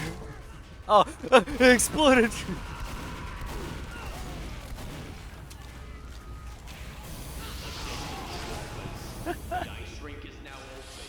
You want me to rocket jump? Cause I can. Oh, I can rocket jump. Sure. Not there's any reason. Oh wait, hold up. Ooh. Okay. All right. Huh. How much for this? Attention patrons. I am pleased to 4.8 million per movie. Wait, what just happened? Your gifts are currently on their way to the misfortunate. What? Attention shoppers. Please report I'm not good at rocket jumping, but I can rocket jump. Like basic rocket jumping. 3, 2, 1. Actually, I could probably get up there, if that's even possible.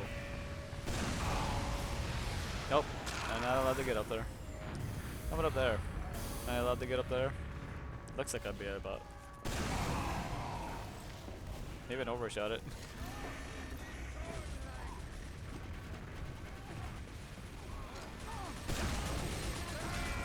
Oh, well.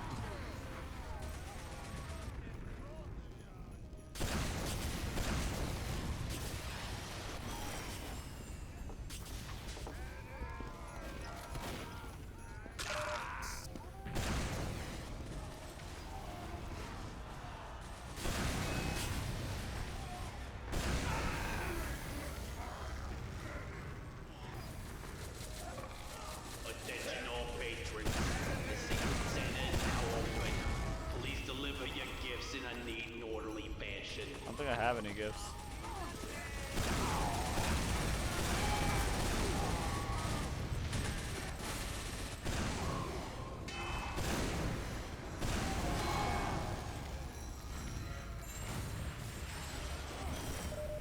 I probably shouldn't have taken that, now that I think about it. We are now resurfacing the ring. Please exit in an orderly fashion.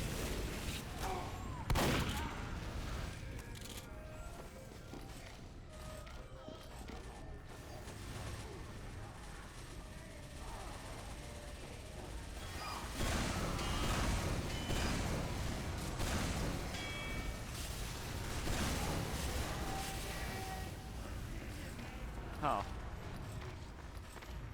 But there, are you happy that I rocket jumped?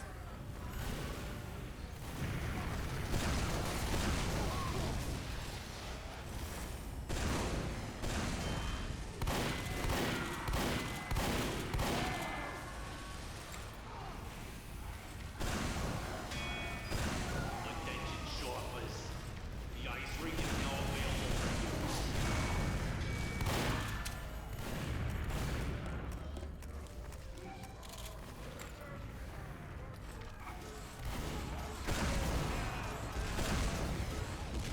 These rockets are so slow.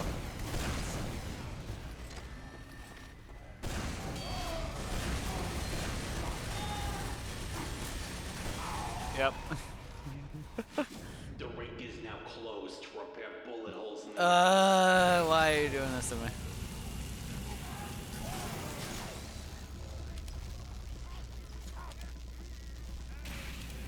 Yes, I like the googly eyes, okay? I mean the scorch shot? Where is it? Wait, why do I only have one? Oh, never mind, it's right here. No, wait, hold on. Like that? Is that what you want? You want me to scorch jump? You can't jump as high with the scorch up. You can only kind of, like, it only boosts you up a little bit. Like, I could probably...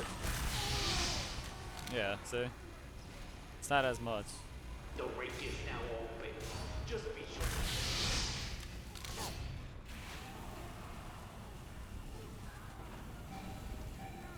I remember the scorch shot would, like, it wouldn't explode on impact. It would drop.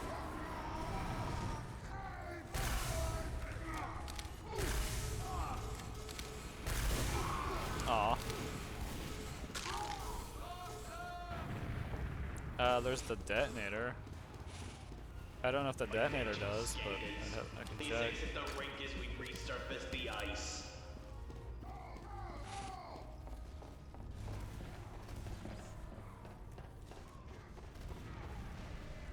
Saws.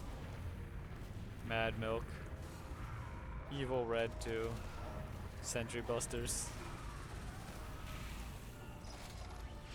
Oh, Nick Soul Smismus. Oh, there's more?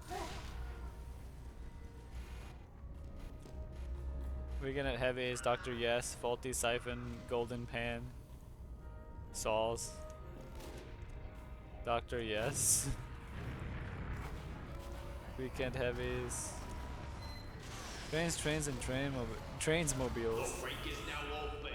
Minor We would League. like to remind patrons that Alright, hold on, let's see. strictly prohibited while on the ice. Oh, wait, hold on. Oh, yeah, it's this one. It's a bit higher.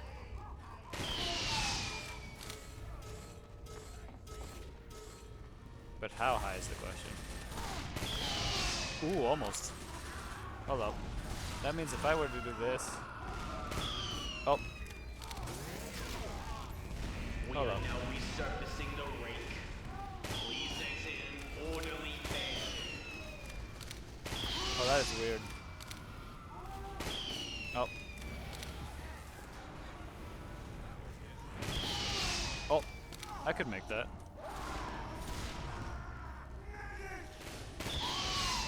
Hey, I did it.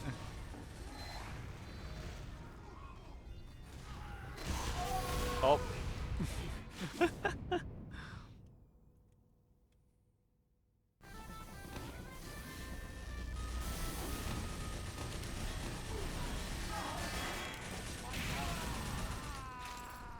I could go heavy just because it's funny. Banana. Attention shoppers. The ice rink is now open. Remind you to keep roughhousing on the ice.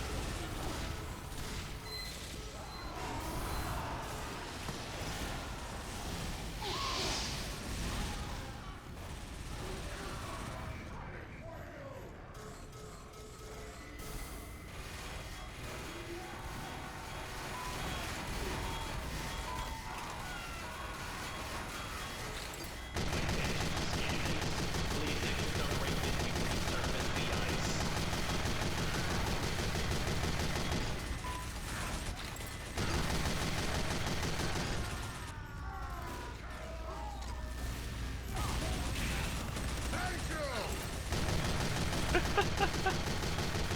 I am an employee.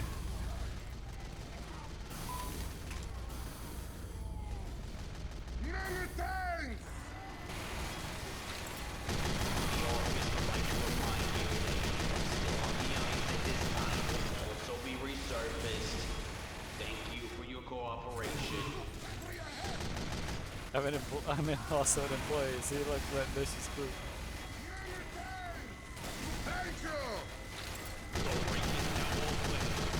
This is so stupid.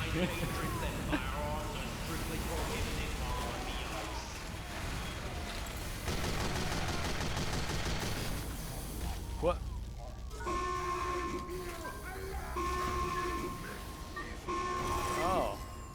Oh, it's a nuke.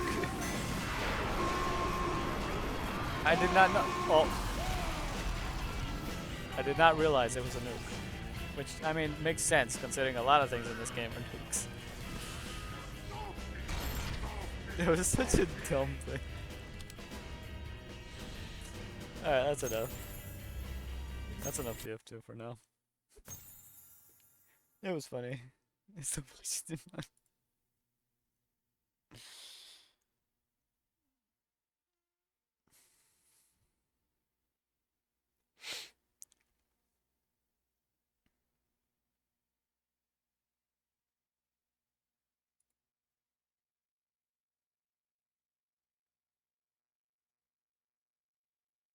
Let's see.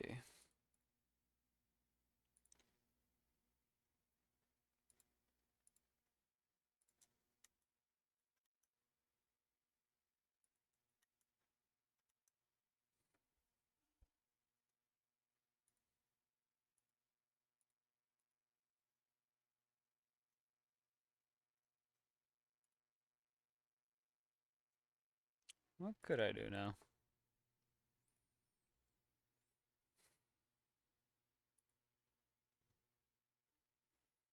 But yeah. Switch over to something else.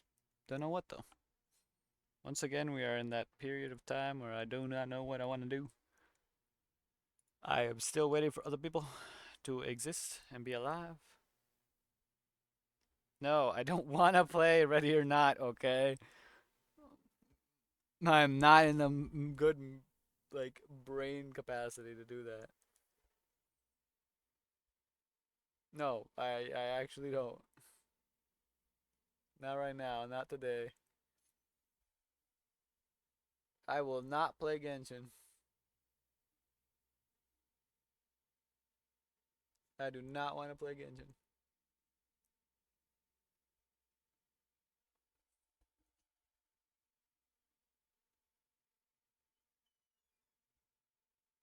I don't have Peggle.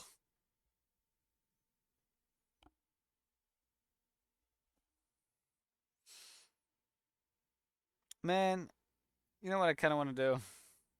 Ah, wait, no, it takes so much work though. I doubt I could start it.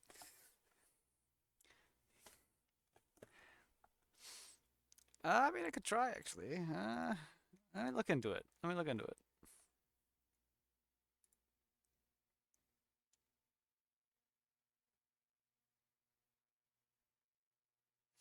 Wait, let's see. 1, 2, 3, 4, 5, 6. That's odd. What do you mean schizo? What are you talking about?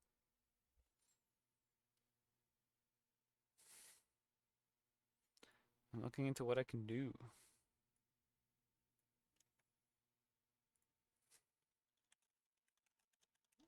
What if we just learn how to make a talking AI, huh? How about we learn that?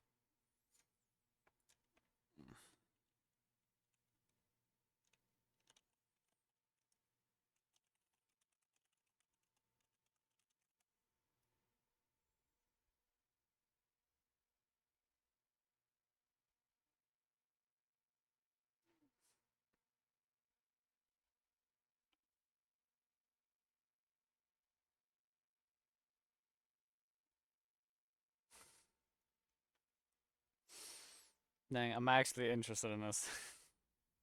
Because it could be funny. The things I could do. The power I could hold.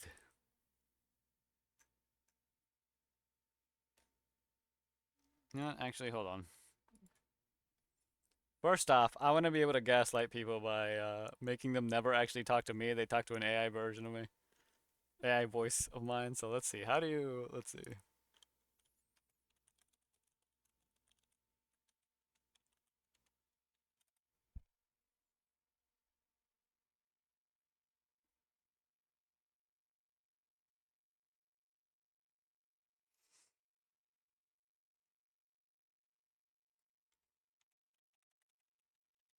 Okay. Does it cost money? Cringe, it does.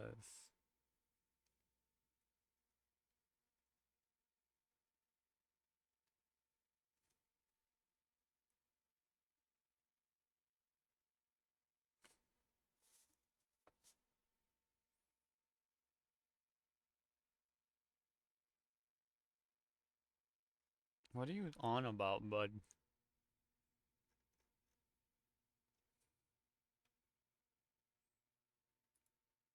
Let's see, what is this Friday?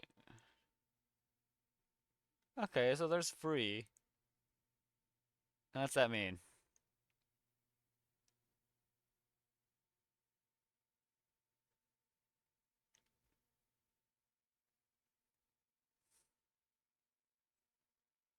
I just think it'd be funny to make an AI version of my own voice.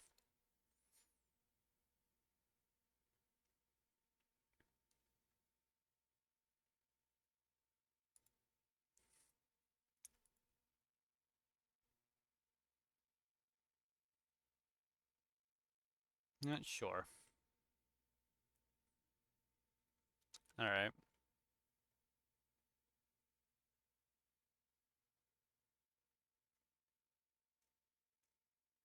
Now, I know you're not seeing anything. It's just because I'm trying to set this up first.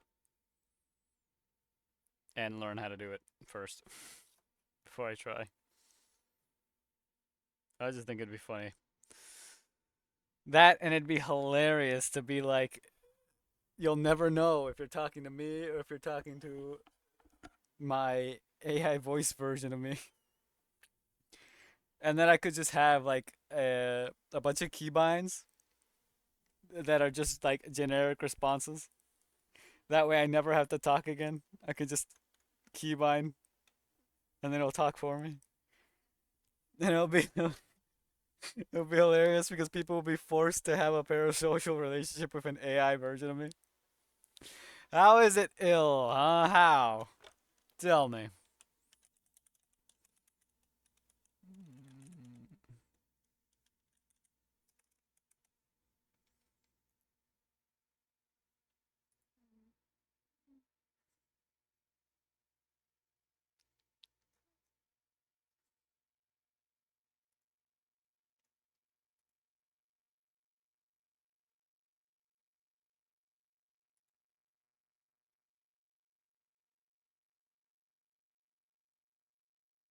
Hmm.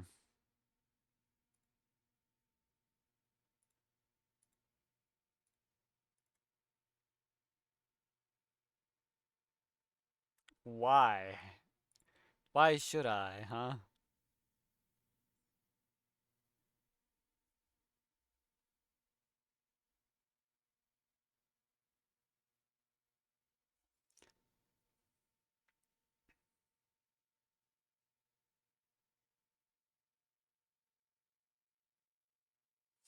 Cringe, you have to sign up for stuff. Never mind. I'm not doing this on this. I know the resources are available somewhere.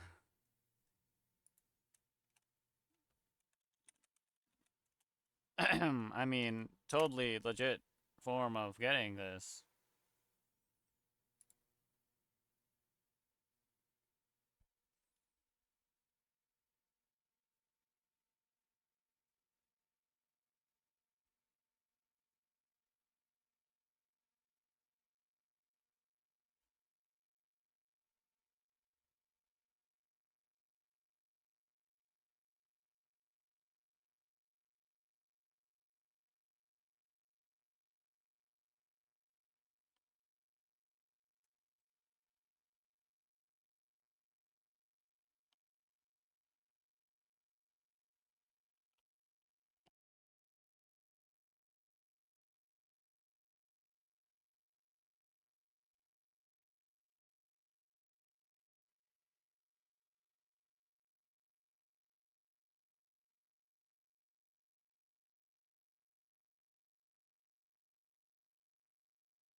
Maybe I should stick with the other idea I was thinking of. The more complicated idea.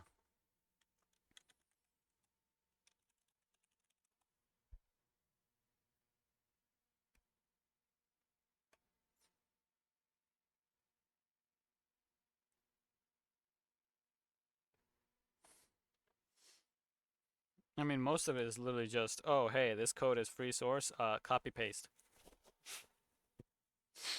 And I'm pretty sure I've got some of the resources on my PC already. But, oh no, okay, I'll be back, actually. So, yeah, I just realized something, and, this isn't good. So I've got to go take care of this. I'll be back. Okay? Okay. Also have this. The music's back. I forgot to put that on.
I return. I'm alive. That took longer than I thought it would. But that's taken care of.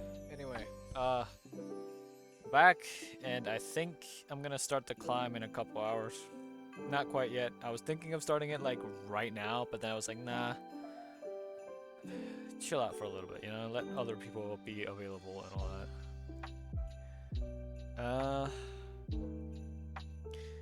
Here's the thing though.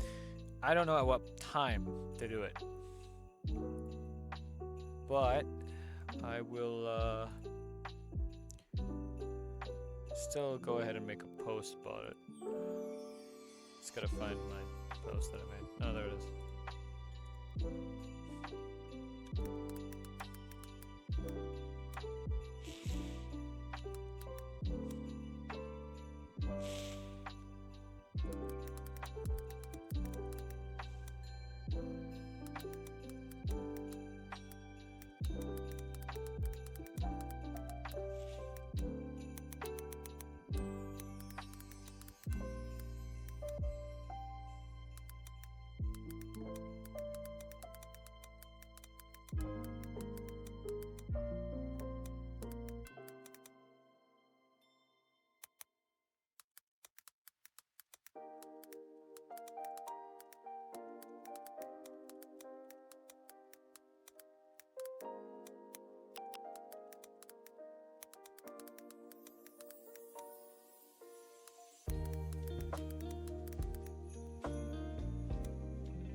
Yeah, there you go. That post is done. Let me go ahead and actually make a post in here too.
Okay, there we go. What should I do now? I gotta kill time until other people are like available. I can drag people into playing something like Uno or golf or something. Yeah.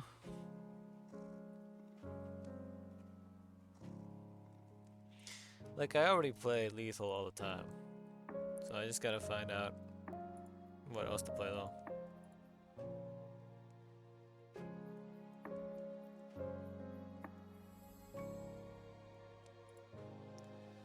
Alright, anyway. Let's see.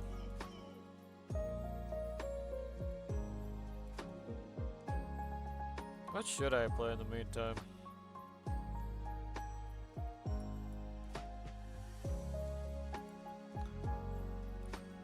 Been a lot of indecisiveness, if anything.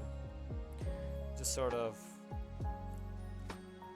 trying to figure out what to do. Because like I had a couple plans, but then I realized those wouldn't work, so I decided to be more wing it, you know?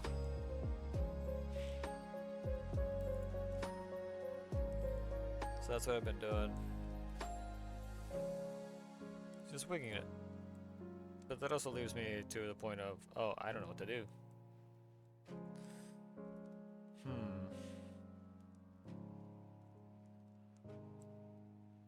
Man, if only this were... You know...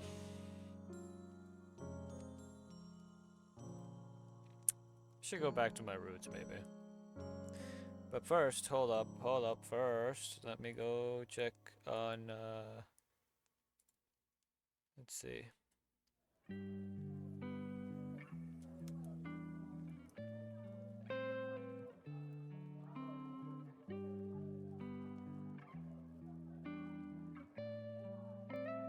Oh! So we do got mods for this updated version. Alright. Then let me change that. Start files, betas? Yeah. No beta. Update. Because I want to try out those new songs on Beat Saber. And it's been a while since I played Beat Saber. Plus, it's kind of like, you know, my thing.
Hold up. Gotta update all this stuff.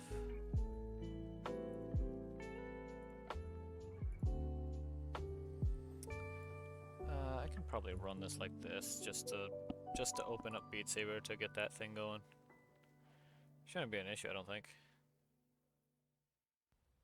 Okay. Sure, it won't detect anything, because, you know, obvious reasons. But it's not about detecting something, it's about just running the game.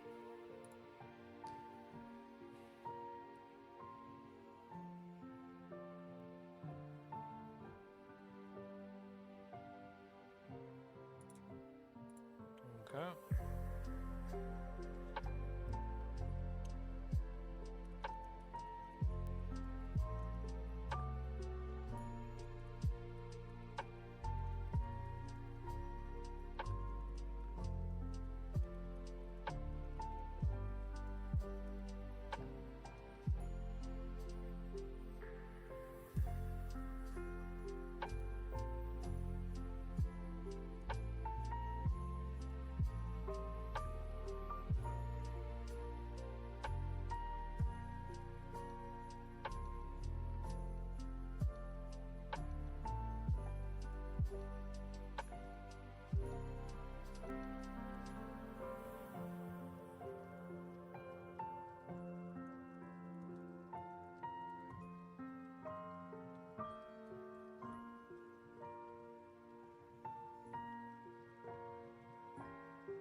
Should be able to just run it, right? Then I'll close it, get all the mods updated, and then we'll be good.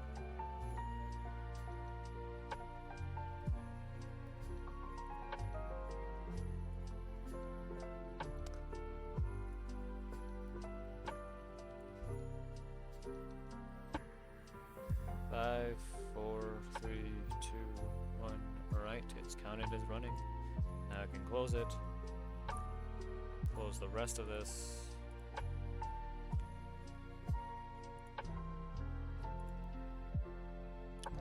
Now I can open up, where is it? Where's the mod manager? There it is. Beat Saber mod assistant. It'll load stuff up.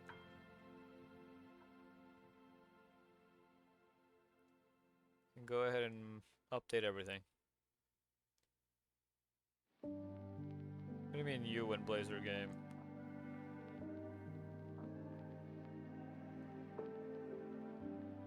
What's that supposed to mean, huh?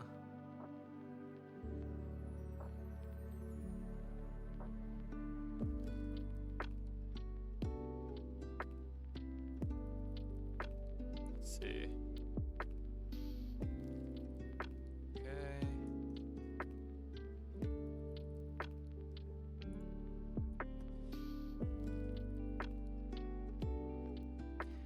And I think we're good. Check all this other stuff though, hold on. There's a lot more dependencies than last time.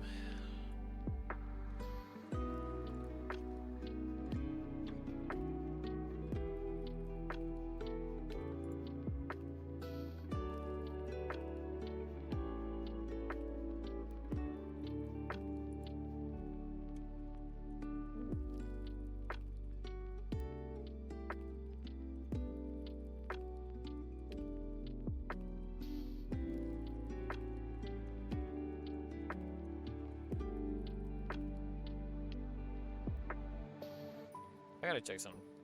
Hold on.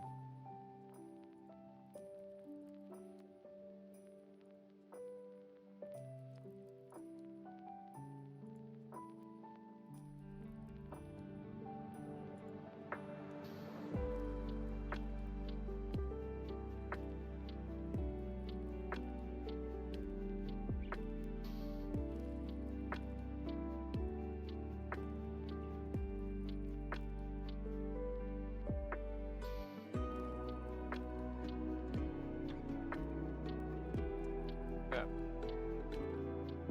There we go. Let's see. Okay. Mods should be good now. Now I have to get into VR. To go on Beat Saber.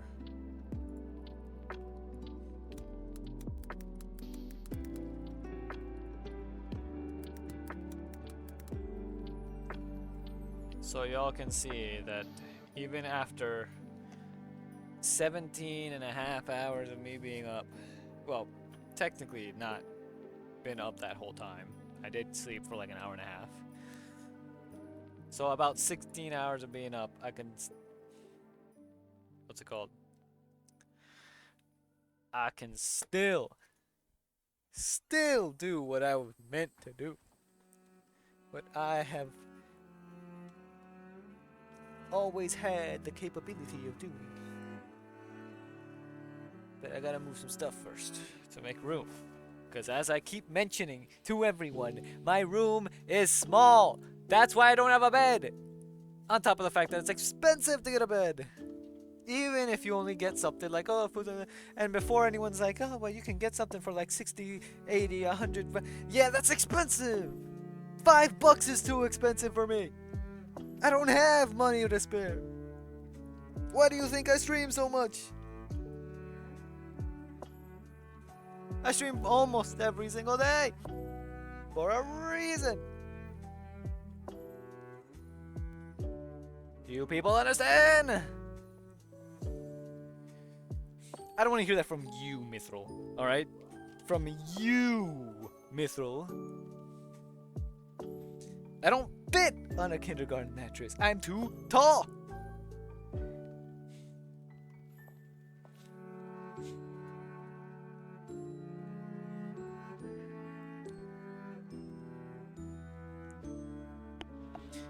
Mithril, you would fit on a kindergarten mattress, little man. Alright, little bro. You'd fit on a... What now?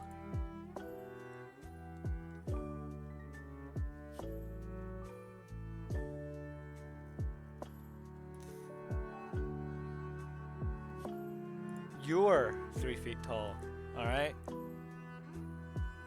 And just get a bunch of... That just comes with the same problem, that is, they won't fit.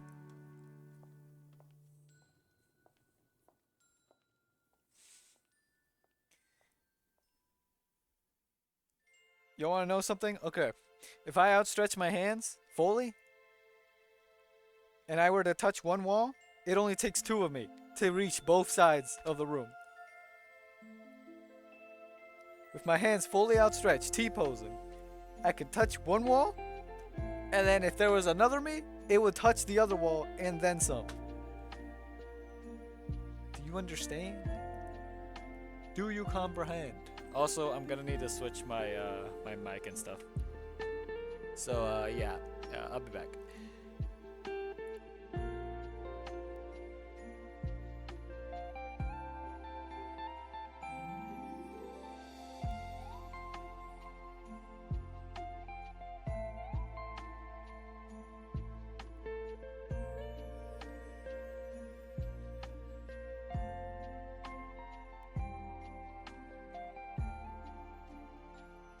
Hello? Does this work? Does this still work? How do I sound? I need to know how I sound. How do I sound?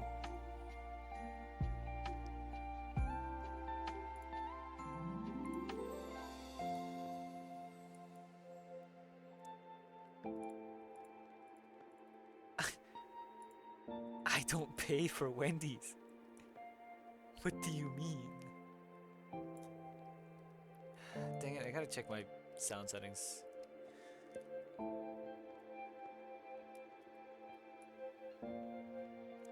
Is that better?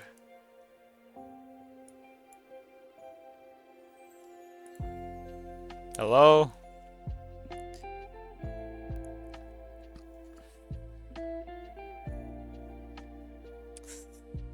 Dang, I gotta grab all this stuff now.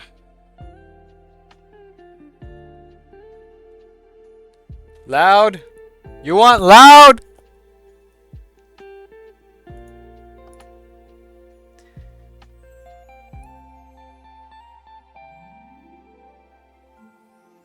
How about now? Is that better? Or is that too loud? Or is that too quiet? How about now? Is that better?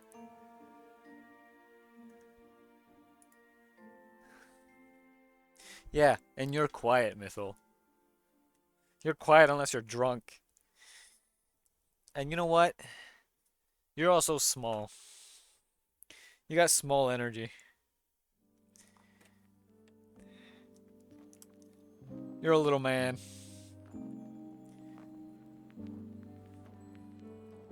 You're a little baby man. Alright? That's what you are. You need to accept that.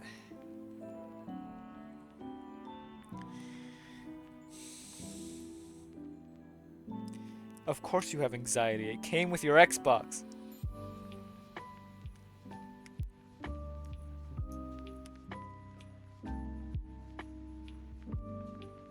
High horse. You think this is a high horse? You don't know at all what a high horse is.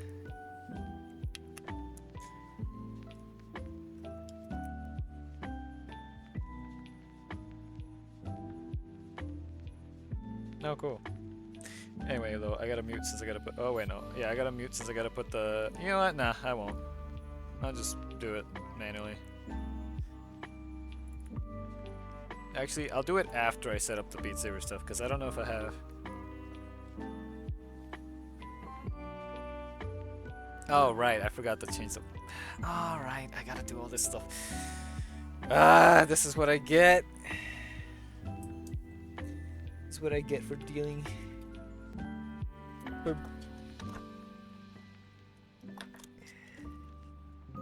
There we go.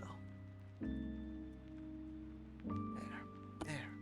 You happy now, Oculus?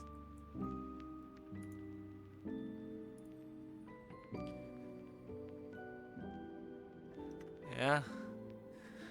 That's cool. 2 more? That's not my real goal. My real goal is to surpass certain people.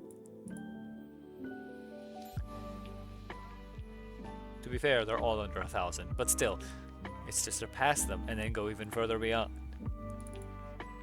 For personal reasons on some of them, and for others just for competitive reasons. But most of them are for personal reasons.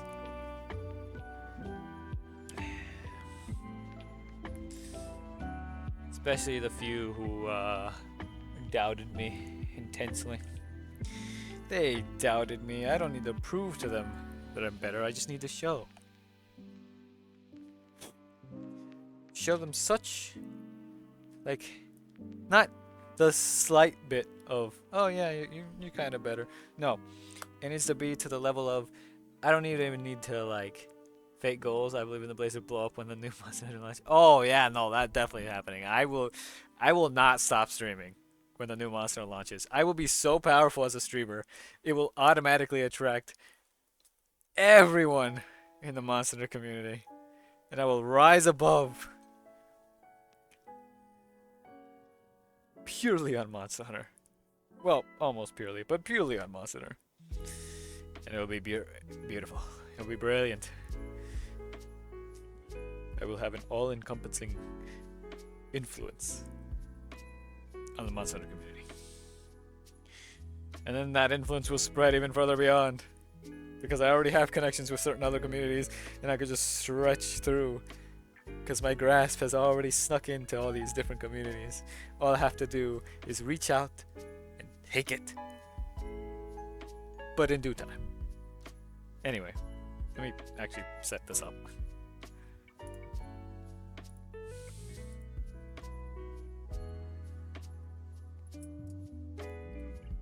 Okay.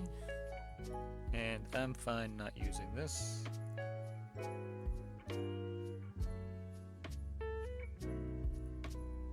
Close this, please. Yep, there we go. Okay, that looks good. Launch Beat Saber.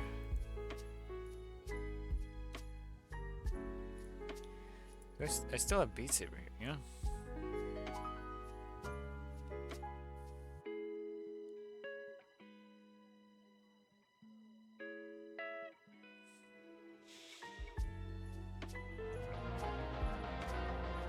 There we go. Alright. Now, let me do this. Go over...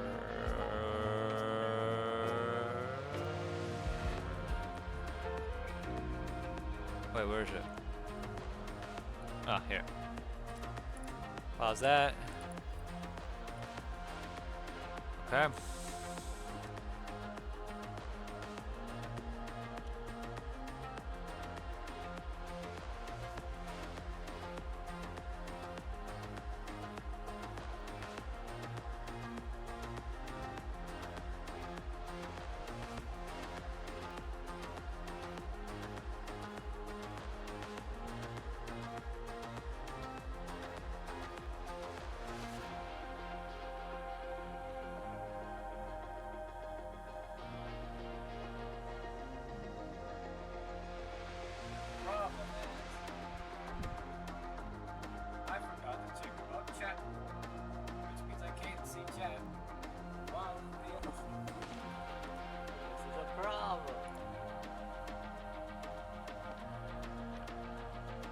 Okay, hold on.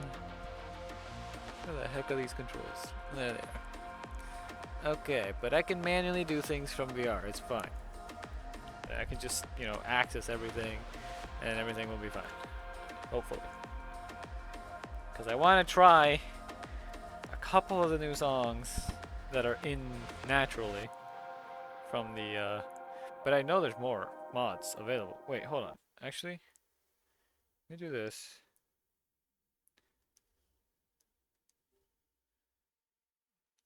Okay, good. It's only showing that. Means I don't have to worry about all the info that shows up. Okay. Double press here. Okay. Let me browse through the mods to see if chat core is actually updated. or whatever it's called. Oof, it's not. Okay. Okay. Okay, that's fine. I can deal with this. I'll simply lower this down to about here. Or maybe up there. Place it like right about there. Pin that. And we're back in. I need to fix my room. Settings, room. Okay, standing right here. So first off, okay. Second off, hold on. Ooh, wait, no, that's a bad spot for this thing. This is in a bad spot too. Okay. Push this. Come on. Okay. Why did I have to put so much stuff on top of that? Okay. So, what about here is good?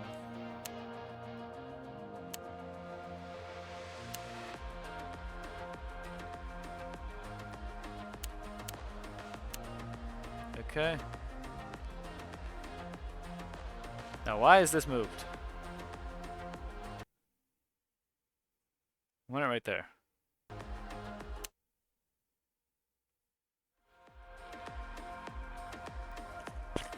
All right.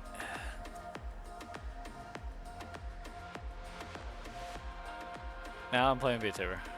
It's been a while. The game's going to be loud, I can already tell. But it is what it is. I'll be fine.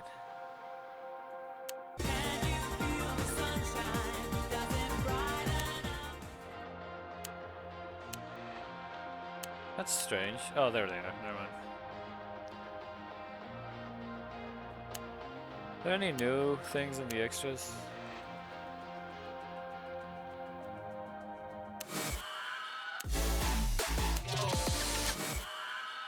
Nope. Nope, still the same. And here we go. I'm gonna try these out. I'll try all of them, why not?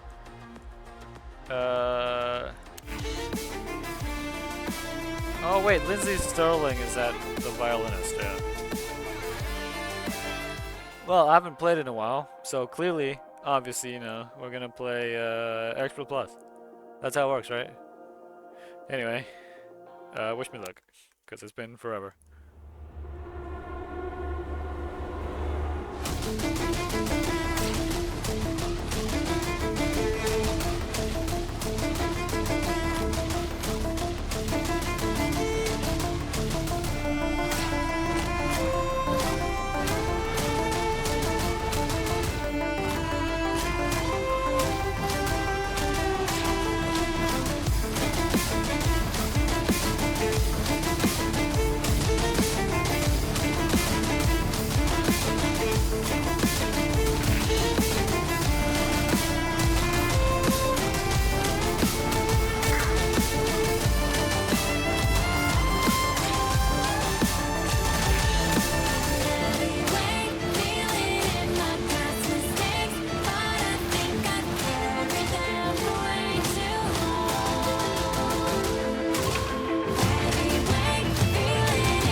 Yeah, I could have done better.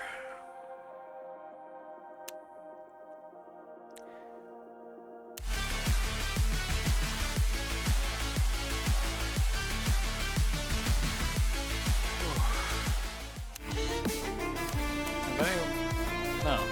Interesting. Huh.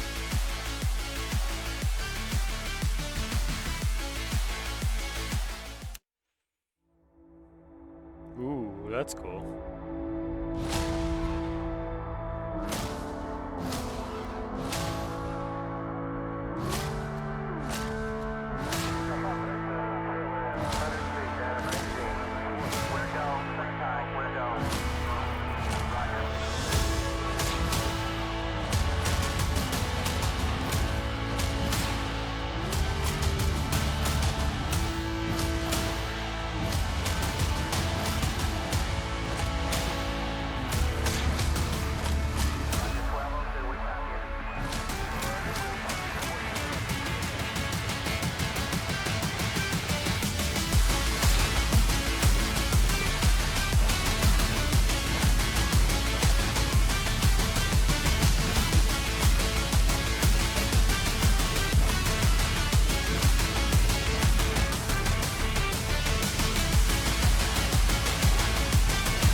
Messed up a little bit near the end.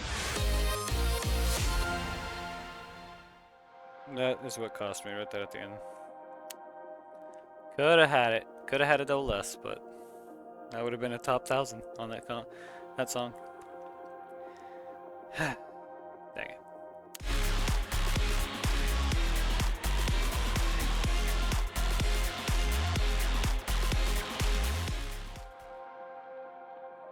Oof.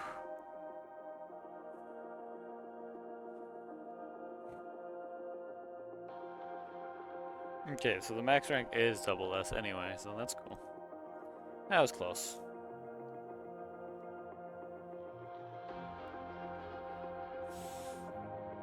Okay.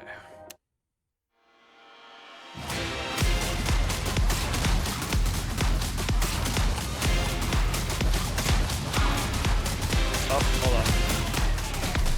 My controller's cap completely busted off.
Alright. You might hear my my fan. Because I realized it was getting a little hot in here. Who messaged me? Oh, no one. That's weird.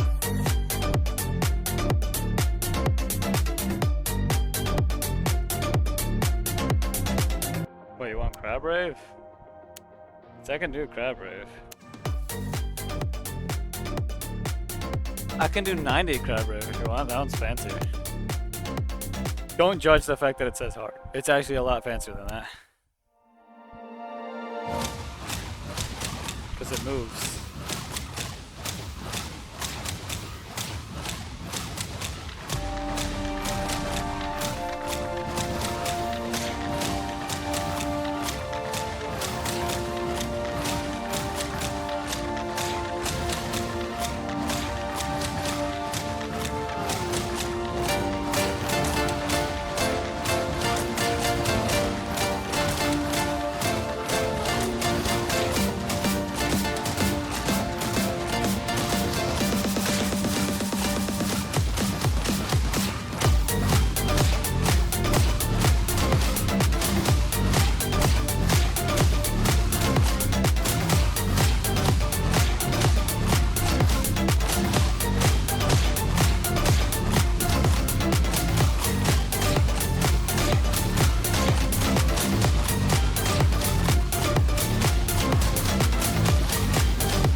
Nauseous.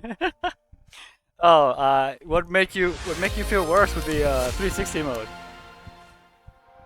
Problem is, I can't play 360 mode comfortably because there's not enough space. And it sucks that I can't do it. But it's funny. It is fun though. It is very fun. But it's 360 mode, and half the time I'll hit something, so. Alright, let's see. Here comes the difficult part, which is, do I want to go Dragon Force? Which is a song specifically made by Dragon Force for this game? Or Camellia? Which Camellia songs are always crazy. I kind of want to save Dragon Force for last, though. I'll be honest.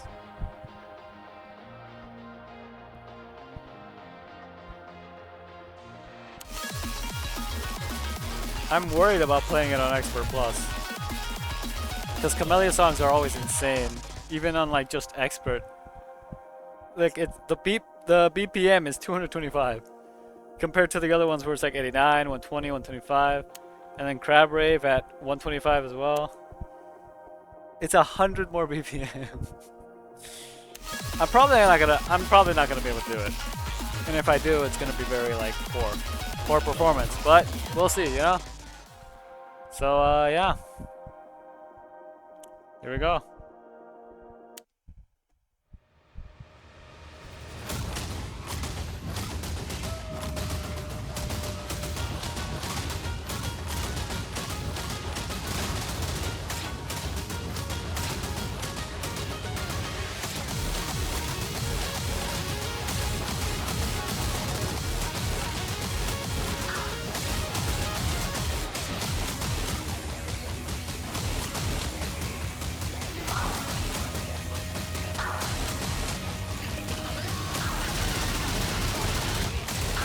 Oh!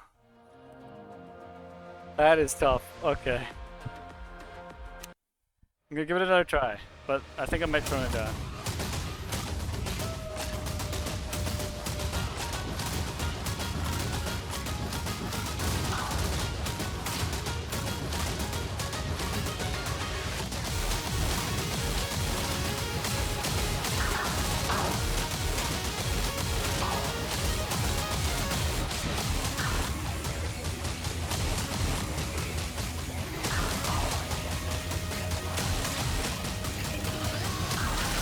Oh, no.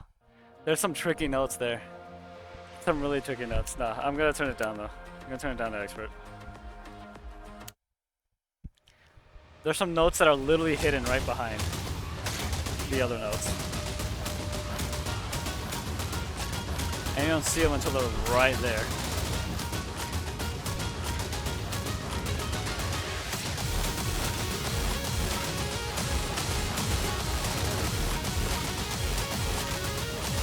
I'd need a little more practice before I could do that.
Oh, I looked up at chat because I thought I saw it move.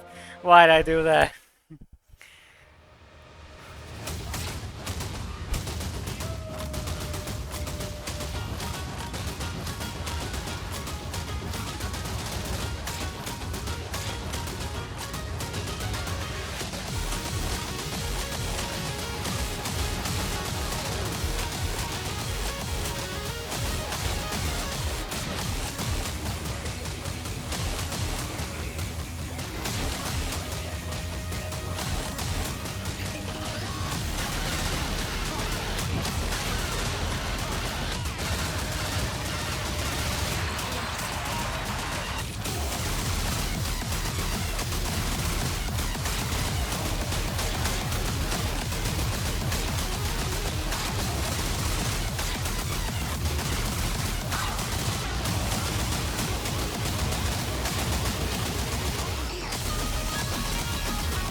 That is tough.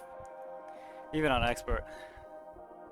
It's because the faster the songs get, the more insane they are. There are some that completely break that mold, and it's so crazy when they do, because it's like, it's super creative. But still, that was fun. That was actually fun, but like...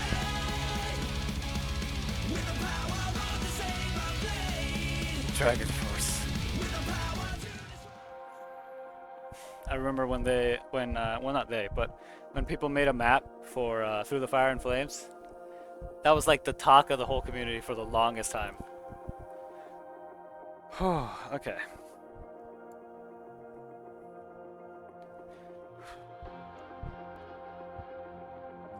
Hopefully... Oh wait, I should probably get some water actually. Hold on. Where's my water? Where is it? Oh, I almost stepped on my cables. There it is.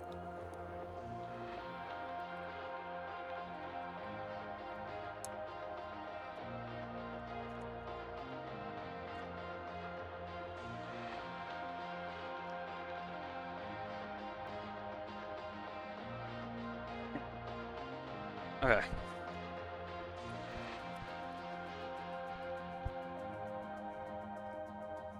Now we fight.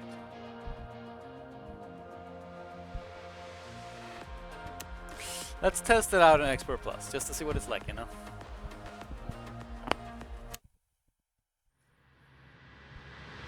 With the power of the saber blade. Oh, this is already insane.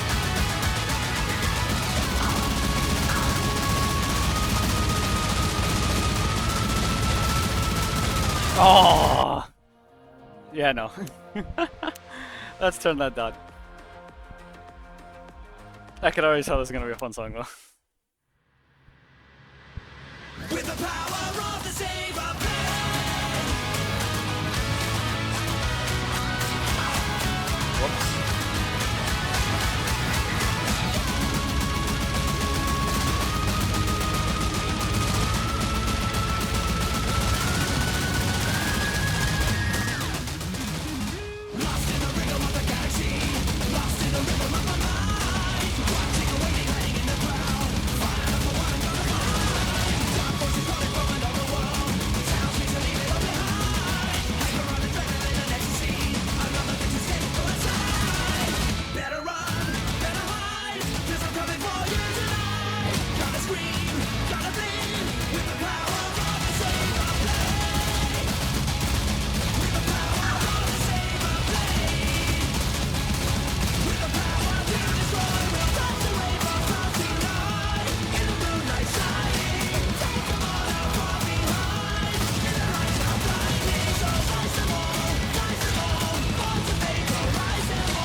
Ah.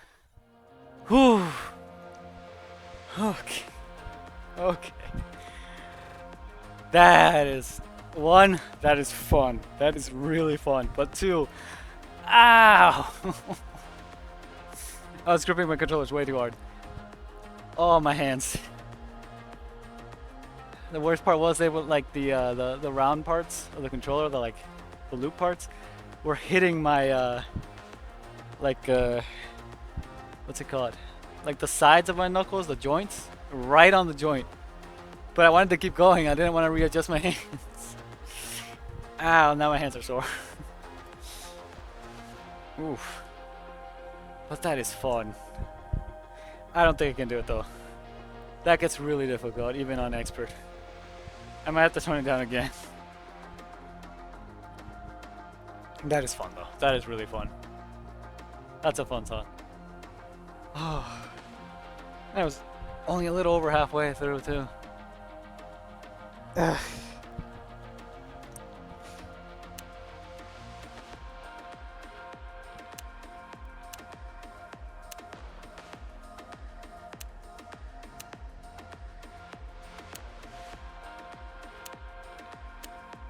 It's a big change between each. Hold on, what's it look like on easy? It almost doubles to normal. Almost doubles again to hard. And then like a 50% increase for expert. And practically almost doubles again for expert plus. Oof. I want to play through the whole song though, but I don't know if I can do expert. I think I really am out of practice. Well, obviously, because I haven't played in like forever, but you know what I mean. Hold up. I thought I got a message. Guess not.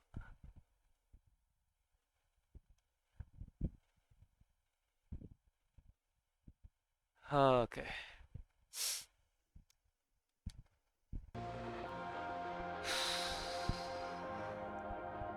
Let me at least try it on hard. Let me try to finish it on hard. And then we're gonna stop Beat Saber since I don't want to just completely drain all my energy before I do the whole climb, because I still gotta do that whole thing, you know? I hope it's still fun on hard, because I know some songs become a little too weak on hard.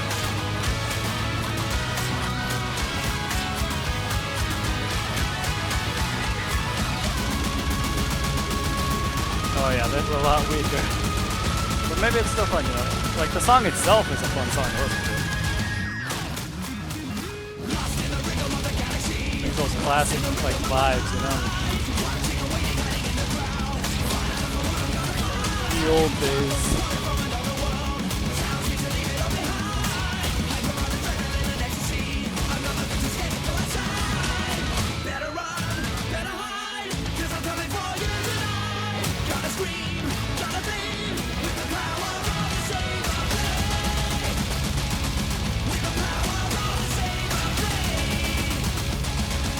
I just feel like there's more mines.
There. Despite not doing it on expert, I at least made up for it by making or getting an SS on hard. Double S. Okay. Just so I don't completely ruin my chances of completing that climb that I have to do later. I'm gonna stop there, and I'll switch back to probably just chatting for a bit. See if anyone wants to like hop on something in the meantime.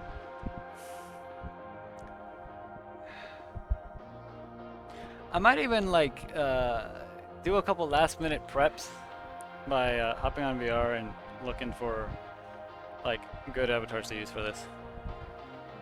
So I might do that. But yeah. Anyway, let me switch to BRB.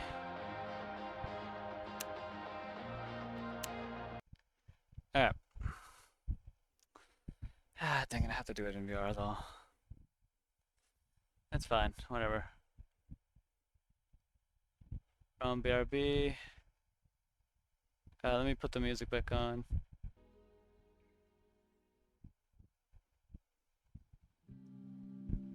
There we go. Alright then. I'll have to give me a bit.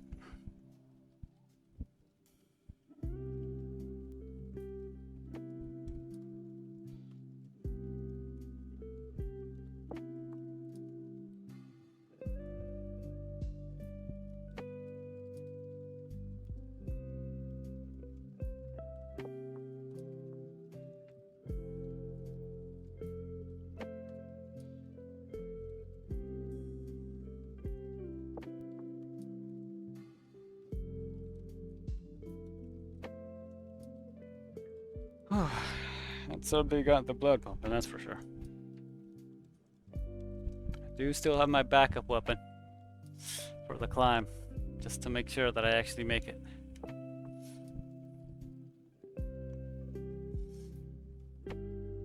But for now, I gotta go in, check a couple things, make sure I can actually set everything up properly. Make sure everything's working. Make sure even the world is still there. Because if the world isn't, then this would be so embarrassing. Alright. Let's see. Come on, load.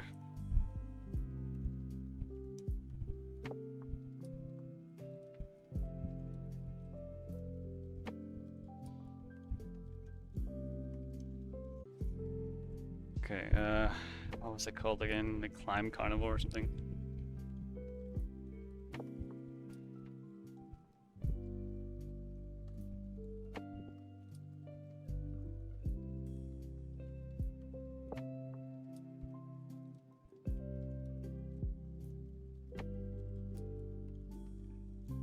There it is. Saturn.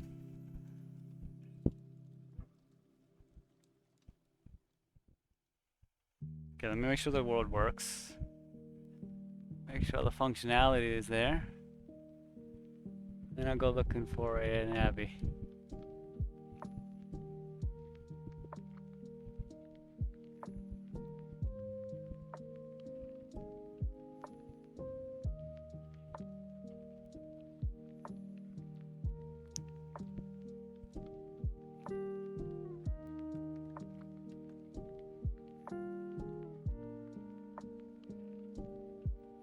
Sorry about the fan again, by the way. Also, I need to figure out how the, because I think the way I'm gonna have to do this is I'm actually gonna have to fly up to each individual point, activate it, and keep going. And that's what worries me.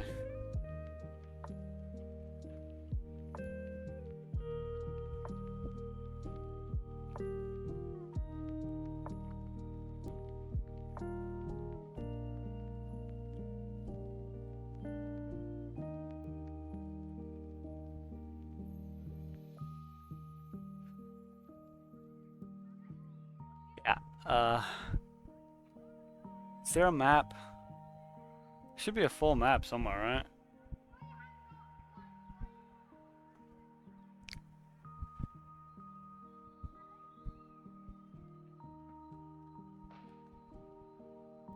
Oh, jeez.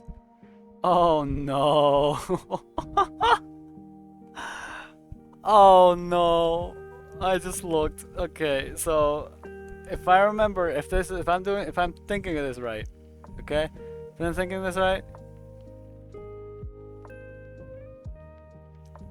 I've climbed, last time, I climbed to Mars. Yes, I see it now. I climbed to Mars. That was 21.5 thousand meters, or 13.35 miles. Yeah, Saturn goes up to 30,000 meters, or 18.64 miles. That means I have to do 8.5 kilometers of climbing. Oh, okay.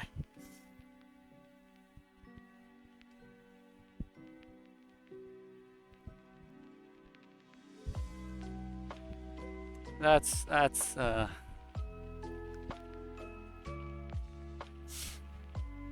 gonna be pain.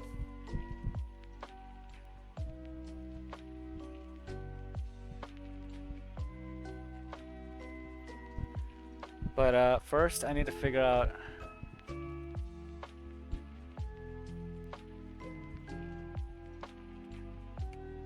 Okay. So to put it in perspective, the base camp climb, the base climb, which where can I find how tall it is? Maybe it's this one, normal Rock of Fame. Hold on, I'm looking through here. Okay, that's Saturn, that's Mars. That's Moon, though it doesn't say the distance for the Moon. Well, basically the base climb apparently was about 2 to 3.5 hours of climbing, on average. So first off, I need to check a couple things.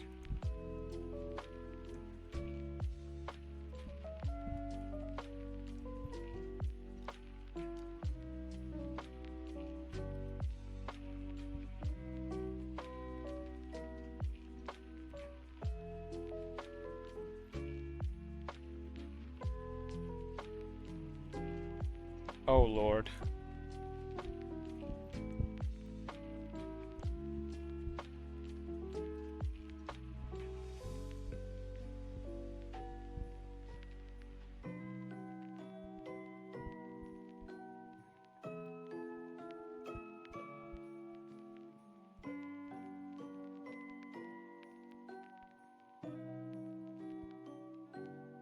Oh jeez.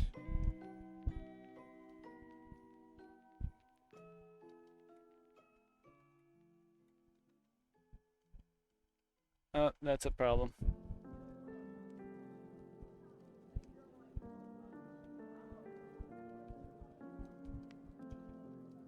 Okay. I'm gonna have to look for another one.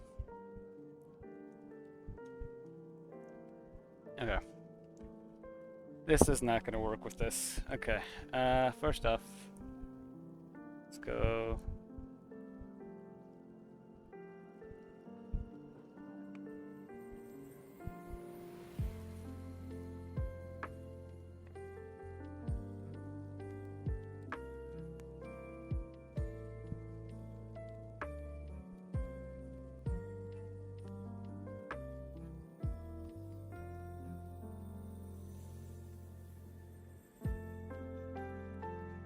First off, let me find the avatar that I'm going to use for climbing. Also, I should probably switch the thing now that I think about it. Okay, let me switch to... Again, this is preempt... Oh, whoa, whoa, whoa, whoa, whoa.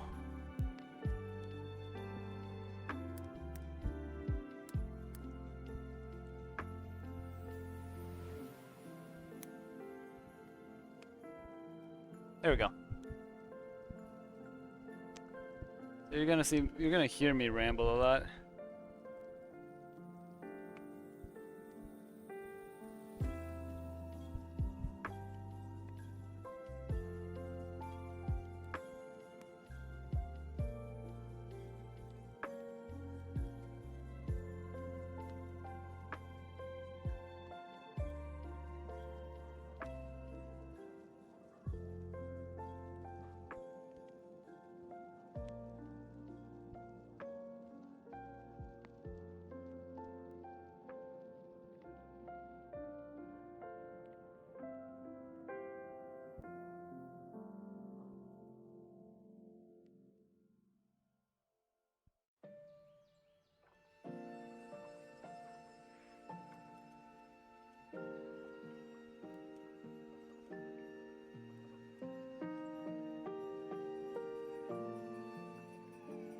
interesting. This might not be what I'm expecting though. Or hoping for. This feels weird. This feels very weird actually.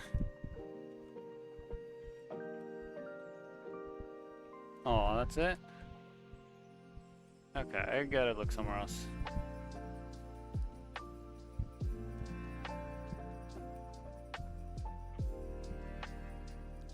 Unless...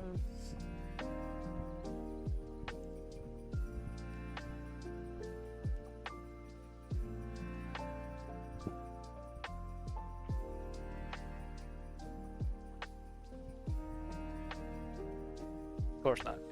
Okay.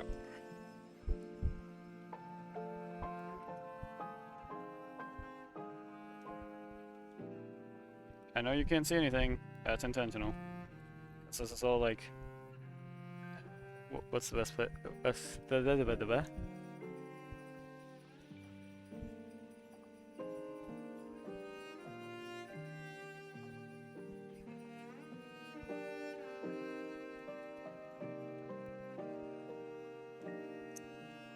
And...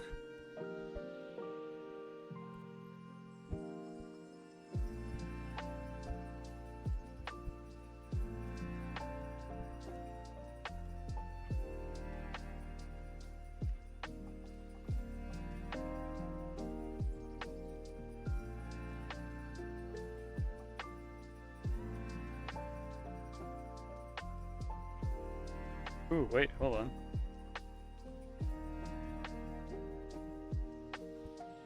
Okay, hopefully this doesn't take too long.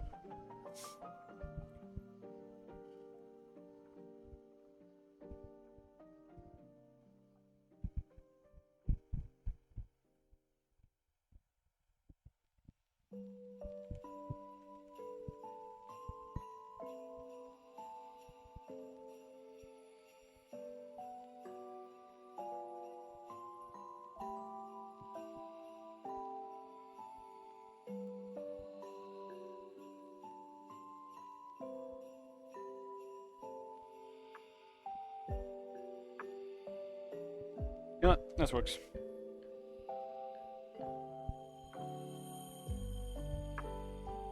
Okay.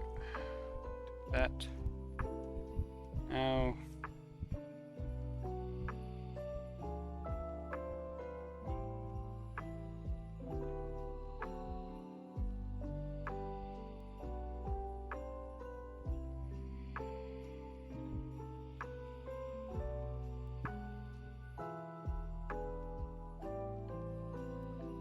Oh, this is a problem.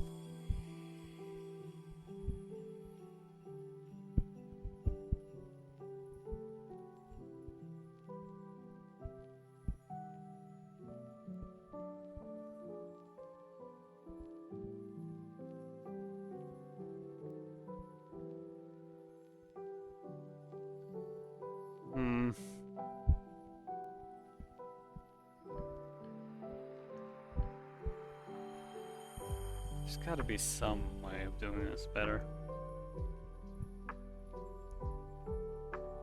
Sure. Let's test it here.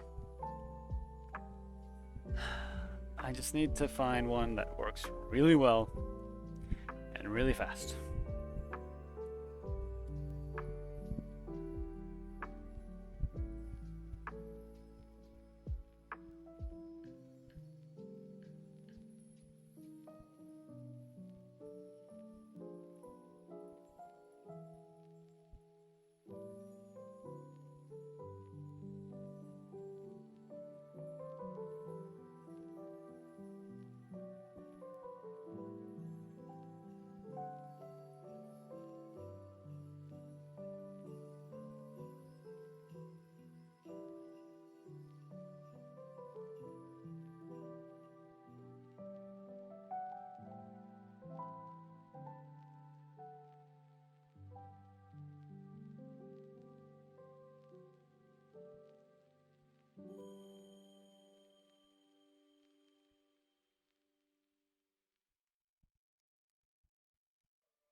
working.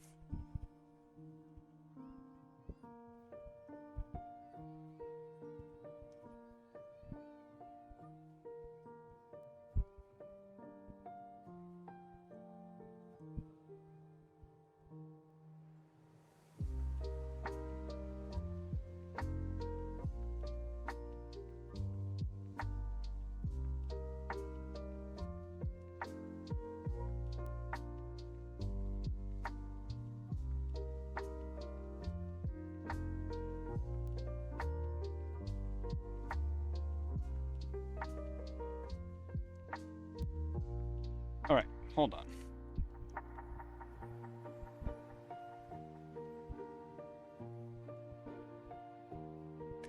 Okay, I think I figured something out, and I was doing things wrong.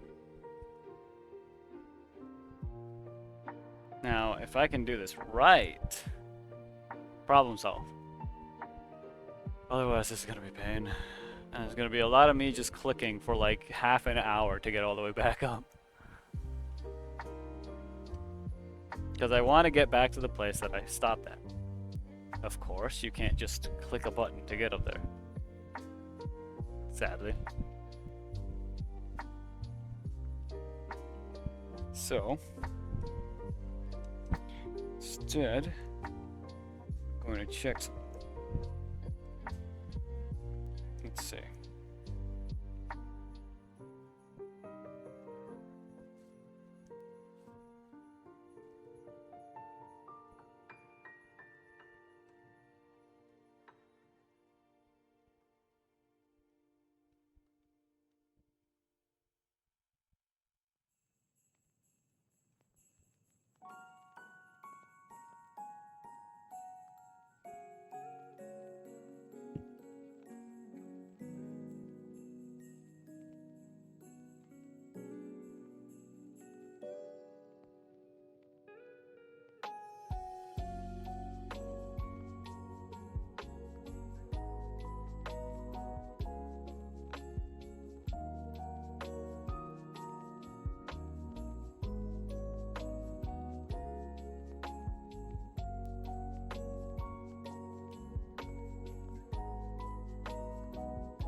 Sorry about the wind again.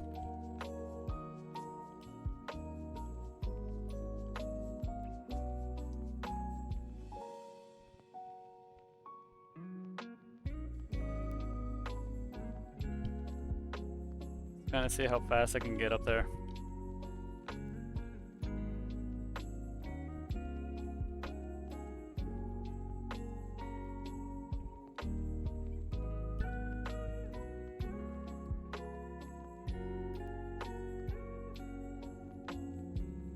Oh man, I don't know if this is feasible.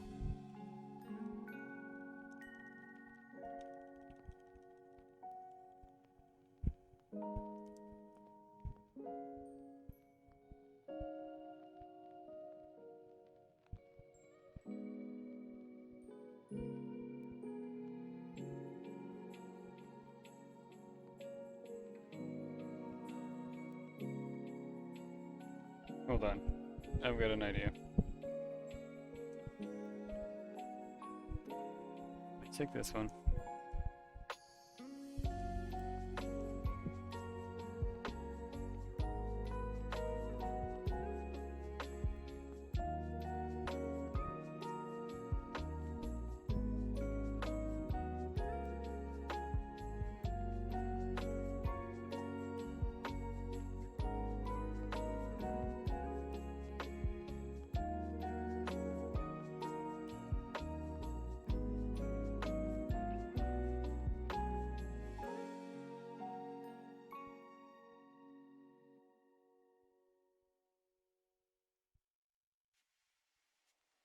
Well, this one's much better at it.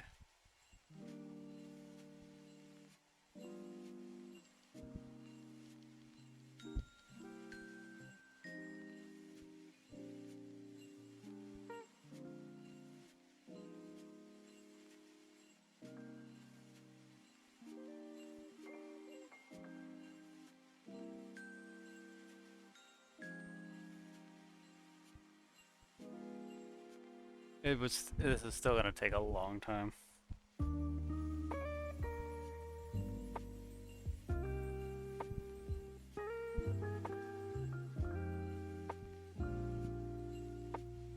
Like, I've been spamming the button and I'm only about 600 meters up.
Okay. I need much better, something much better than this.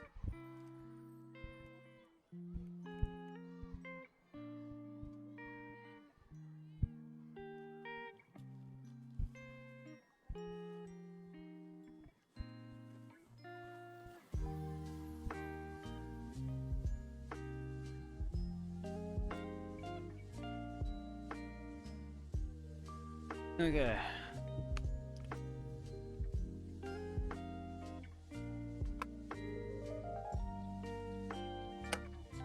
There. Let me turn that off first.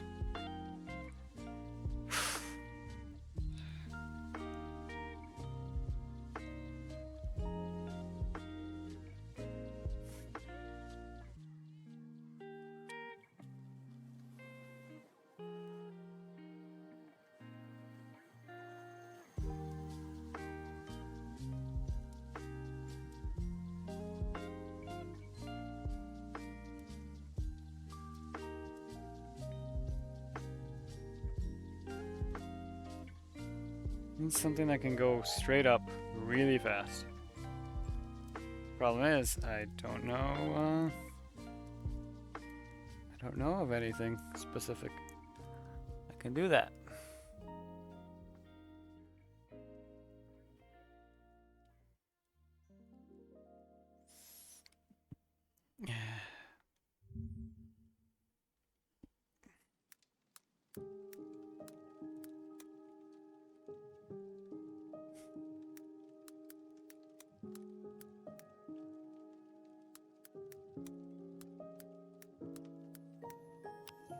Look up.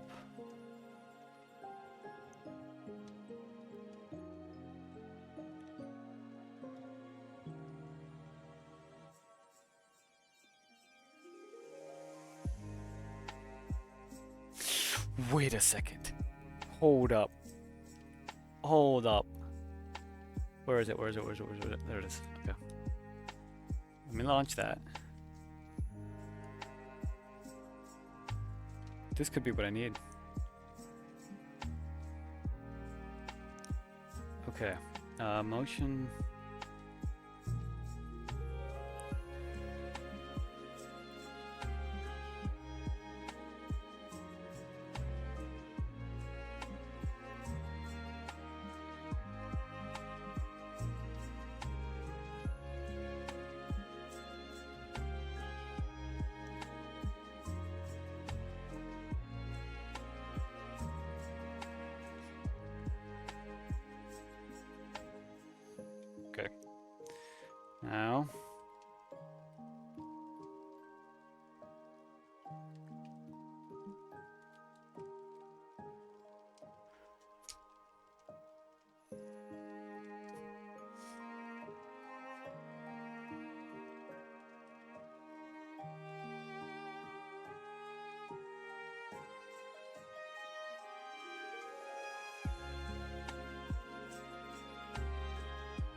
Can I make this stronger?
Nope.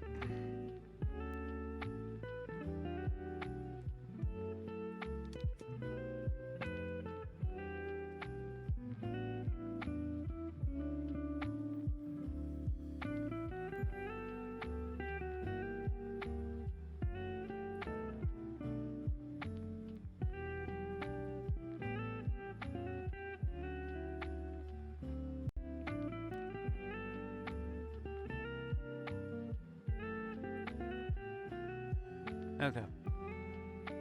Maybe I got it.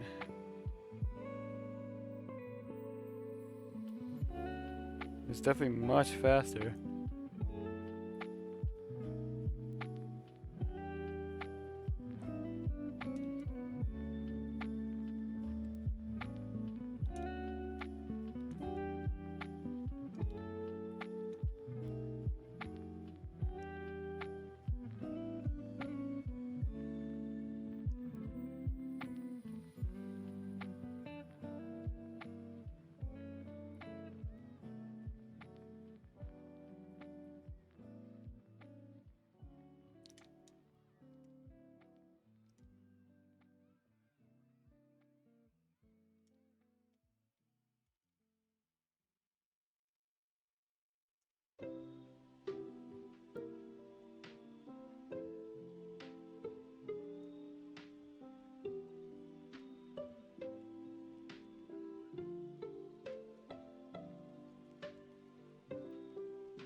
Okay. I need to fine tune this.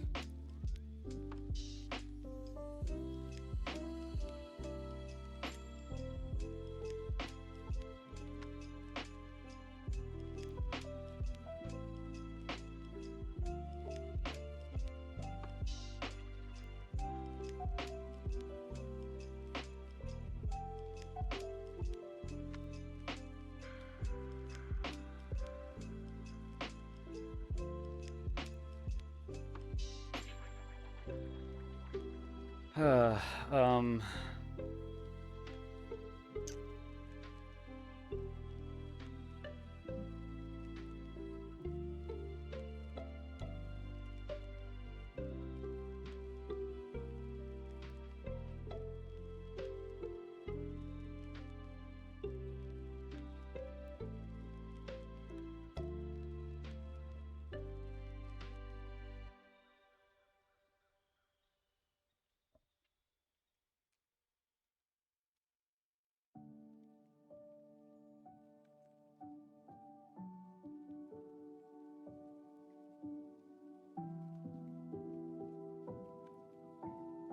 Okay, so this probably was breaking it. So let me do this.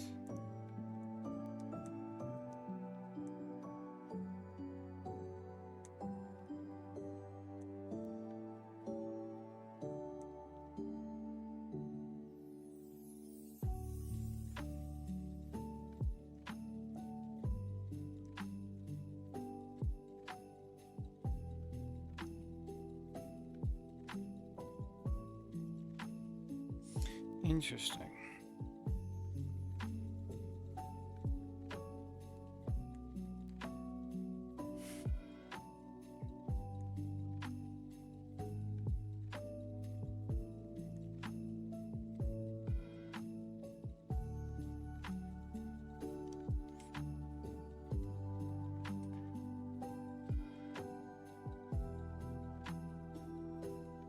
Okay. So I found a way to do it.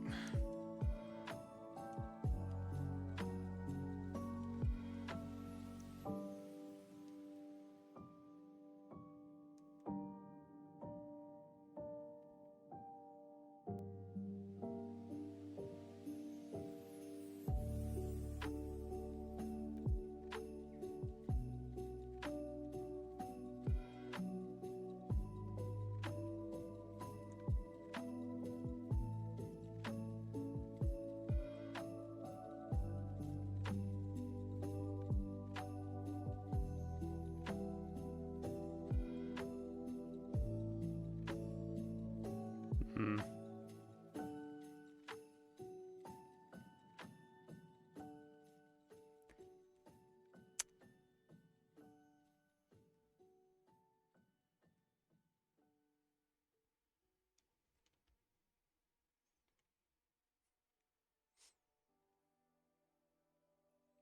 Okay. So I've kind of figured out how to do it.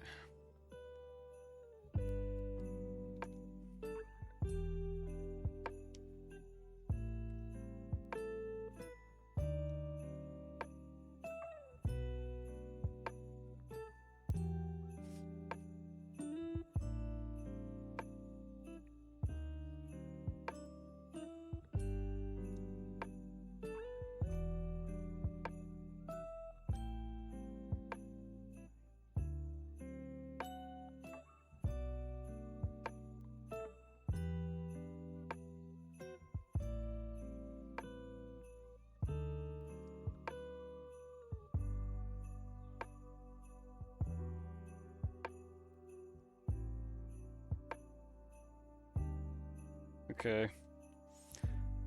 Oh, I haven't checked the chat in a bit. Oh, never mind. You guys are fine. Okay, so I think the better version of what I'm doing here would be if I change this.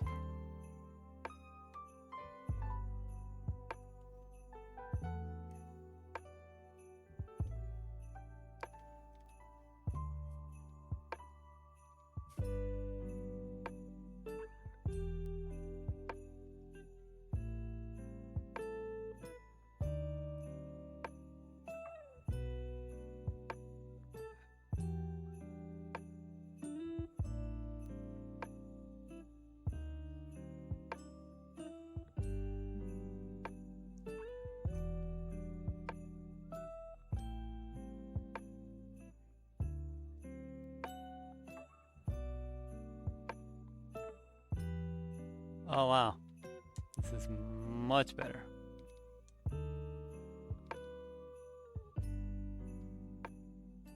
Much more controllable.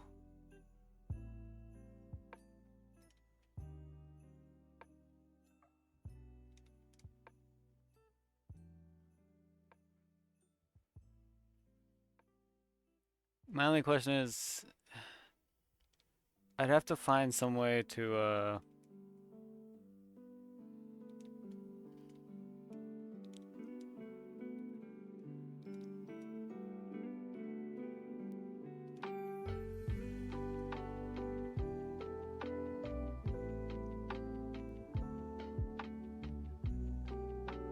okay.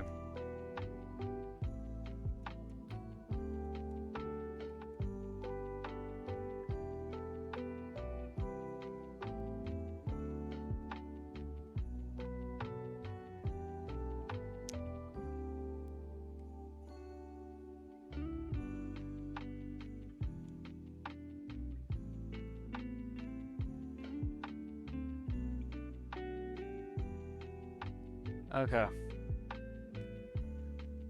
Holy. Okay. So.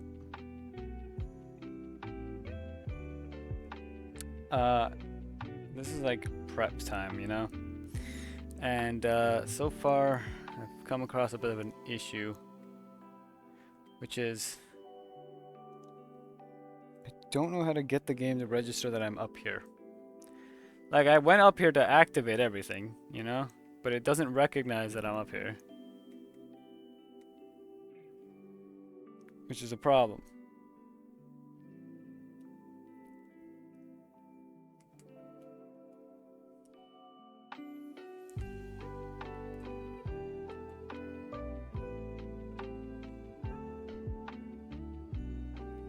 Hold up. Hold on. I think I can fix this somehow. First off, let me... There's gotta be a way.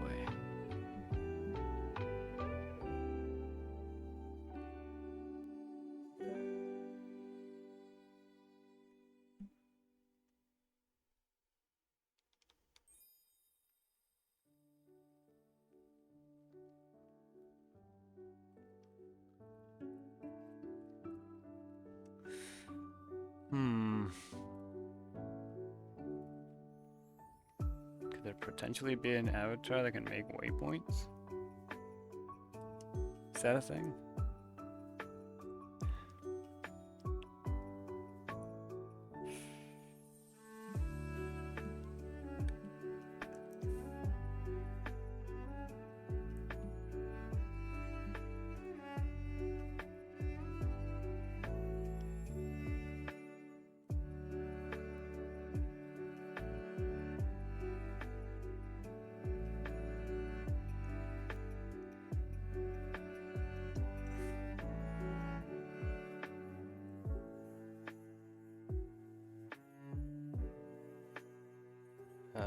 Let's see.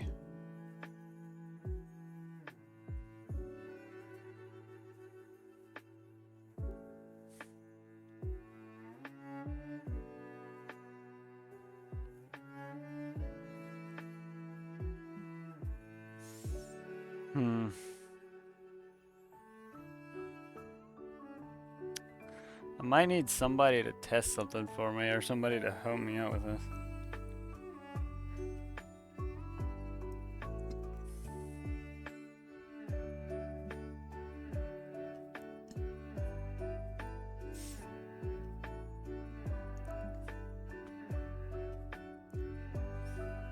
Okay, let me try something.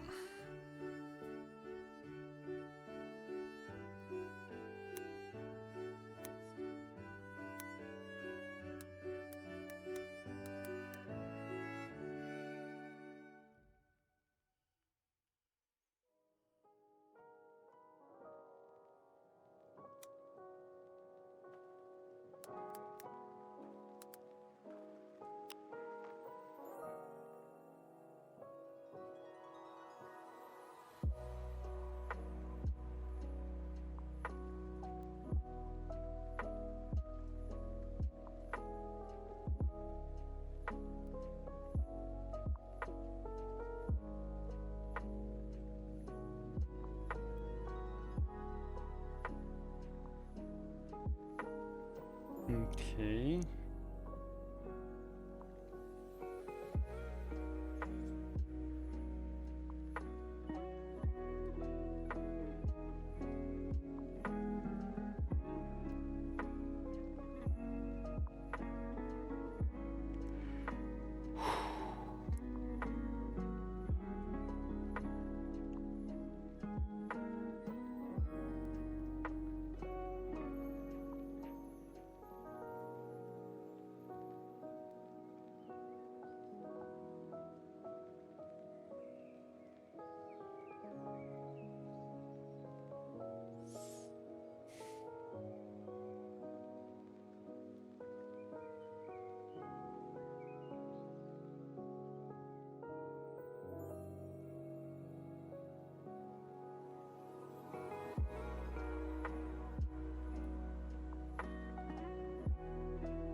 Okay.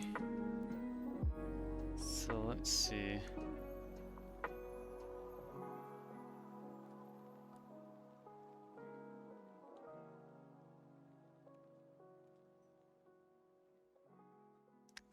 Okay, go to bindings.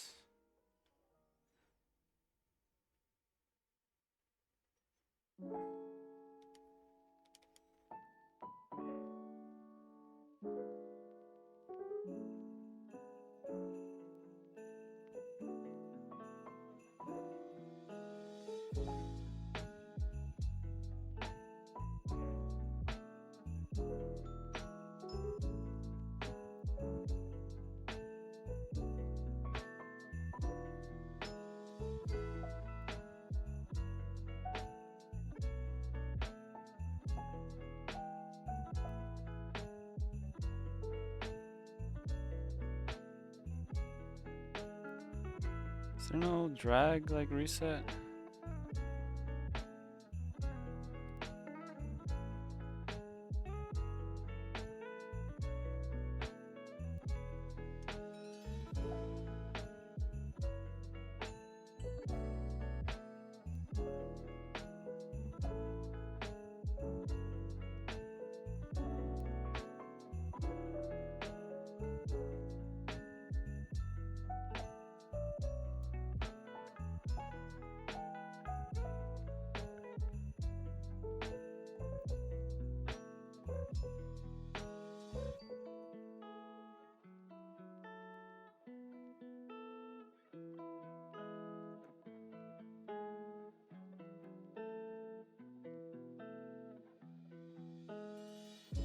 Okay, let me try this again.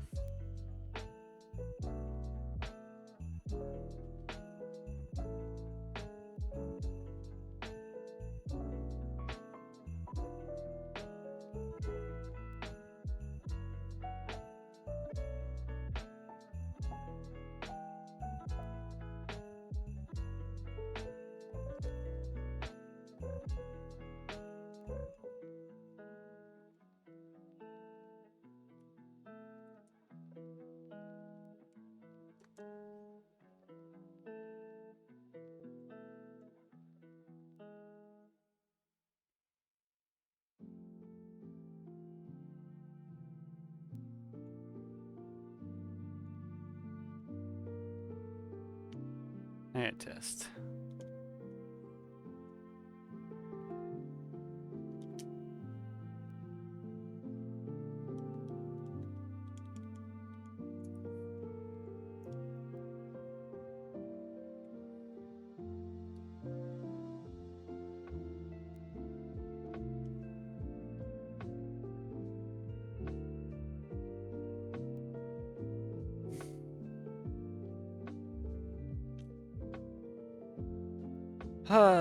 Okay.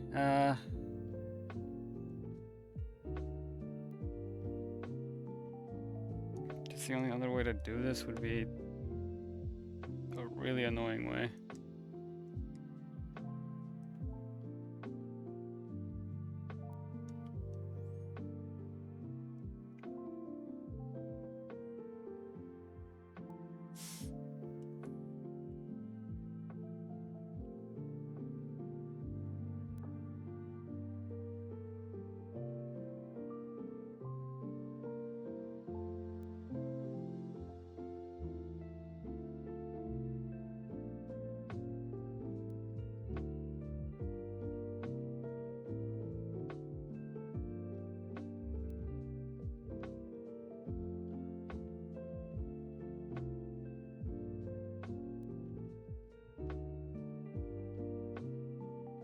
Okay, let's try here.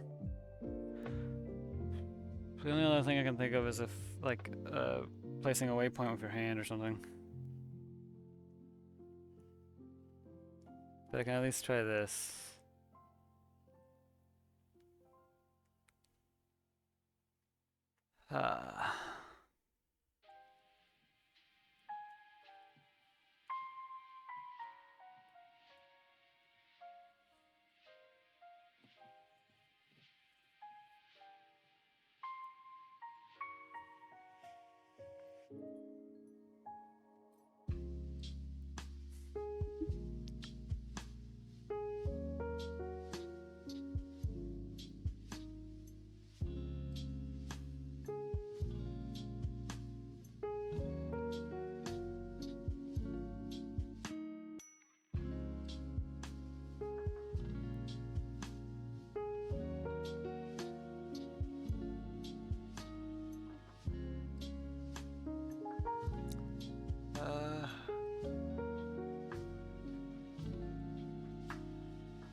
That sucks.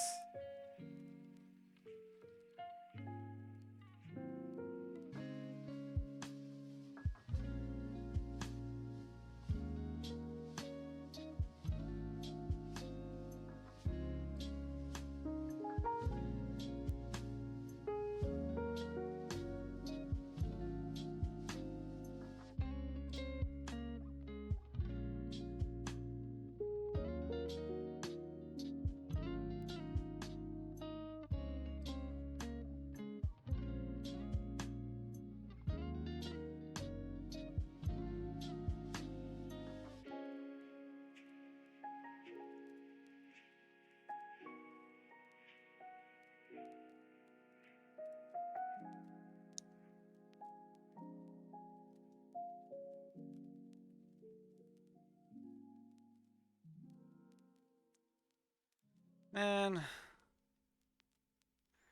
how am I gonna do this? What am I doing right now? I'm trying to figure out what I'm trying to figure out how I'm gonna do the thing that I'm gonna do later. Because so far this is not gonna work. Unless I can find something. Hold on.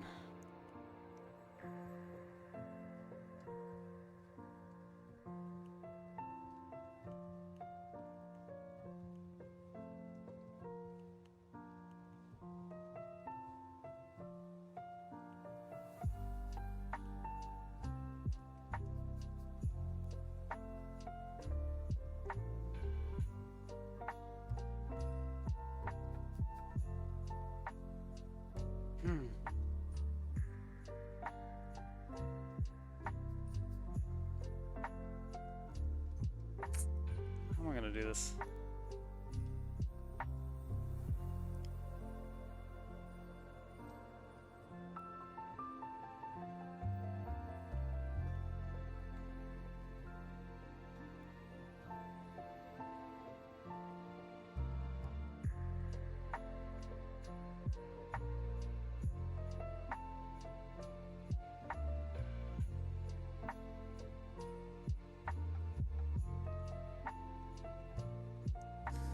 Alright, I need to do something.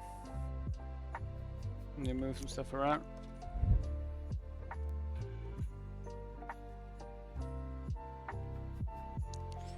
And then I'm gonna figure out how to do this.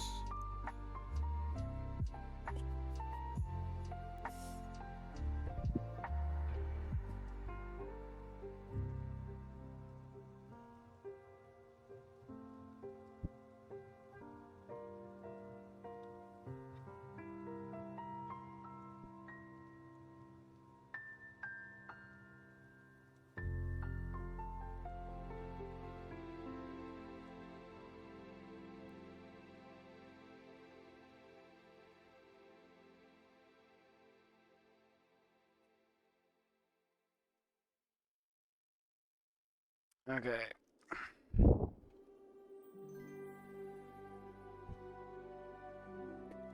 Ugh.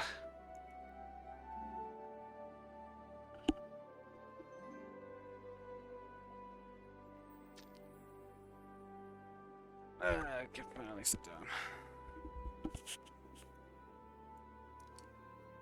And I should have done all this prep work initially.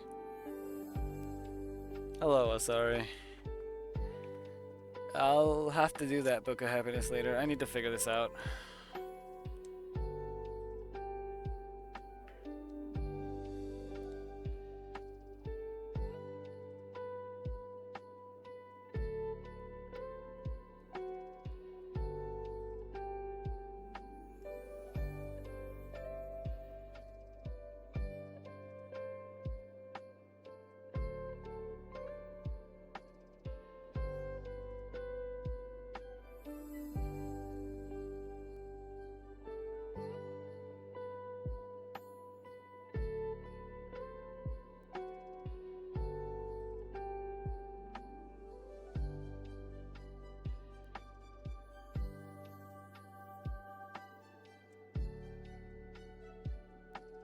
How am I gonna do this?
don't want a video tutorial. I need a just.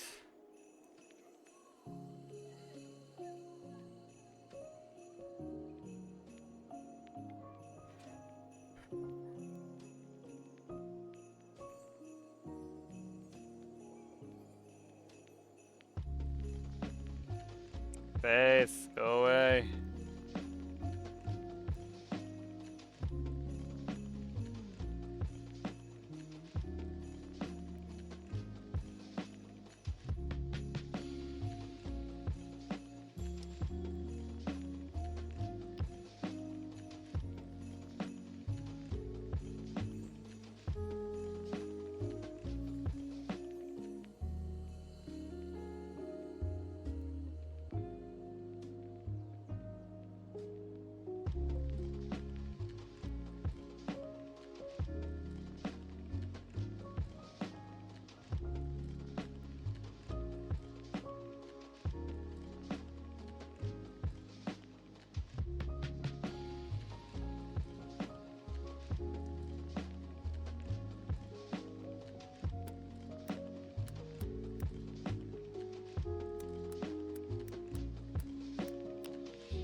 Ah.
Oh my gosh.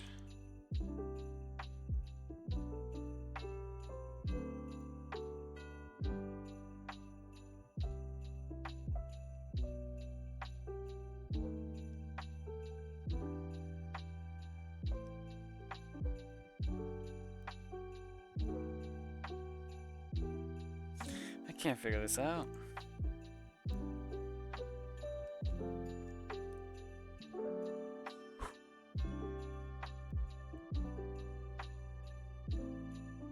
Wait a second.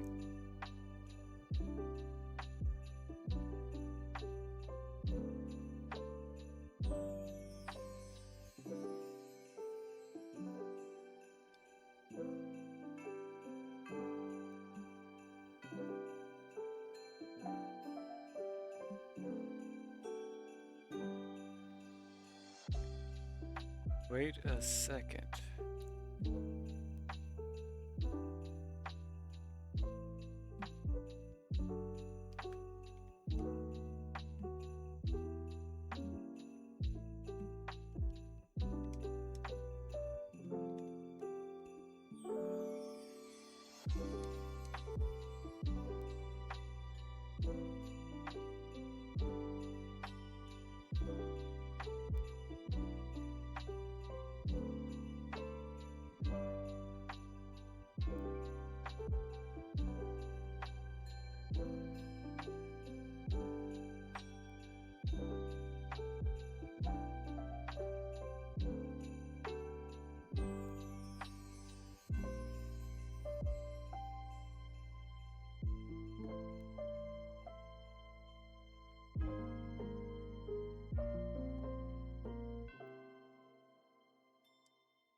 Would this work?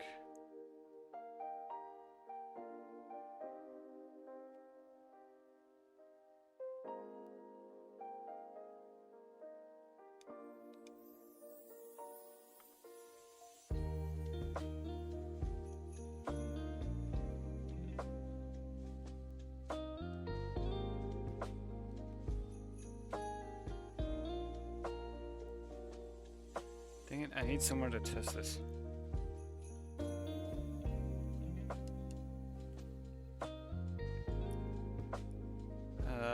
Also, hold on.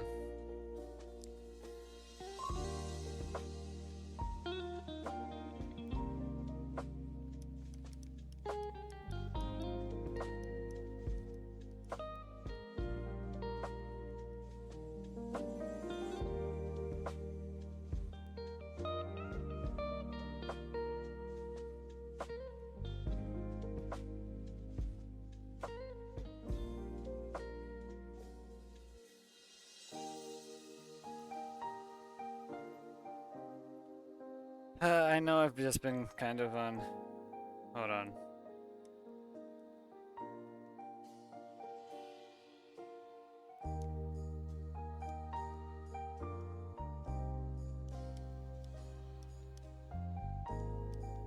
On BRB for a long time.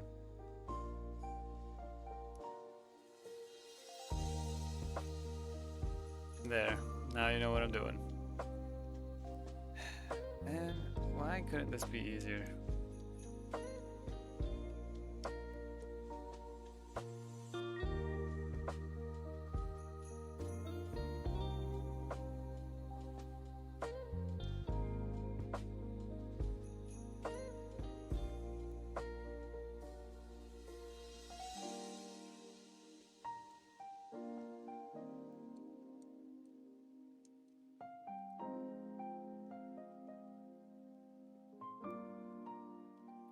Come on.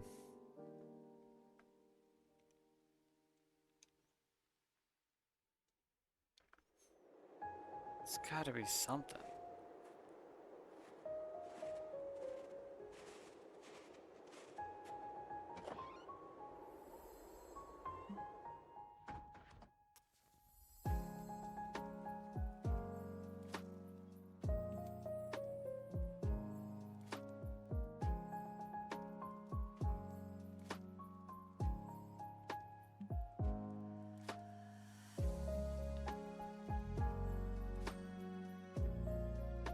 What does ignore boundary state mean?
I am getting so many random notifications for no reason.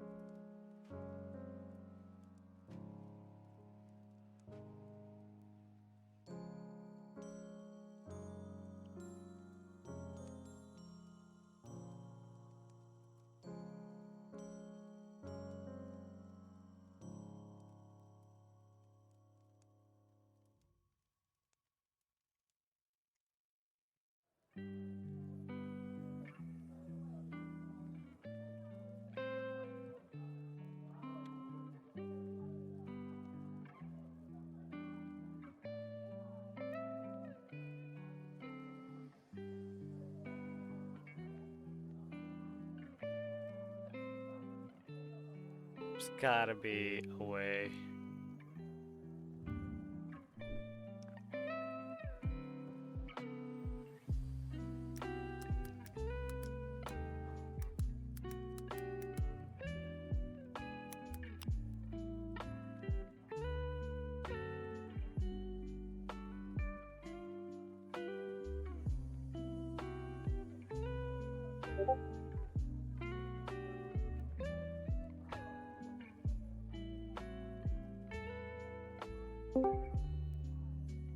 Shalom.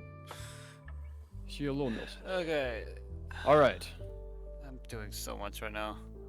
Yep. Sure. Hold on. Do you have Mod Assistant open? Understand. Yes, I do. Do I want me to stream it? No. You're good. Okay. Alright, so there's gonna be some that are automatically get placed. Oh, did you launch Beat Saber already? Yes. You need to launch it well, up. this is for the other computer. Yeah, no, you need to launch the one that you're trying to modify. It doesn't matter which. You need to launch it at least once on the new update that you're trying to modify. Yeah, right. Before you do it. Okay, well, just for future reference. If you just want to go by what I have, first off, there's a lot of them that it does automatically. Yep. You know how there's different sections like core, leaderboards, cosmetic, etc. Yep. You want all the ones that are in core. Already. If you want to do mine, you can get particle, overdrive, and cosmetic. Both of the ones in gameplay. Let's see. Already. Then chroma in lighting. Practice plugin in practice and training. And tweaks/tools, you get better song search, gotta go fast, and hit sound tweaks. Alright. Under that, UI enhancements is just better song list and performance meter. Okay. That's all that's currently available right now, but it's as time goes on, there's gonna be changes because more updates. Gonna be changes and stuff like that. Okay. Alright. What'd you think was you? Sorry.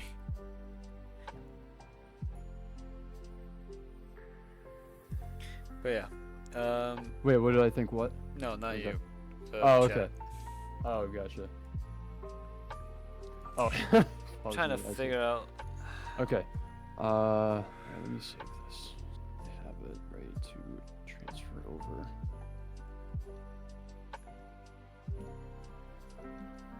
Yeah, Jason's playing Boneworks right now, so do VR or Beat Saber stuff later.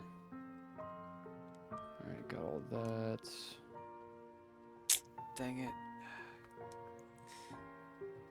Gotta find.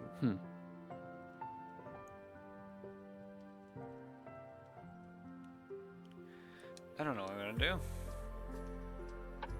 What's simple customization of debris? What's that? What's debris? It's debris.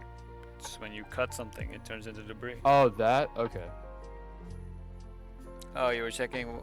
Okay. Debris tweaks. Yeah. I just. You were checking through mine to see what got a notification. Oh, okay. I got you. Sorry.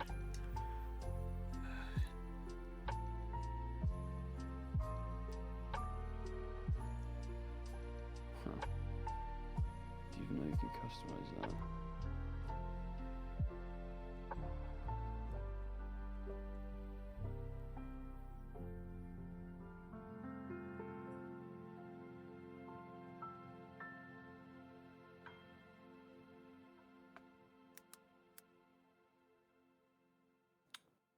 Custom GeoJSON data.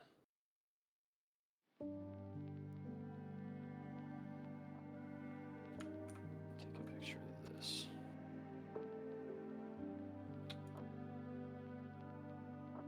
Okay, there we go.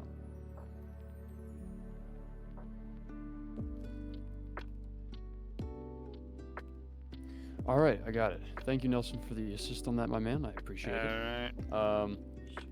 I hope you are able to figure out all the stuff going on right now. I have your the climbing later. It's going to be fun to see.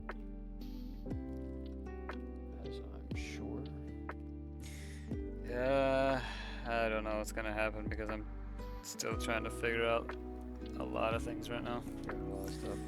Gotcha. Understood, my friend. Trying Well, good to luck. figure out how I'm gonna get back to the spot, but like actually get back to the spot that I was previously. Reason I have to do that is because at first I thought, okay, I'll just use one of the like avatars that have like the flying function. All of them are way too slow. They take forever to get up there. Oh. Then I thought, instant okay. transmission. Then I thought, all right, maybe I'll find one that's faster. I couldn't find anything. Maybe I can, what's it called?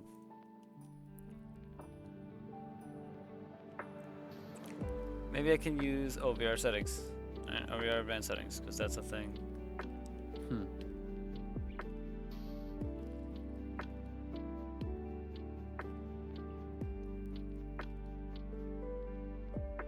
Interesting. So it doesn't save the progress from last time. Huh? And like, sure, I found a way that can get up there really fast.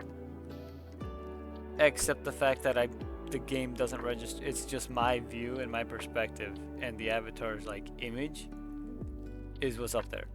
The actual hitbox of the avatar is still all the way on the ground. Oh. And I haven't figured out if there's any possible way to That's weird. I haven't. It's not that it's weird. It's just that I just don't know what to do. Well, I mean, it's like, weird that I'm saying it's weird the hitbox is down there. It's because that's just how it is. Because I guess it's registering as you're only doing it through your VR thing, and not like actually happening in game or whatever. Your body's here, but it's actually I'm there. trying to figure out if there's any possible way to maybe like, okay, go all the way up there, like use the climbing function to hold on to like a wall up there, and then somehow make it so you reset yourself that you appear up there. But everything I tried would only reset myself all the way back down. And then everything else I've tried so far hasn't done anything, hasn't worked. And I can't figure it out. The only thing I thought might be possible is if someone else who has all this, like, all the settings and stuff and capability potentially has a, what's it called? An avatar that has like a seat function. Because I know there's some avatars that are just straight up vehicles that people can actually like sit in and everything. And does the whole thing I did to get all the way up there really fast. And then see if the seat actually works like that. Problem is, if it doesn't, then as soon as I hop out of the seat, I'll just appear all the way back at the bottom. Back at the bottom, yeah. Sounds worth a shot. Another thing I thought of is doing it where like I go all the way to the top. Somebody tries the teleport function in the world, because the world has a teleport function where you teleport to another person. But I'm pretty sure it teleports to the other person's hitbox. So that wouldn't work either. And I haven't been able to find any sort of like avatar that can fly that you can speed up the flight height, because it's not about the flight speed forward. I need it to go up fast. I need to ascend fast. I haven't been able to figure it out. Yeah, we got so high up the first time that take a long time to get back there. The normal. It would take literally 9 hours to climb back up there. Yeah. I see. Unless I use like a... But the thing is, I thought, okay, what if I use a really big avatar? No luck there either, because anyone that I looked for just wasn't big enough. Like nowhere near. We need a colossal titan avatar. Honestly, like if it was a to scale one, then yes. Yeah, scale. Because be funny. That would mean it's 100 meters. That would mean it'd take way less time. Because at the moment, the way the game works, you can like change the size of your avatar, like manually, but it only goes up to 5 meters, which isn't good enough for this. Yeah, no. Because it's like it literally only not like gonna fit the bill. It only basically like triples like the speed to get up there, which isn't much. It's not enough. Yeah, not shaving too much time off of the. I don't want to spend No, it's not that it's 9 hours to spare. It's the fact that I already did 9 hours of the climb. I don't want to have to do another 9 hours of the climb and then like another 5 hours for the rest of the climb, instead of just starting with the point I left off and climbing the rest of the 5 hours. It sucks it didn't like save the point you stopped at. It's because that's not how that's not how VR chat works. I know. I'm just saying that it sucks is that that's not a thing. And it's like I thought there was like some sort of thing where it's like a checkpoint system. I couldn't find it. Yeah. If there is. That's what I'm saying. And well, that thing, that world hasn't been updated in a while. So I doubt there's ever just gonna suddenly be, oh yeah, there's a checkpoint system now, because there is just plain no checkpoint. Okay, it says it was updated back in November 23rd, but I didn't see any change.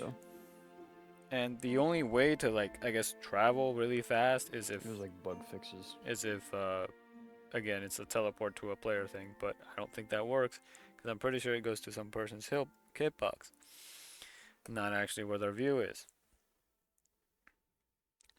So the only other way I can think of try it out is if I find a absolutely absurdly tall avatar.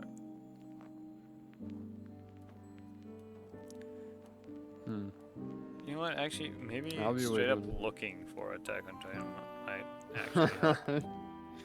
Maybe, I don't know. Well, have you? I mean, I'm guessing, like you have, or maybe you thought of it. What? But you try asking like the community that like does that stuff, like if they know anything. What do you mean does from, that like stuff? their experiences? Like the people that have like done it, done that climb or like play it and whatnot. If there's like maybe a Discord server community where people like hang out for that, and you can like ask people that Ask have done them it. what? Be like, hey, well, ask them like, hey, how do I fix this problem that I'm having where what problem? My hitbox. Well, like the fact that you don't want to climb another, however many times. Like, how do you like get up there with your hitbox and everything, without it being like stuck at the bottom? I don't think you understand. The hitbox being stuck at the bottom thing is just how the game works in terms of using a third-party thing to move your view, because you're moving your own play space, not your character in game, because you're using a third party. Okay, forget I said that. The main thing is asking other people if they can if they have a solution for you, or have another avenue that you can look at. They wouldn't, because that would be, the community for that is literally just for people who do the climb all in one go. Oh.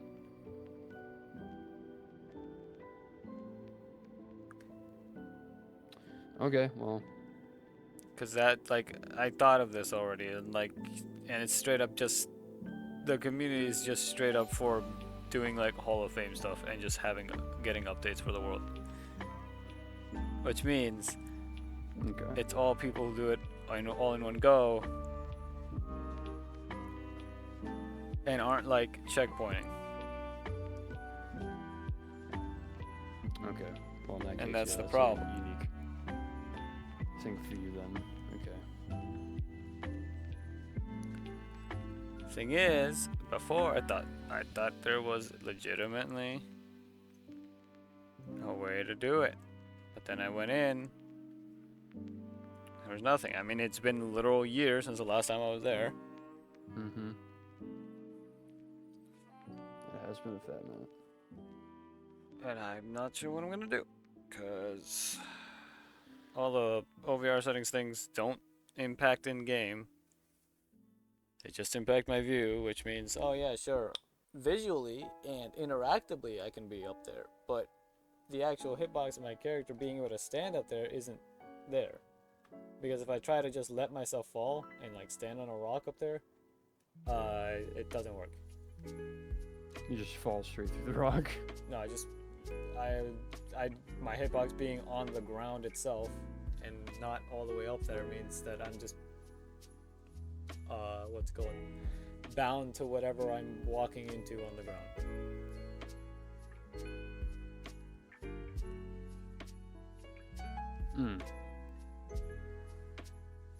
Yeah, that is a problem.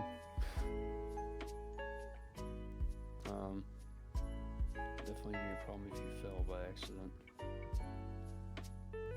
But I hope you're able to find a solution for this, but it sounds like you've tried almost everything. I need to do this fast, though, because, again, I have to do it today. It's already 3 p.m. But unfortunately, I haven't been able to figure out anything. The thing is, I was sure there was a way. And unfortunately, the only way I can think of that might be different is like people who can actually use full body. Because for them, it works differently, where their hitbox actually changes. But thing is, I don't have a functional full body. Yeah.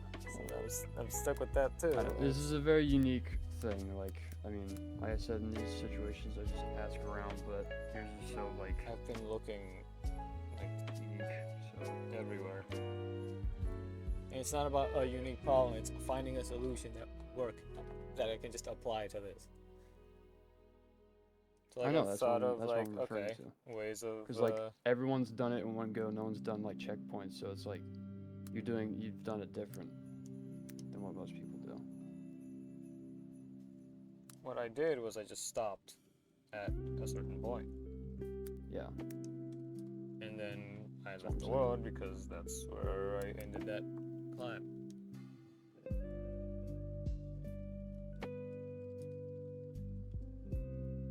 Exactly.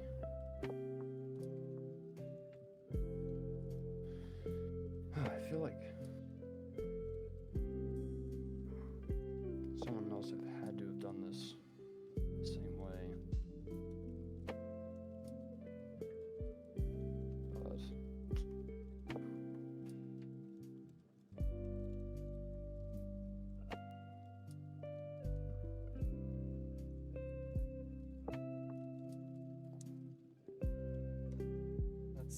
We have gamer chat. Hello, how are you? Kitchen in the dungeon. That's a great name.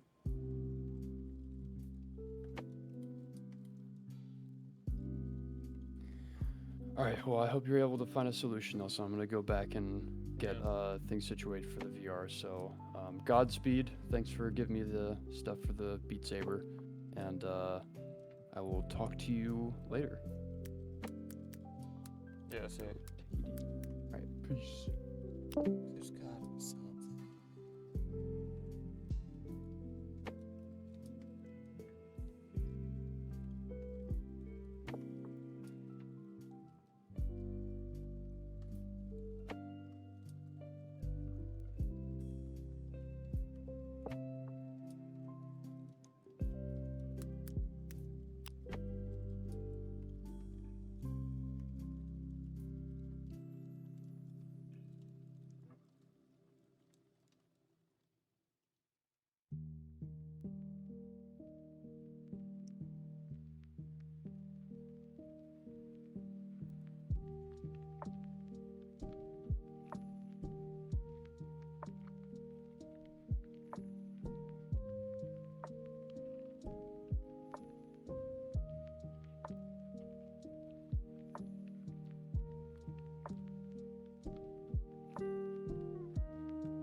find a solution.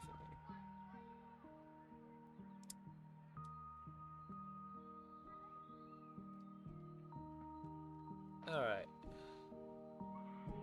Hello? Kitchen and dungeon, sorry. I've been trying to figure out some stuff. How are you? Thank you for the follow, but,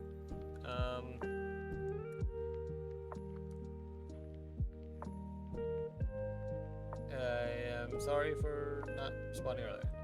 It's just I'm searching up a lot of stuff, looking into a lot of other stuff, to try to figure out this thing that I was not exactly fully prepared for that I'm doing later.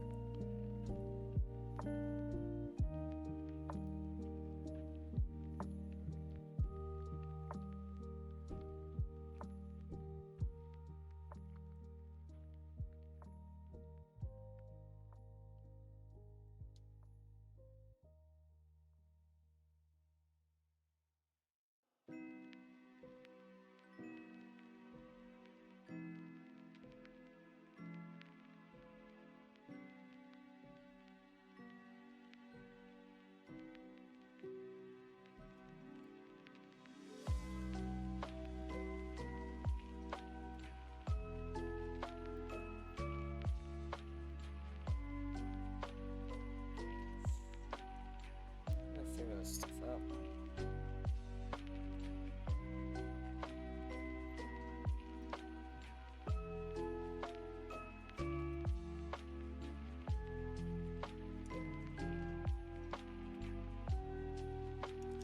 Okay.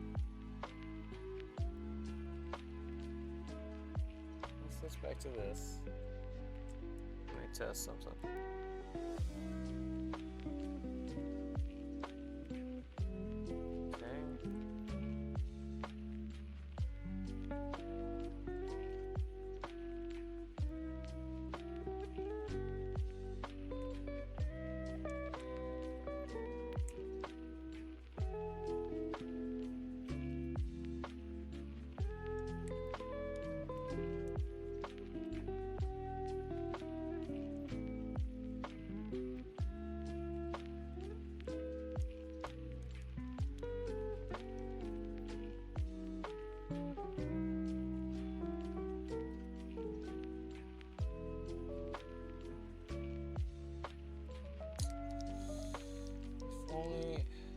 Only I had, what's it called?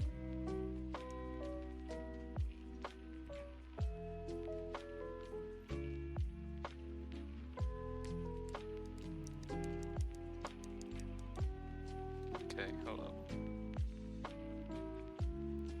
So this moves my, okay.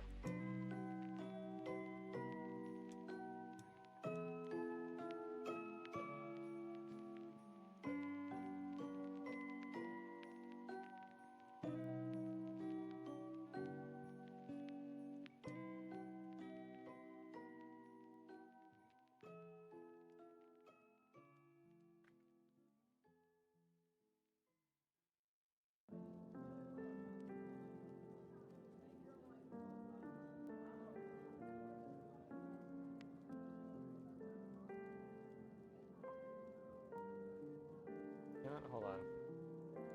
Maybe I can find a different one that has like better flying or something.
doesn't work.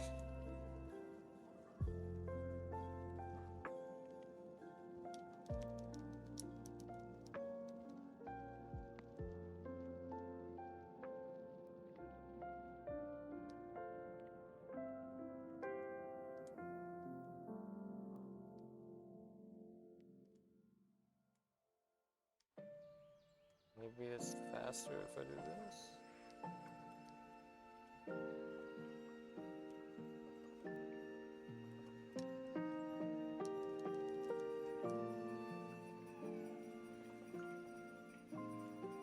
Not really.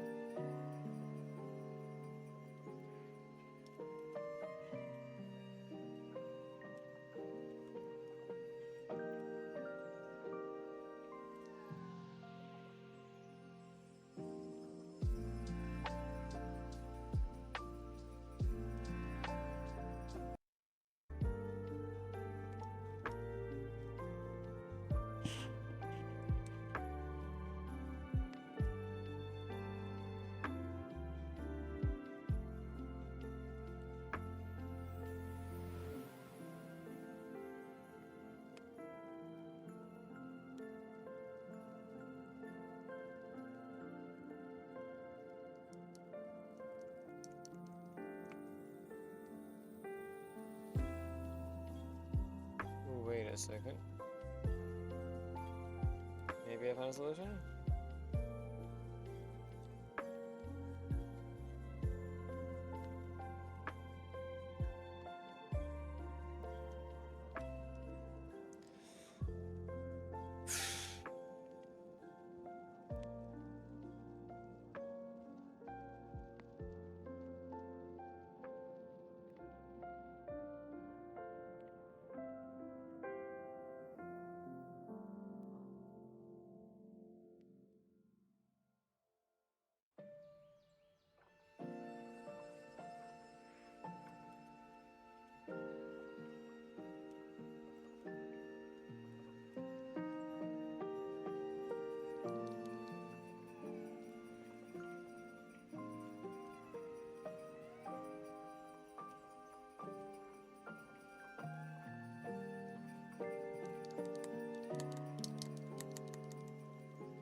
Ooh, okay. I might have found a solution.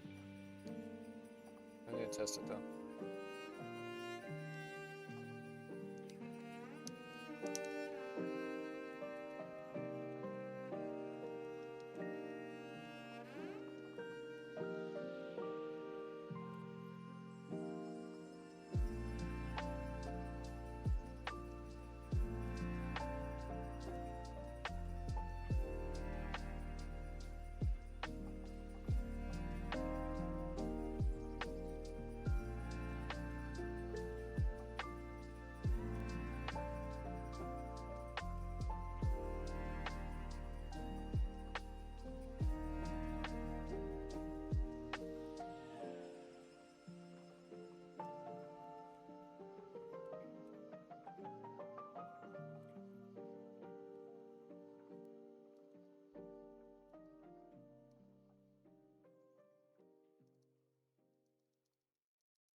Okay, this might be just the best solution I have.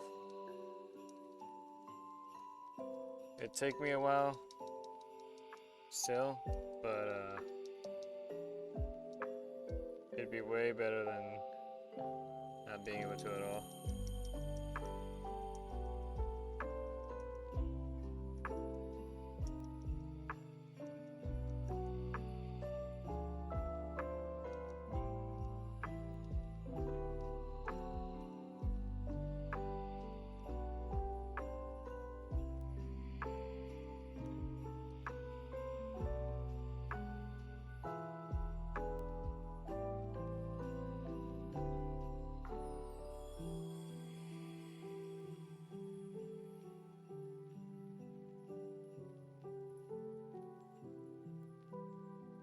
Because in a couple minutes I can make it like 2,000 meters.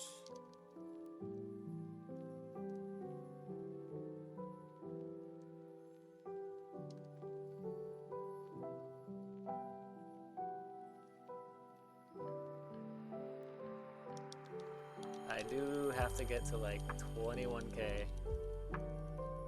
So this would take me forever. But I could still do it.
Just seeing if I can make it all the way to the first base camp without much issue.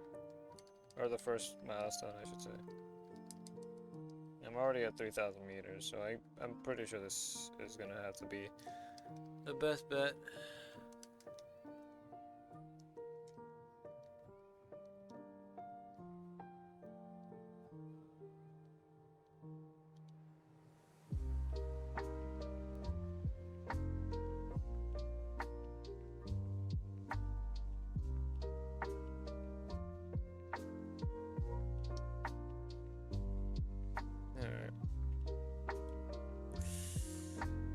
Okay.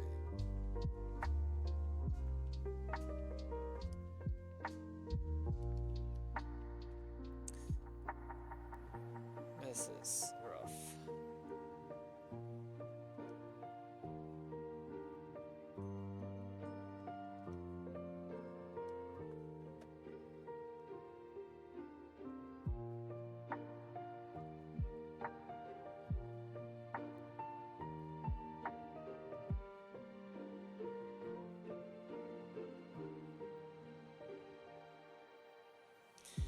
Alright. Anyway.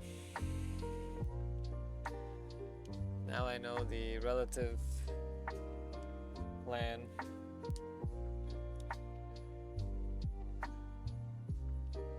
I need to chill out for a little bit. Because one, I'm kind of hot from Beat Saber still. And two, I just want to chill. I need at least a little bit of time to chill out for preparation for later. So yeah. Oh, right, I have this up.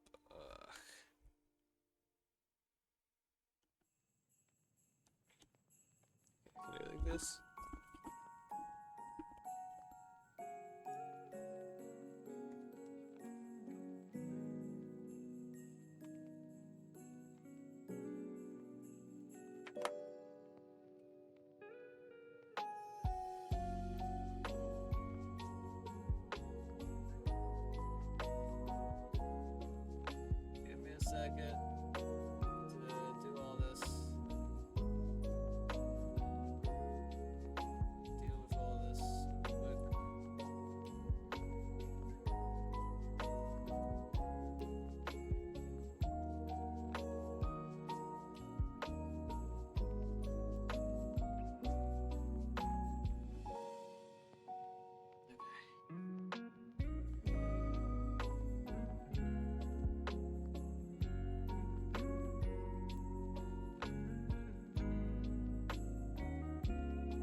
I'll be back.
I'm dying.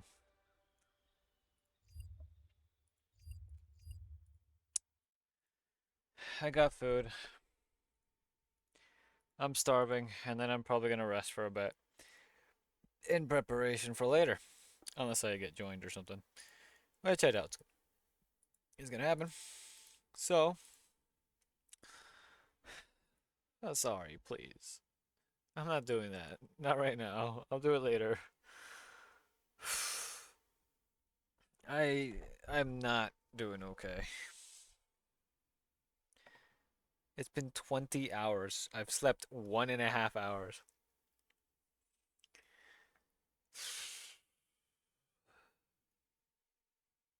I haven't. I'm getting food right. Cat.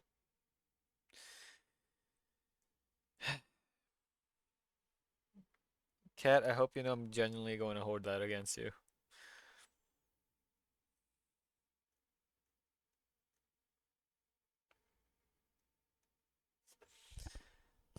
But I got some good food now.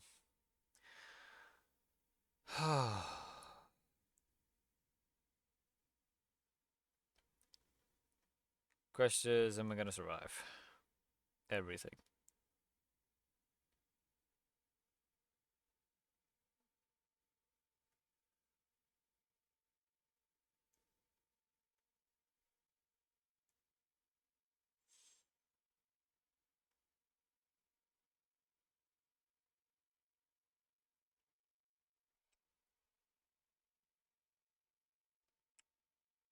There's gotta be something.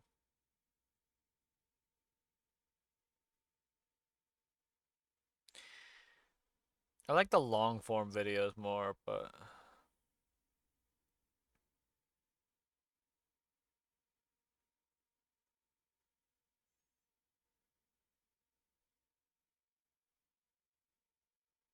the heck is mofongo?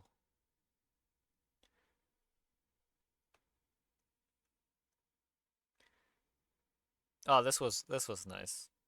I like that. It was a nice one.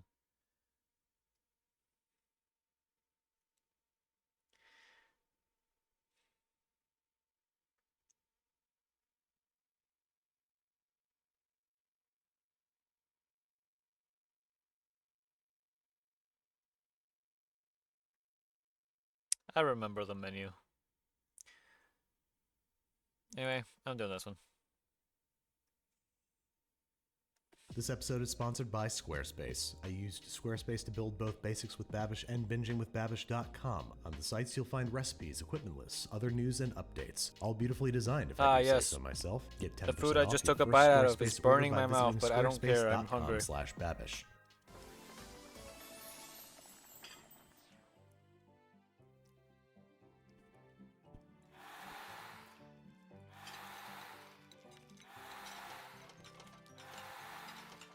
That's how I wish I was eating right now. Hello there, welcome back to Arcade with Alvin. Today, I'll be making the deluxe meat course from Dragon Ball Z, a feast that comprises of many of my favorite things, most of which are made with meat. One of the dishes in this meat course seems to be a deconstructed and reassembled chicken drumstick. So we're gonna start by skinning and deboning 12 whole chicken drumsticks. This takes quite a long time. The skin must be removed, the meat must be carefully scraped off the bone, and the tendons must be also displaced. And with the mountain of chicken I had in front of me, I called in some backup. This is Rachel. She helps with a lot of the food stuff here in the studio, and she makes for a perfect helping hand to get this job done. After about an hour of this, we now take our boneless chicken drumsticks and chop them into fine little pieces using 2 large cleavers. Now, you could grind this into ground chicken, but I believe this dish is similar to tsukune, a Japanese-style chicken meatball. And the best tsukune I have had involved hand chopping the chicken into small pieces so that you get nice little fun textures. So I'm going to do exactly that. And in many parts of China, you'll also... You wanna know what I could say that would make Mithro go all like, whoa, whoa, whoa.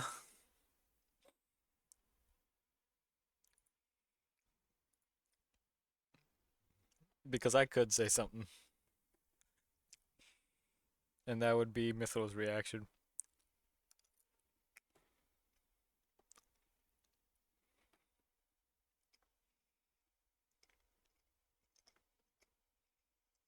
also see them using this technique to do beef, pork, or even chicken meatballs. They didn't really have big Too machines bad he's not in VC so to manual labor was all we had. everyone- Another so advantage of everyone doing could this hear is the also being reaction, able because to it'd be find hilarious. those tendons that we'll have to painstakingly pull out by hand. And just to have some fun, I also had Steve and Rachel help come and do some of the chopping. Turns out banging down 2 big cleavers onto a cutting board full of chicken is a great way to relieve some stress. But after picking out a majority of the large tendons found inside chicken drumsticks and chopping it up some more, we have 12 chicken drumsticks worth of hand-chopped chicken. I also added in our backup pound of ground chicken that we bought just in case we couldn't make this work. For seasoning, Ever mentioned I'm allergic to chicken? Because I am. this calls for a heaping tablespoon But not turkey. It's kind of weird. Turkey is completely fine. Chicken, no. of white miso, It's weird. a tablespoon of toasted sesame oil, 2 thinly sliced scallions, a 1-inch knob of grated ginger. This also gets about a tablespoon of salt. I'll give this a good old mix, and you have what resembles a dumpling filling. This chicken mixture now gets portioned onto a tray into rough little mounds, then set in the fridge for about 1 hour or so to firm up. In line with the theme of the Japanese-style chicken meatballs, these usually have a tare or a sauce that they're glazed with. To make this, I'm adding half a cup of soy sauce, half a cup of mirin, a 1/4 cup of sake, a half cup of water, and a 1/4. Now I'm just thinking of the Tokyo ginger chicken meatballs thing.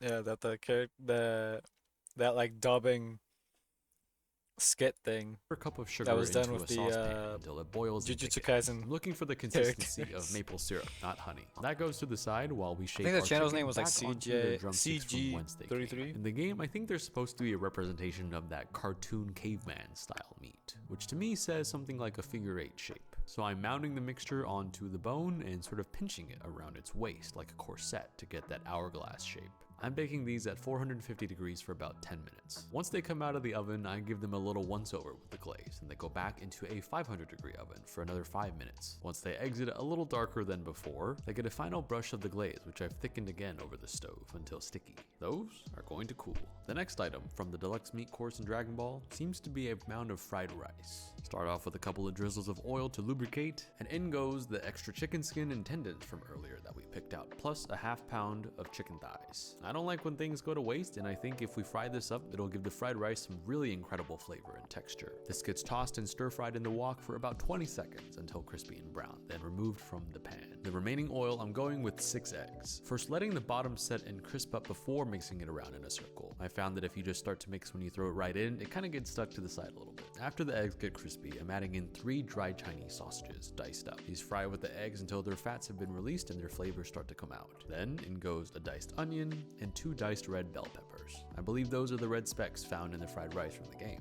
After tossing and turning for another 30 seconds or so until they start to get some color, those crispy chicken bits from earlier go back into the pan to share their chicken flavor with everyone having a party. In go the whites of 3 thinly sliced scallions. Toss and turn for another 30 seconds and we add in about 4 cups of day-old white rice. I like to add just as much rice as I have other stuff in the pan at this point. This is just cooked rice that's been spread on a sheet of parchment paper in a tray and left to dry in the fridge overnight. The loss of moisture helps the rice break up a little bit better and ensures that each grain of rice can be coated with the flavors and stir fry like a steak, rather than clumping up into a giant pile of mush. This gets seasoned with a tablespoon of salt, a tablespoon of sugar, and half a tablespoon of MSG. My preferred seasoning ratio is for fried rice. And when the rice is about 95% done of MSG, my preferred seasoning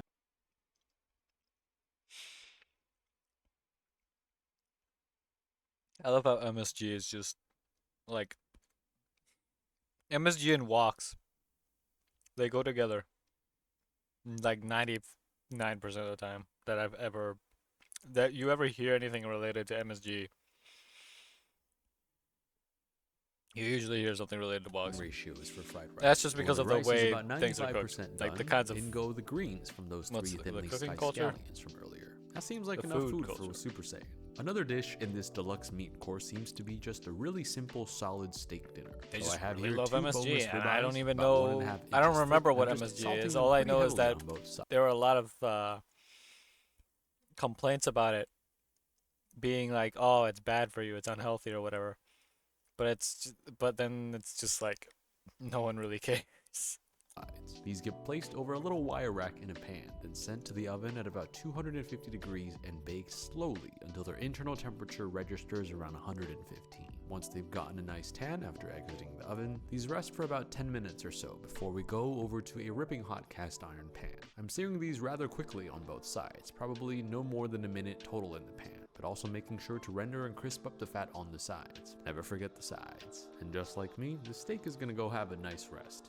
Shocking as it is, this deluxe meat course does in fact have a non-meat dish, the dessert, which I believe are fried sesame balls filled with red bean paste, a common snack that I grew up eating in my childhood. To make the red bean filling, I'm starting by emptying 2 cups of red bean paste already made into a pan with a drizzle of oil to fry up and caramelize. We've made red bean paste from scratch on this show, like in the Spirited Away episode last time, so if you want to see that, feel free to watch that. But honestly, we're a little strapped for time and decided to go with a really high quality store-bought one. In a medium saucepan, I'm bringing a half cup of water and a third cup of sugar to a boil. Once the bubbles are there, I'm immediately dumping this into 1.5 cups of glutinous rice flour into a large mixing bowl and mixing pretty vigorously. Once a rough dough forms, I'm covering and setting this aside for about 10 minutes. Then this gets wrapped up and rested for another 30 minutes. Our caramelized red bean paste has cooled by now, which means it's firm and cool enough to shape into 12 evenly sized balls. Initially, I was going to make very small fried sesame balls, but I remembered that in the game these were actually the large versions, so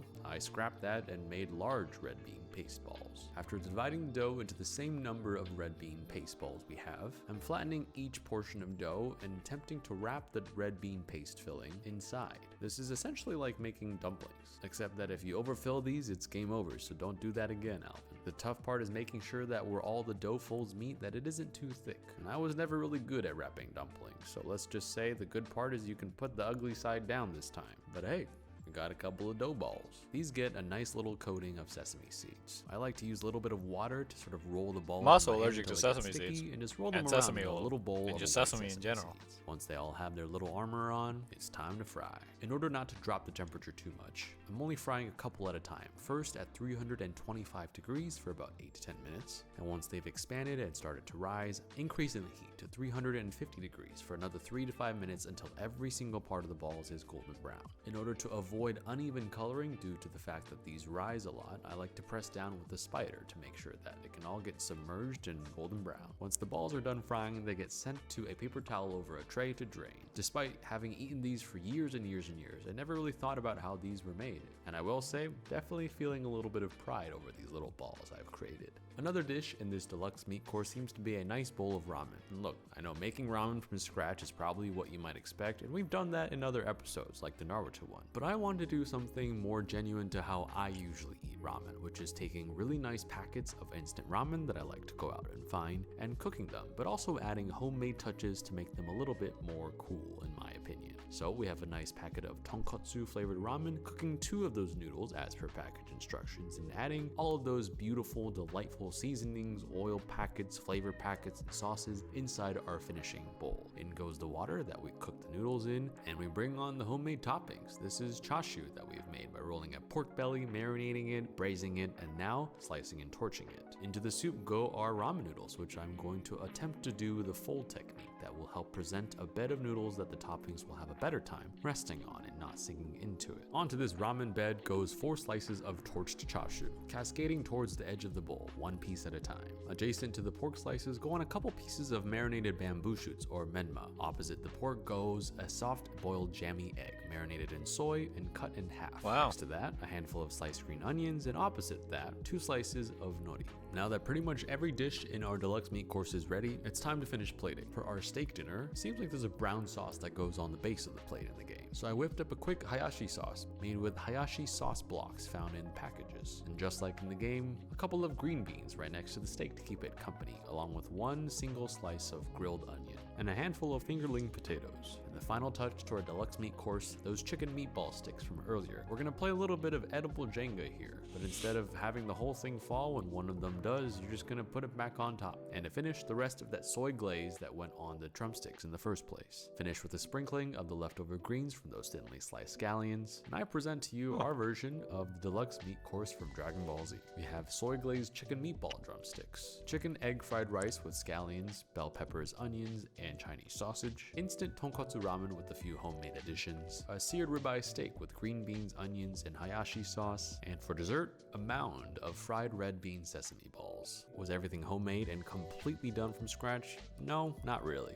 But I'd argue for a saying that needs this much food, I really think they prioritize speed and quantity at this point. Which still begs the question, how does everything taste? I'm gonna go for one of these chicken drumsticks. I've been waiting all day to eat them. Honestly, yeah, definitely a little cold because this took some time to put together, but the flavor is there and the texture is really nice from the chunks of meat. And while I clean this drumstick off camera, Rachel's gonna go in for one of those fried sesame balls. She's never had one before and she seems to like it. Nice. After that drumstick is taken care of, I'm going back in on the steak.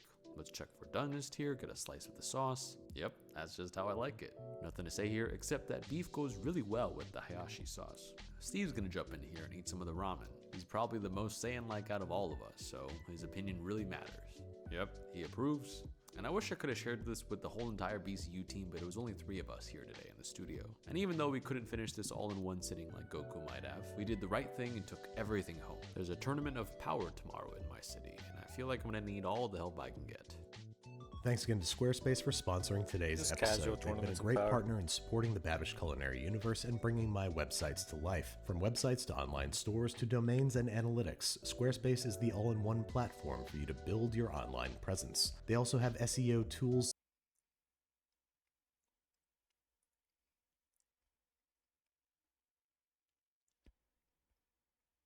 Ah, there it is.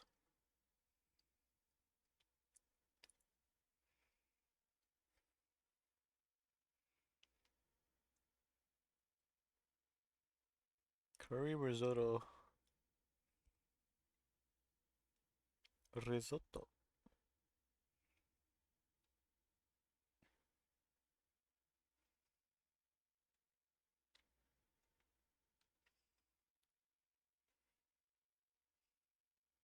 I want to see this.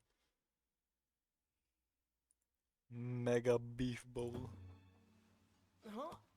I don't think any of us actually ordered this. On the house. We usually only offer this to customers on rainy days. Wait, It takes understanding to accept it as a whole, knowledge to set the proper pace, courage to attack the mountain of meat, and dedication to keep on eating. All these skills are needed to finish off the Mega Beef Bowl! Hello everyone, welcome back to another episode of Anime with Alvin.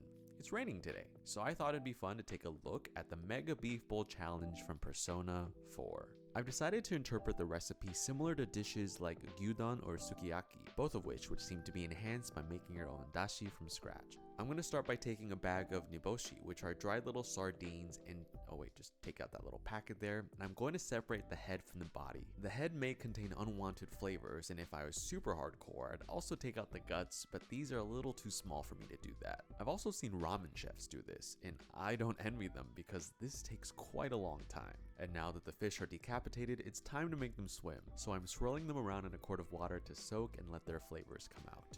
And while the headless fish are swimming around in their kiddie pool, I'm gonna make the rest of the dashi. I'm combining several quarts of water with bonito flakes, some dried shiitake mushrooms with a little 1, 2, 3, and some kombu. And when the ingredients are combined, we're gonna transfer the niboshi and its broth into the larger swimming pool so that everybody can become friends. Now that everyone's in, I'm gonna bring this up to a boil and then down to a simmer for a couple of minutes just until the flavors have infused. After some simmering, this pot is very hot and heavy, so I really hope I don't spill the dashi. Oh, I have spilled the dashi. I'm glad we made a big batch because we're also going to be using the same dashi for future episodes on this show. Dashi can keep up to a couple months in the freezer, so once we've portioned out what we need for this recipe, that's where the rest of this is going. After it cools, of course. Since I'm referencing gyudon for this recipe, that means the bottom of the Mega Beef Bowl is rice. And it's a lot of rice. So I'm filling up a rice cooker with short grain rice up until its maximum capacity. And after rinsing the rice in the sink to get rid of any excess starches, I'm filling it up with water using an Asian household trick. My grandma taught me that if you touch the rice, the water level should come up to the first indent on your pointer finger. close the lid, press the button, and it's time to let the rice cooker do its magic. Another component that makes gyudon delicious are the thinly sliced onions that simmer along with the beef. Here I am, probably doing something we've all done in our lives. I'm cutting and peeling a couple of onions, lining them up, and slicing them into thin little rounds. There's no need to slice them super thin. They're going to cook down in the sauce, and it's nice to have some texture. And just like we've all probably done in our lives, I'm also crying because this stuff hurts no matter how many times I've done it. But after some painful blinking, we have our bowl of sliced onions. And finally, we get to the beef part of the Mega Beef Bowl Challenge. I'm using thinly sliced ribeye. This is some beef that we got at some really nice butcher shops, and you can tell that the beef has beautiful marbling. This kind of stuff is what gets me excited. I'm bisecting each pack of beef down the middle so that it'll be easier to cook, but we don't want them too small or else they'll disintegrate. I think we bought out what they had in the store, so we also had to get the frozen thinly sliced ribeye, which is also perfectly fine because it's designed to be used in dishes like hot pot. And I have to say, that cross section looks pretty cool, like a forbidden pastrami sandwich. And now that we've portioned out 6 pounds of beef, it's time to cook. Into a very large saucepan, I'm combining the dashi that we made earlier, along with a healthy glug of mirin, a good cup of soy sauce, and some granulated sugar to add some sweetness. Once everybody's in the pan and starts to become friends, I'm just gonna warm up my hands a little bit while then wait for this to come to a boil. After the sauce is hot enough, I'm gonna first start by putting in the onions, a handful at a time. I'm giving the onions a little bit of a head start because they'll take some time to tenderize before the beef. I'm not really much Once of the beef a goes in, it cooks very quickly. So I want to make sure that both of them are tender at the same time. As this is cooking, I'm also stirring If I find stuff constantly funny to or make sure that the interesting, beef is not sticking together But and this it is cooks like, evenly it's at the food, same I time. just And once all find it traces of satisfying. pink have disappeared, I'm transferring all of the beef and onions to a separate bowl, leaving the sauce behind to cook the next batch. That, and I we also repeat. feel like my First brain go is in just the onions to tenderize asleep, with a little bit of even a if head my start, body and isn't. then I'm adding in another batch of the beef, cooking it until there's no pink left, and using the sauce again to cook the next batch. As each batch progresses, the sauce becomes a little bit cloudier due to the residue from the beef and the onions, but we'll find a solve for this later. And after 30 minutes of cycling beef and onion batches, we end up with a huge bowl of deliciousness. So this is the sauce left over from all that cooking. It's concentrated, it's reduced, it's infused with all of the flavors of the beef and the onions, and it smells amazing. But it is quite cloudy, so I'm going to run this through a cheesecloth to remove the sediment. Now, on top of the Mega Beef Bowl rests a very cartoon-like sunny side egg. So into a small saucepan, I'm heating up a little bit of butter and cooking an egg. And to help give that egg that perfectly smooth look, I'm going to do a little bit of plastic surgery. And with the operation turning out successful, it is time to assemble the Mega Beef Bowl. Into a huge, massively oversized bowl, I'm dumping in approximately 2 rice cookers worth of, oh, nice save, 2 rice cookers worth of freshly cooked, fluffy, steamy white rice. And on top of the rice, I'm piling on every ounce of that delicious beef and onion mixture from earlier. I studied engineering in college, but I don't think this is the kind of stuff they hoped I'd be doing. Nevertheless, I will say some of those skills do come in handy when making a Mega Beef Bowl. Let me just, ooh, that's nice. But the Mega Beef Bowl would not be complete without its crown jewel, the perfectly cooked sunny side up egg. Now that is awesome. Oh, it's pretty heavy. Oh, geez. But how does it taste? Let's give it a try. And to no one's surprise, this tastes amazingly delicious. Oof. But our taste test remains incomplete unless we let that runny yolk ooze beautifully down the beef. The delicious volcano, if I've ever seen one. And that is a perfect bite. The sweetness from the onions, the meatiness of the beef, the richness of the yolk, and the comfort of the rice all together is something else. And this is amazing, but I don't have the courage, understanding, knowledge, or diligence to finish this thing, so I'm gonna have to call in some backup. Oh wait, just kidding. I forgot the sauce. Get out of here. Adding back in the sweet and savory cooking liquid from earlier will allow us to add all those wonderful flavors back into the dish. Alright, now you guys can eat. This was a crazy but fun adventure to make, and I'm just really glad that we have about 6 to 7 people in the house today, because one of the best parts about cooking is sharing it with other people. For me, nothing makes me happier than feeding my friends and my loved ones. Well, maybe except for video games. I really like those.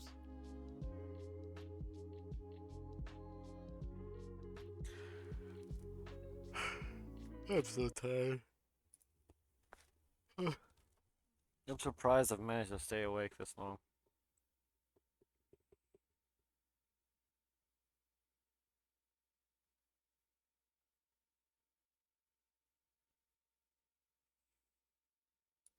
Oh, I gotta see this.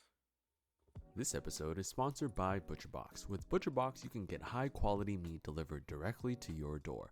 Choose from 100% grass-fed beef, free-range organic chicken, and more sourced from farmers and fishermen dedicated to doing the right thing. For a limited time, new members can get the barbecue bundle, which includes ribeyes, burgers, and chicken drumsticks for free in their first box. For more information, head to the link in the description.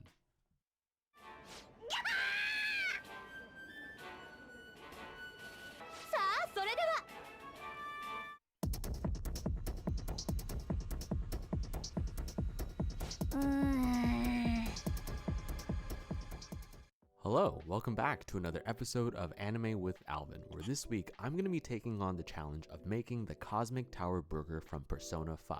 I know, Persona 5 is a game, but I'm going to blur the lines between JRPG and anime this time, because honestly, I really wanted to make this. So here we go. This is a lot of beef. I'm going to start by making the giant hamburger bun. I have a bowl of flour in which I'm going to combine sugar, salt, and yeast, giving the dry ingredients a bit of a mix before throwing it into a stand mixer with the dough hook attachment. In go the wet ingredients, which involved water and milk. I'm starting this off at a low speed, ramping it up as it goes, and just giving this thing a little tap tap to make sure that any flour or dry ingredients that are on the sides come down and fall back in. Once the dough has started to come together, I'm going to begin by adding butter. Adding the butter all at once would be delicious, but disastrous, so I'm slowly adding it one bit by bit, letting the dough hook take away and steal the butter away from my fork. Yeah, take the fork too. Cut the video, It appears I have not actually made enough dough, so with the help of Kendall, I decided to double up on this recipe because, in my experience, size matters. Here I am, struggling to get this butter-coated dough into the other bowl. Jeez, this is slippery. Dude, oh, come on, stop. You got it. No.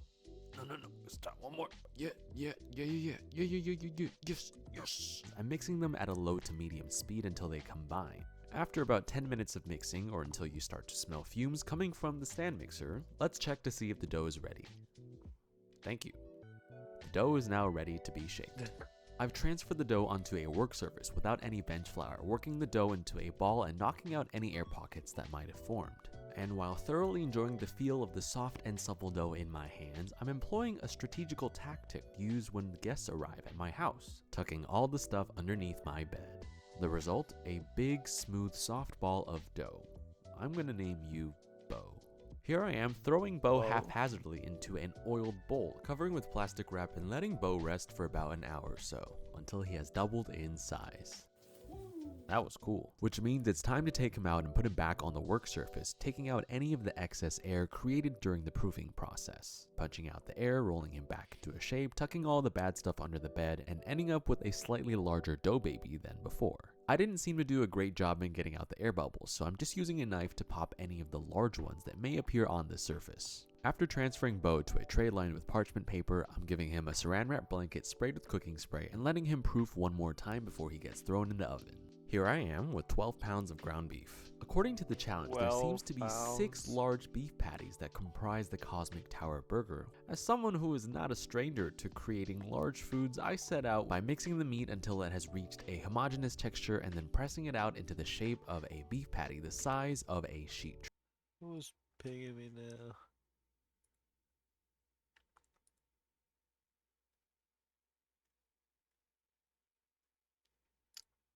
Oh.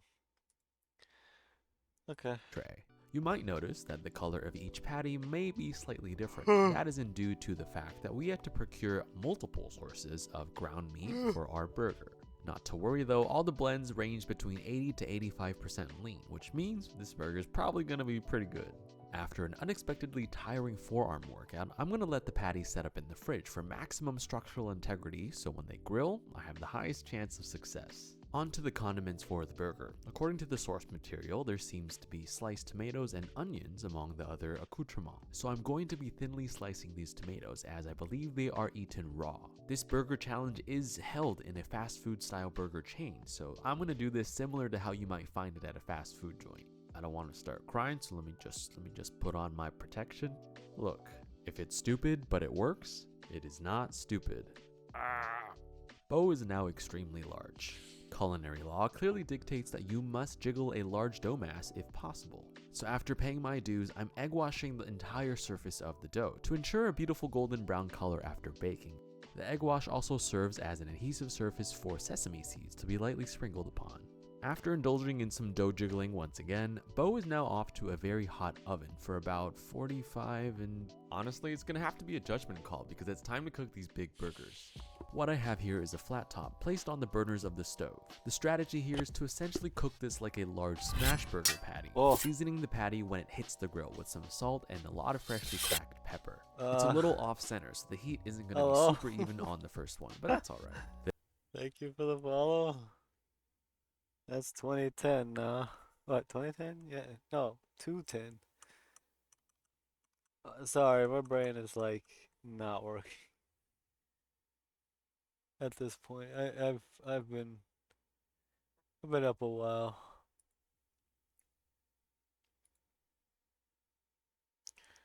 Also means I gotta update this.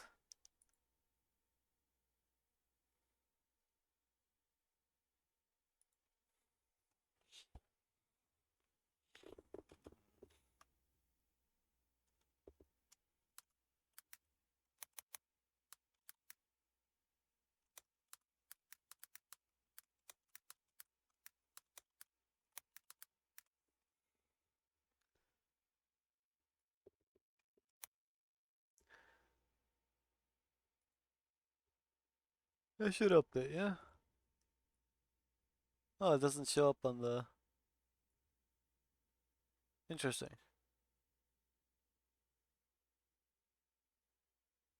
The DC group chat. Oh, wait, right. Yeah, hold on. I don't know why I didn't think of Discord. You know what? I blame my brain. My brain's fried. It's been 21 hours. So I'm just, at this point, I'm just like laying back in my chair watching these. The difference here is that instead of flipping with a normal spatula, we are flipping with a pizza. Well, thank you for the follow. Could have done that one a little better. You can tell that because the burger was off center, the heating was not even, but that's okay. After we place several slices of American cheese, I'm now placing a giant mixing bowl over the top to emulate steaming the patty with a lid to melt the cheese. Why hello there everyone. After about 30 seconds or so, the bowl comes off and the first patty exits on a tray. And we begin the process More like one thing that's just gonna take forever. Oh. Fire. Nice. Don't call the police, this is cool.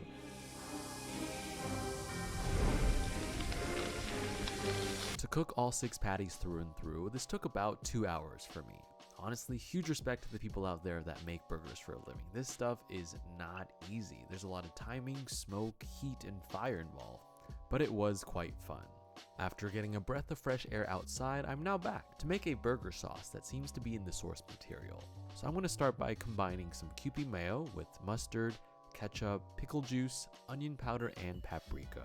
This is actually my personal burger sauce recipe that I use when I make normal sized ones. I now present to you our giant hamburger bun, fully baked and cooled. In order to separate this into the top and bottom halves like we need to, I'm employing a technique used for cake leveling, making incisions with a long knife while rotating the beast of a bun we have. The goal here is by the time we make a full circle, we hope that the knife incisions do not look like a staircase. The top bun now exits on a tray to maintain its structural integrity. After inhaling the aroma of a freshly cut bun, I'm now painting the burger sauce right on top. We're starting the assembly by laying down a bed of lettuce, butter lettuce to be specific, the fancy kind, followed by patty number 1. Then some of the tomatoes, followed by the onions, and we repeat. Fancy lettuce, patty number 2, and on and so forth. For on and so to infinity, and we're gonna keep building this thing. In tandem with my fears for it falling over. And after playing a game of is this thing tall enough, it is now time to place the crown jewel on top. I present to you the Cosmic Tower Burger from Persona 5, the final step in the Big Bang Burger Challenge offered by the game. And as per tradition for many videos on this channel, it is now time for the all-important cross-section. I never thought I had to say this, but my knife does not seem to be big enough for this task. You know what's going down when you gotta go back in for that second slice. Let's see what we got. I think that looks pretty cool. Some reason all the patties turned out kind of medium rare. A happy surprise nonetheless. I lack the upper body strength to pick this up and eat it, so I'm just gonna cut a slice down the side to get a taste. Oh, that's Yep. okay. Fell over. Just make yourself a little sandwich, just a mini burger, and see how it is. The bun is surprisingly delicious. The gluten development is wonderful. The sweetness goes really well with the burger. It kind of reminds me of how cold pizza feels to eat. It's not the best version of it, but somehow you keep going back for more. I don't You're think I saying have you the could guts to make finish that this cat? thing off, but I am really grateful that we have about 10 people in the studio today. So everybody, meet the talented people behind the scenes that are just going to help me eat this burger. And honestly, food tastes better when you share it with other people.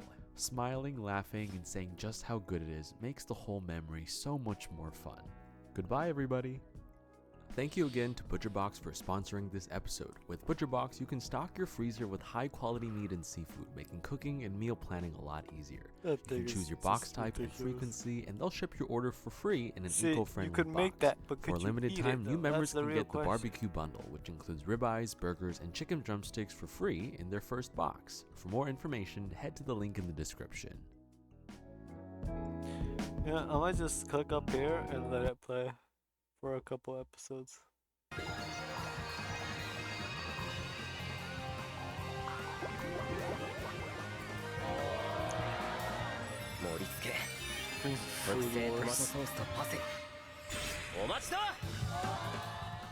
Hey everybody, welcome back to another episode of Anime with Alvin, where this week we're going to be taking a look at the Jiggly Souffle Omelet from Food Wars. Alright, so the first thing I gotta do is actually make the tomato sauce for the garnish. So I'm cutting all these cross hatches into these tomatoes, which helps the skin come off when you put them in hot water. After they've been in hot water, about a minute or so, they can just come out, and you can see the skin is already starting to come off. After the tomatoes have been boiled, they're going into an ice bath, and I'm making what is called the tomato tornado.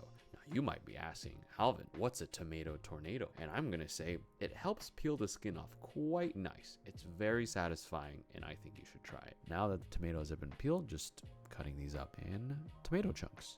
The next step is going to be to mince a clove of garlic. Now, I like to use this trick a culinary school friend taught me, where you scrape the garlic with a knife against the side of a board. It makes this kind of paste that's really nice that you don't have to be too good at knife skills to do. I'm just frying the paste in some neutral oil and then adding the tomatoes. I just added some chicken stock powder, and now I'm going to add a splash of red wine. This sauce is simple, and the sauce is done. So this sauce is going to sit to the side. And now to finally tackle the eggs. So I'm separating eggs into egg whites and egg yolks. Stop doing that. Why are you doing that? Stop. Into the egg yolks, a splash of cream, and then just gonna mix them with a hand mixer until they are beating the egg yolks until they are fluffy, and beating the egg whites until they reach soft peaks. And this is called a sacrifice. We are sacrificing the egg whites to the yolks so that when we fold them back together, it doesn't deflate the whole thing. You know, sometimes in life, you gotta make a couple sacrifices to get what you want, and making a souffle omelet is no different.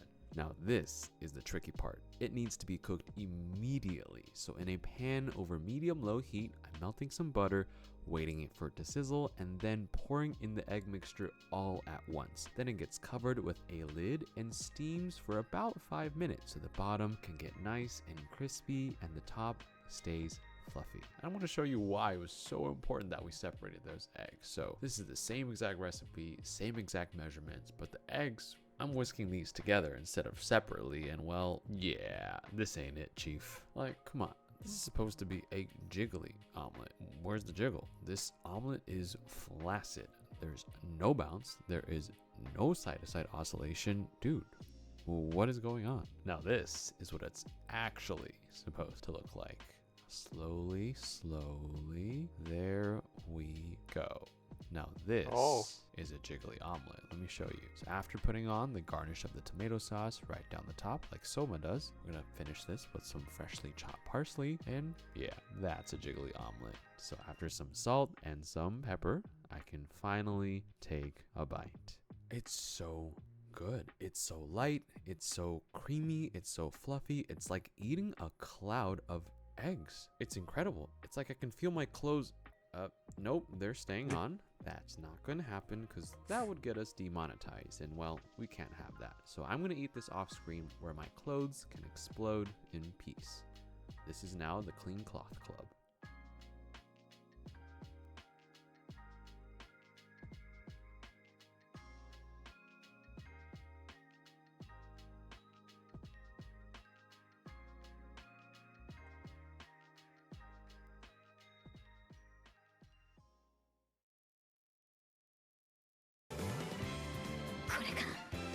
Oh, right, I forgot I set it to auto. I think I actually Welcome fell back asleep to for like another a couple episode seconds, of Anime with and that Alvin. woke me For up. this week, we're going to be taking a look at the transforming Furikake Gohan from Food Wars. Now that I'm done playing with my fake egg, I'm going to get started on the jelly-like stock that adds that transforming element to this dish. So in a large stainless steel pot over medium-high heat, I'm bringing 700 milliliters of water to a simmer, which can take quite a while, so I'm going to play some slide by myself. Just kidding, I have friends. Anyways, now that the water is simmering, I'm going to add in 30 grams of bonito flakes. And if I start dancing, then the bonito flakes are going to start dancing too. Ooh. I'm not weird, I promise. Anyways, this is going to sit for 10 minutes while the flavors infuse. Okay, moving on. Heating some sesame oil to fry up these chicken wings, which still have the wing tips attached. And these are going to get a nice, beautiful golden brown jacket. While those are frying, I'm straining the bonito broth into this cup. Is this a cup? I don't know what this is. Now that the wings are getting a nice sizzle and a nice color, I'm going to flip each one until each side is golden brown and delicious. After these are brown, I'm going to put them right into a pot where I'm also going to dump in the bonito juice. Yeah. And some soy sauce. Gonna take this thing out because I'm not sure if it does anything.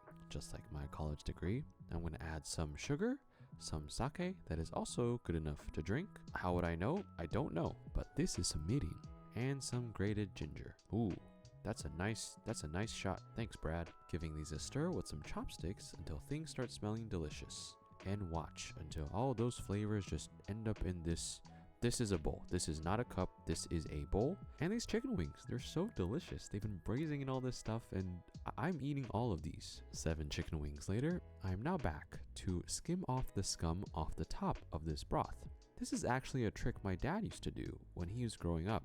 I mean, when I was growing up, he was not growing up anymore. He was growing fat. Sorry, Dad. The skimmed broth is now going into 2 molds. These are square, so they can be cut into cubes later, and I do not want to spill, so I am slowly waddling off screen. While the broth is chilling in the fridge, I decided to put on a shirt because I'm cold, but these are some heritage eggs with these beautiful, rich amber yolks.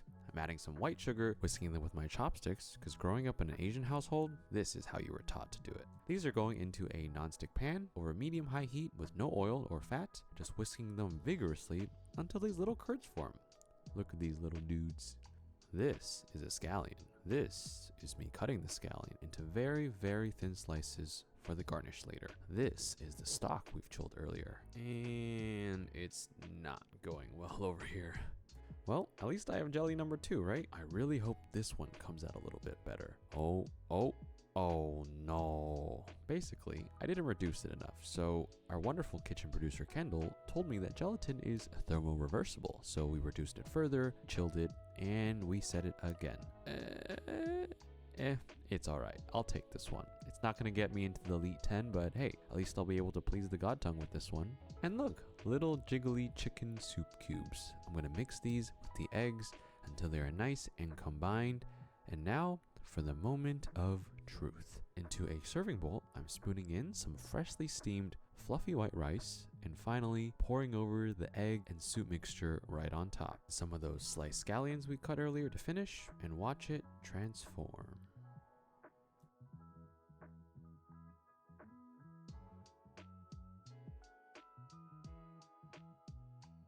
And now, I finally get to eat. You can really see that the soup absorbed into the rice and the egg, but how does it taste?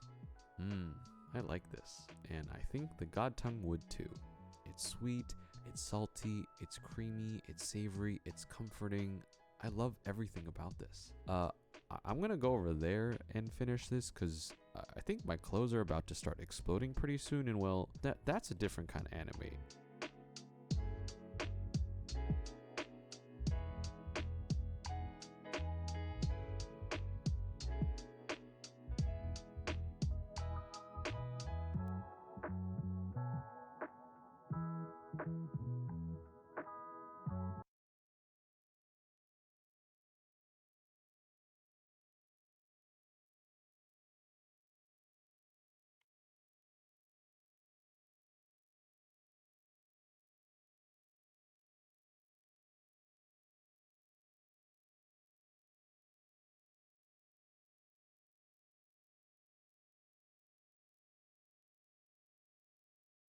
How could he possibly make such a wonderful Pork roast! Well, I can tell ya, this here is actually a potato.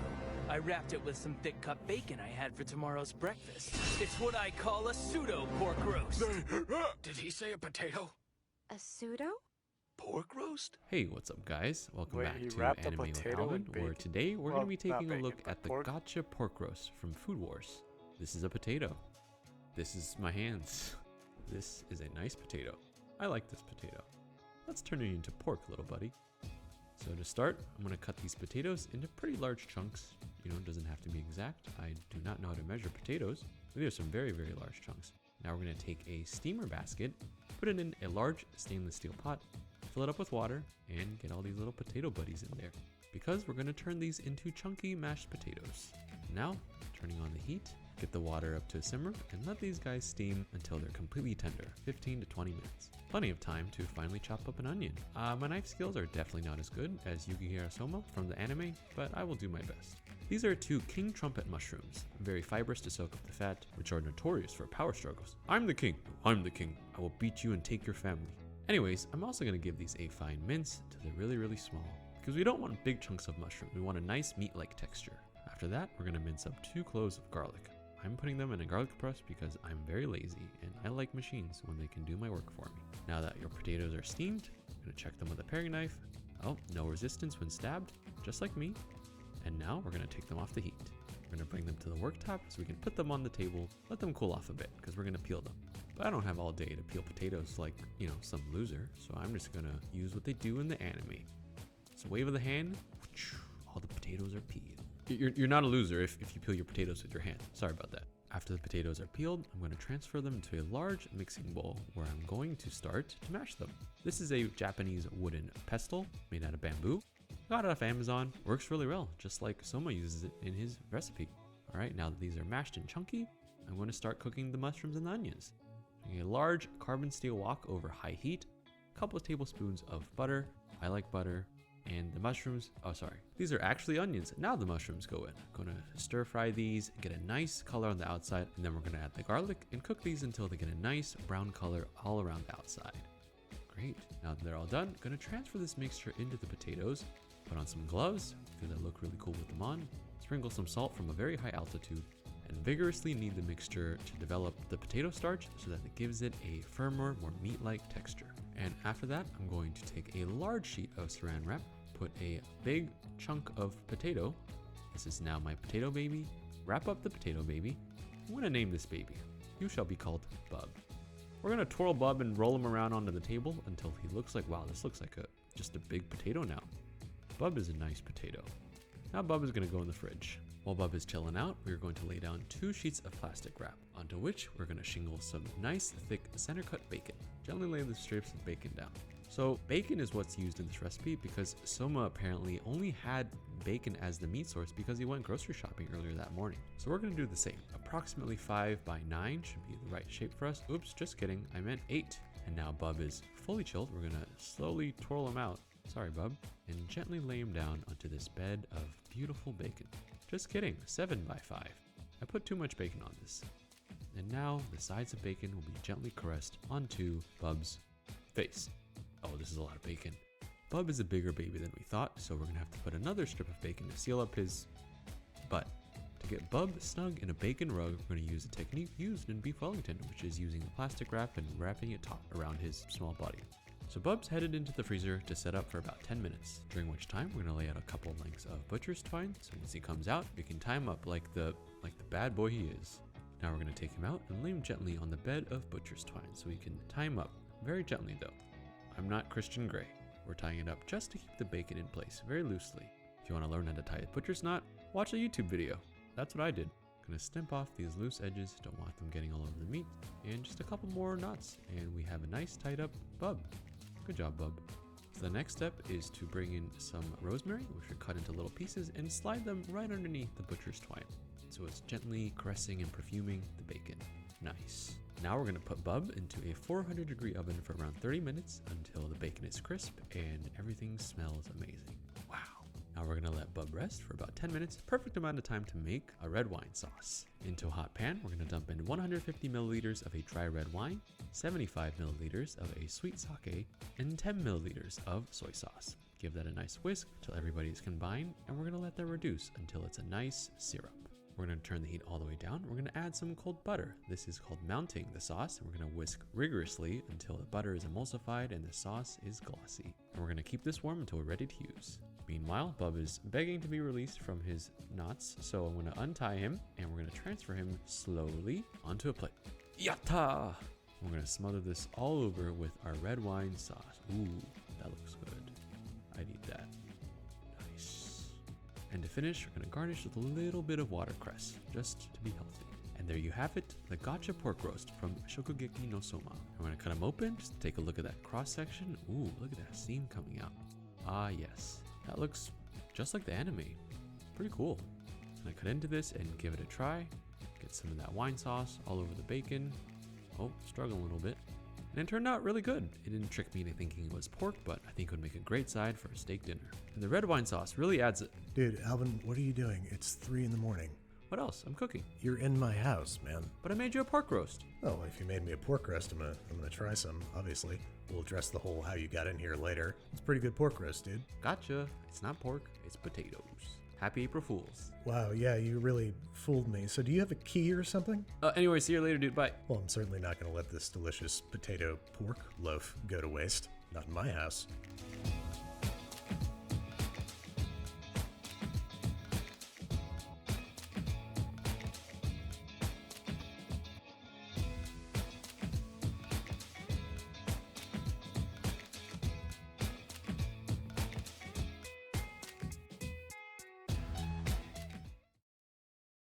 I was hoping you'd be able to deliver a dish to my granddaughter's birthday party. It's my specialty, herring and pumpkin pot pie. Hey everyone, welcome back to another episode of Anime with Alvin. And today, I'm going to be making the pumpkin and herring pie from Kiki's delivery service. This is smoked herring. It smells weird. So, to make that beautiful decoration that goes on top of the pie, I'm going to be making puff pastry from scratch, which starts by combining 20 ounces of all-purpose flour, half an ounce of kosher salt, 4 soft ounces of unsalted butter, while slowly adding in 10 ounces of cold water. And once the dough is a bit crackly or shaggy in texture, it goes onto a well-floured work surface to begin shaping. I might sound like I know what I'm doing, but this is actually my first time making puff pastry ever, so Kendall, our amazing kitchen producer, is guiding me through every single step. So what I'm doing here is rolling out the dough into a rough rectangle, folding it over into another rectangle, and punching it down with the rolling pin slowly. And the goal here is to really get a clean rectangular shape with constant rolling and folding. Off screen, Kendall is silently giving me instructions and nods of approval and nods of disappointment when things don't go well. I'm quite used to it because, well, I'm Asian. Anyways, after a little bit of rolling and shaping with a bench scraper, the butter inside the dough is starting to get a little warm and soft, so it does need to go on a board inside the fridge so that I can set up nicely. And while we wait, it's time to make the coveted big butter block. I think this is the heart and soul of any good puff pastry. So what I'm doing is fusing blocks of butter together by pounding it really hard with my rolling pin. And when it gets a little bit too big to handle, I fold it back in on itself so I can pound it again. And it's so fun. You can feel the butter getting softer and more flexible under you after each pound, after each roll, after each fold. And the goal is to slowly coax it into a shape of a rectangle slightly smaller than half of the pastry. So this way, it'll fit nice and snug when the time comes. After about 10 minutes in the fridge, it is now time for the butter and the pastry to get married. First, I'm flouring the pastry, and after rolling it out gently, I'm pressing it down the midsection to create the fold line. That's where the butter block's gonna go. It's kind of like a butter sandwich, almost like a Pop-Tart or a Hot Pocket or Lean Pocket if your parents cared about health like mine did, but I'm carefully using the rolling pin to get it rolled out, and now we finally get to begin the laborious but beautiful process of creating those hundreds of magnificent layers. It's actually pretty important to brush this down with each fold so that the excess flour doesn't prevent our layers from sticking together. So here's the breakdown. I started with a 4-fold, rested that for 30 minutes in the fridge, a 3-fold, another 30 minutes in the fridge, another 4-fold, 30 minutes, and a final 3-fold and 30 more minutes, creating a total of 144 layers. I'd like you all to meet my very first baby. His name is Bob, and I'm gonna put my baby in the fridge now. So after my lunch break, I decided to take on the pumpkin part for this recipe. This is actually kabocha squash, which in Chinese translates to langua, which in English translates back into pumpkin. And that's what I grew up with, so I'm using it. I decided to interpret the pumpkin and herring pie as a pot pie filling. So I'm cutting up some leeks, some celery, some fennel, and I just thought it would be fun to do a little bit. Oh, nice catch there, dude.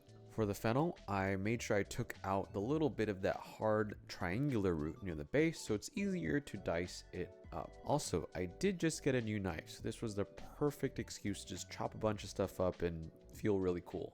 And to cook the squash, I've placed a steamer attachment inside a pot filled with boiling water, steaming them for about 15 minutes or so until they show no resistance when stabbed, just like me.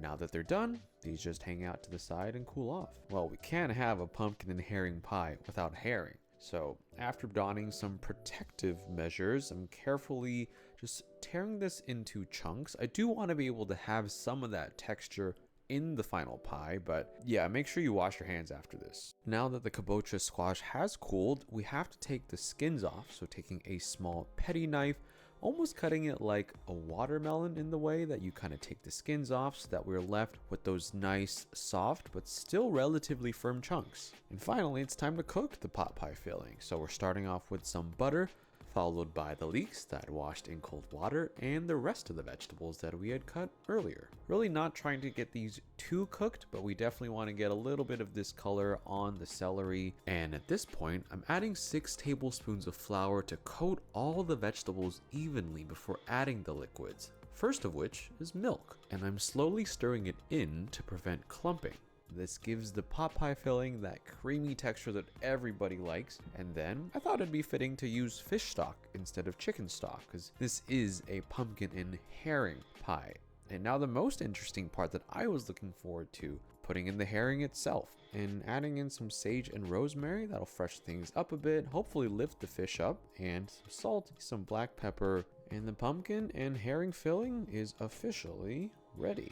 Meaning it's time to slide Bob aggressively onto the table and prepare him for one last beating. We'll start by flouring the surface and dividing the dough in half. Gotta pause real quick to admire all those beautiful layers we made. Then, to roll out the pastry evenly, press the rolling pin down equally across the dough before going in and rolling it out to be a little larger than the cooking vessel I'm using. And I'm then using the lid to sort of mark where I need to cut. That way, I get a perfect shape every time. If I recall correctly, the pie from Kiki's delivery service has a fish on it, has a couple of stripes, so I'm cutting out the pastry to try and get those shapes as close to the film version as much as possible.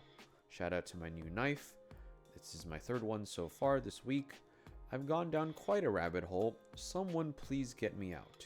This is a fish. This is me trying to figure out how large the eyeball should be.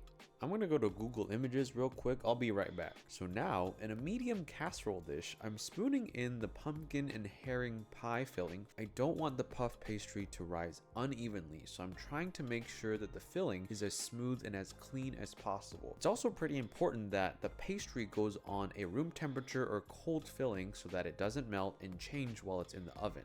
Using a little bit of egg wash not only helps me stick on the other strips of pastry, but it also helps promote a nice golden brown look once it comes out of the oven.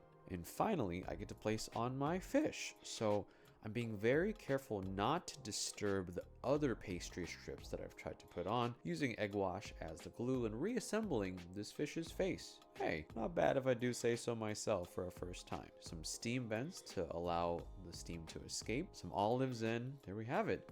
Into a hot 400-degree oven you go. 45 minutes later, looks like my fish tried to escape, so we're gonna give it a little bit of time to deflate and cool before I dive in and give myself a huge serving. The pastry has a nice crackly sound to it, and the filling honestly looks really delicious. Let's see. First you gotta give it that little The pastry is golden and buttery and delicious. The filling is warm and comforting, and I think it's a perfect meal to deliver to a grandkid or a friend. I just wish this little guy could talk so he could tell me how much he likes it. I like you, little guy.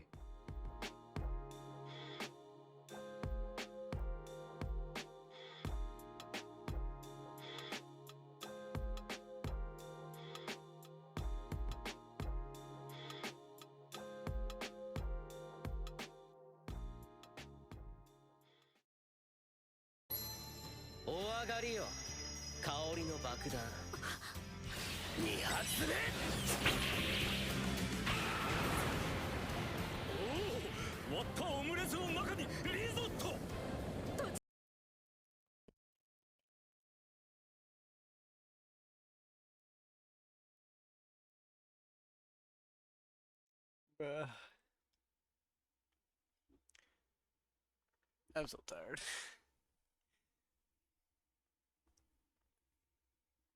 I completely... Where... At what point is this? Ah, not as far as I thought.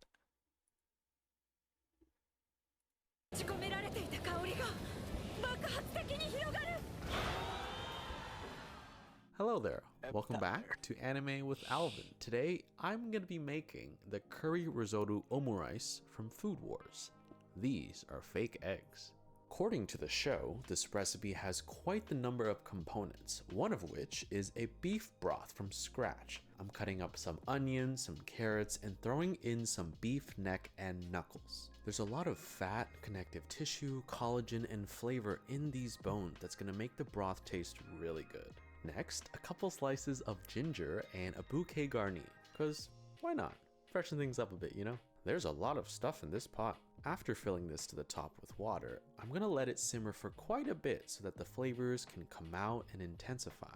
And after, the entire Babish studio starts to smell pretty good. This is done. Oops, I'm straining the whole thing through a mesh strainer, eating a carrot cause is carrot's good, and slowly waddling off screen like a penguin without its feathers.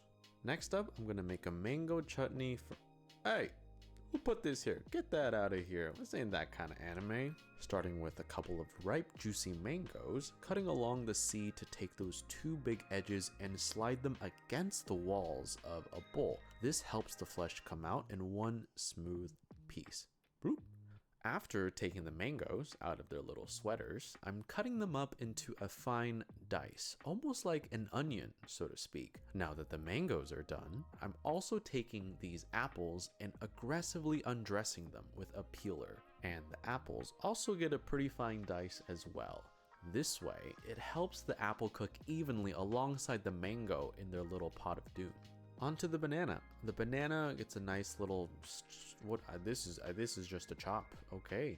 The next component I'm making is the glaze that goes on top of the omu rice. So I'm adding in some honey, some soy sauce, some oyster sauce, and some water, and reducing that over medium heat in a pot until it becomes a glaze. Before we can start cooking the chutney, I actually have to cut up some garlic and some chilies. So I'm finally mincing this garlic using a kosher salt, almost scrubbing technique, and some chilies to put into the pot first. These get cooked in a little bit of oil first so that the fragrances can come out, and then I'm adding some spices like coriander and cumin to also bloom in the oil. We can finally dump in the fruits that I spent a lot of time making jokes about and add in a good amount of sugar, which will thicken and make the chutney delicious.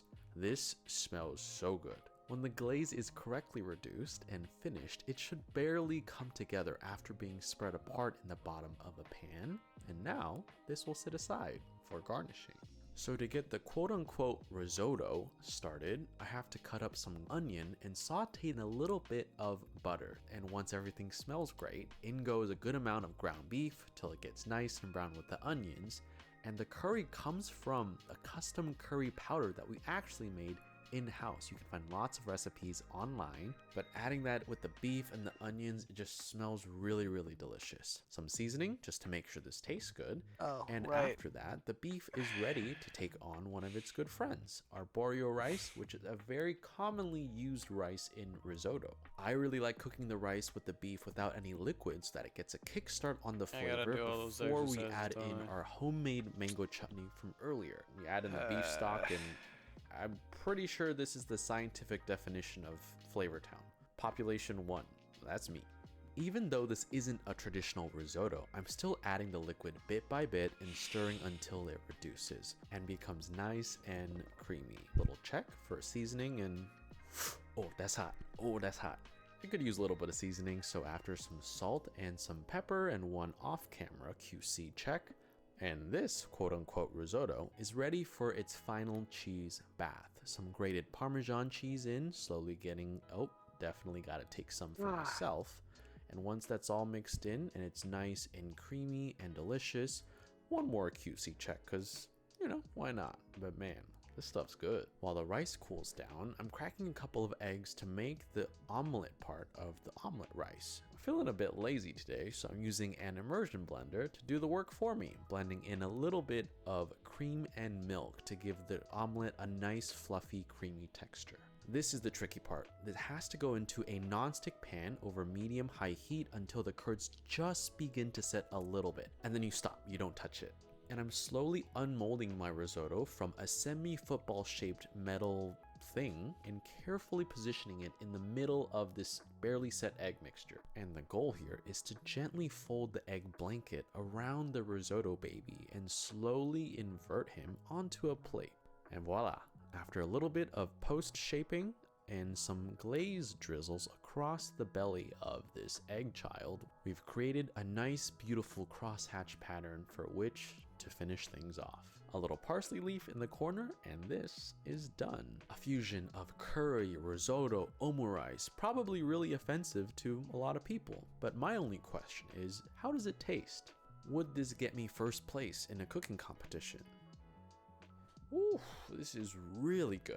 The creamy soft egg with that sweet and salty glaze and that beefy but fruity risotto, it all works together shockingly well. This is 100% joining the Clean Cloth Club, and I'm gonna eat this off screen because my clothes are gonna explode in 3, 2, 1.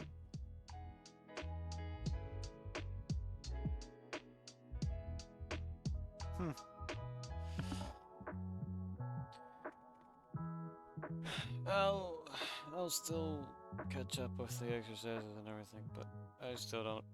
I'm still. Blah. You said bell peppers and beef. There's no beef in here. So you wouldn't really call it bell peppers and beef, now would you? Yes, I would. Well, it's not! It is when you're broke, alright? Hey everyone, welcome back to another episode of Anime with Alvin. Today we are going to be tackling the bell peppers and beef from Cowboy Bebop.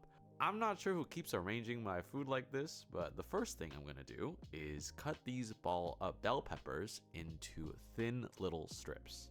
So, in the first version of this dish, we're actually going to replace the beef with mushrooms because mushrooms in the show are a lot cheaper than beef, and you can get that same meaty texture by using mushrooms.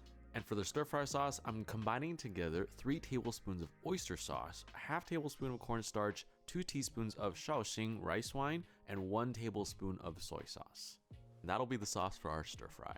Now, I don't think you're allowed to have a wok with open flame in space, so we're going to use an induction burner with a little bit of oil in the pan till it's smoking, adding the mushrooms, adding some salt, and just letting them cook down while you rub your hands together. It doesn't do anything, but I was cold. Towards the end, I do like a little bit more sesame oil just to give them some more aroma, more browning. And then these come out, reset with a little bit more oil, and in goes the bell peppers. So these cook down a bit, and then I add in a little bit of garlic with a little bit more sesame oil. If you add in the garlic too early, it burns, and we don't want that. So after a couple seconds of working the wok, the mushrooms go back in.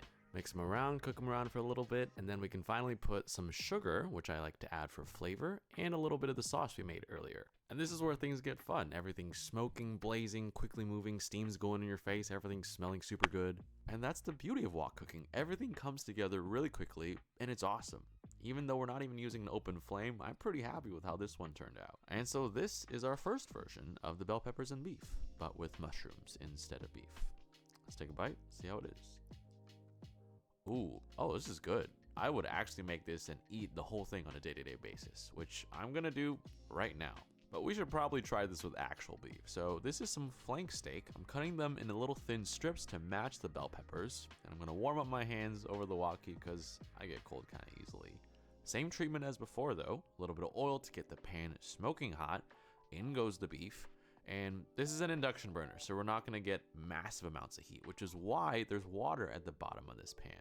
I think water is stir fry's #1 enemy, so I'm really just trying to shake things to get all that steam out and not overcook the beef. And we run it back. A little bit more oil, bell peppers in, cook it around until it gets a little bit of color, lightly brown, add some garlic, stir it up again, add the beef back in, everybody gets to know each other, add some sauce. Watch as a lot of sauce creates a lot of steam. Inhale all those great smells one more time, add a little bit of sugar for that extra flavor, and ta-da! This version of the beef and bell pepper stir fry is done, and with actual beef this time, so let's see how it is. Oh, pretty solid. If I had this in space, I would be pretty happy, but I do have one more version to show you guys. This is a Chinese dish called Qingzhao Rou, which roughly translates into spring peppers meat strips. But this is my grandpa's recipe, and I do want to make it like the way he did, so I'm taking that same flank steak, cutting it with a huge cleaver into really, really thin strips. And now I'm seasoning the beef with a little bit of salt, white pepper, chicken bouillon powder, and mixing it together until I realize that this bowl is a little bit too small. Adding in some soy sauce, some sesame oil, some Shaoxing cooking wine, some egg whites, and some cornstarch.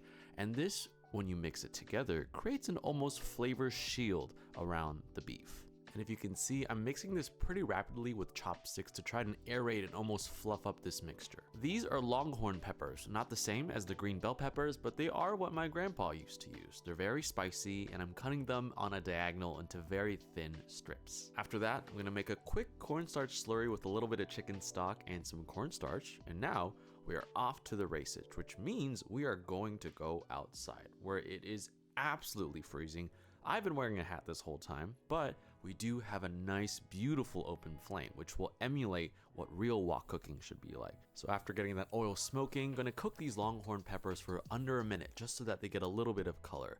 After that, I'm going to fill it up with a little bit more oil and essentially shallow fry these beef strips. Now that coating from earlier is going to help separate them, create a nice shield, almost a crust for these beef strips. And this will also flavor the oil we fried it in, so that after that these beef strips are drained, we can reuse that flavored oil to fry up some garlic slices, fry up the peppers, throw back in those beef strips from earlier. Everybody kind of gets really happy in this huge wok. And after that, throw in a little bit of sesame seeds, mix it up for less than a minute, then some of that cornstarch slurry. This is going to help create a sauce for this dish. Finish with a little bit of sesame oil. After that, this dish is done. 45 seconds of fire, smoke, and absolute chaos. I had so much fun, and I'm gonna go back inside because it's freezing, and I'm not gonna tell Andrew about what we just did, just to create as much confusion as possible.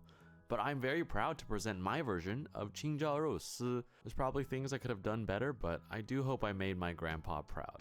Let's see. Oh, okay, here we go. Yes, this is exactly what I was looking for. It tastes exactly like the restaurants I used to go to growing up, and it tastes like how my grandpa used to cook it. It's spicy, it's delicious, it's sweet. The heat from the wok is giving these things such nice flavors. Wow, I'm actually so impressed with this. Okay, everybody else has got to come and eat this because I'm really proud of it. And I'm gonna go get water because this is very, very, very spicy.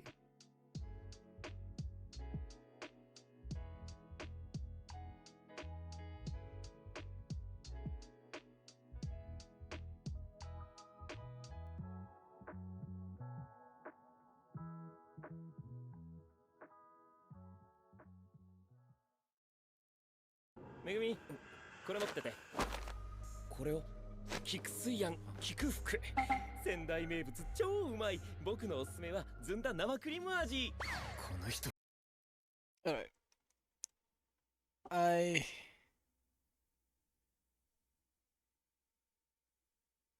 am actually gonna rest for a bit. Like, I need it. I really do. I've kind of been doing that for the past like while, a little bit, but I'm not sleeping. More like, probably more like a nap, because I still gotta do. First, I've got to catch up on the exercises, so I'm probably not gonna do all of them all at once. Secondly, I still gotta do that climb thing. But for now, I've just gotta rest up a bit. Especially since 24 hours is so close. Look, I'm not going to sleep, okay? I'm not sleeping. I'm just like laying down, closing my eyes for a bit. 10 hours.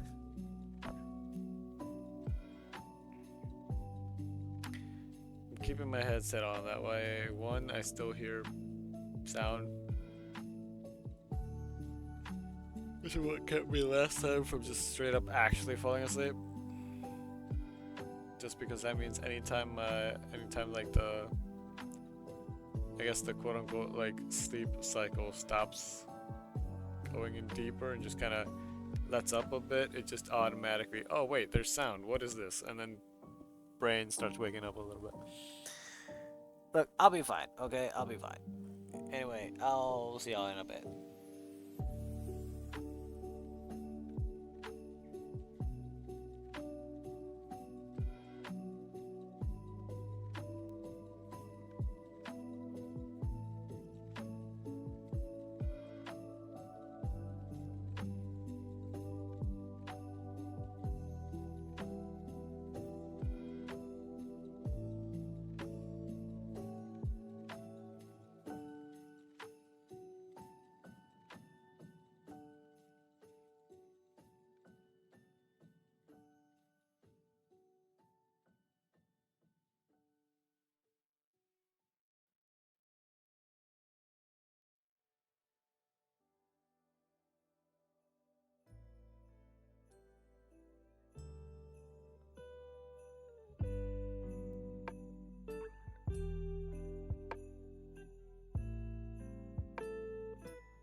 Alright.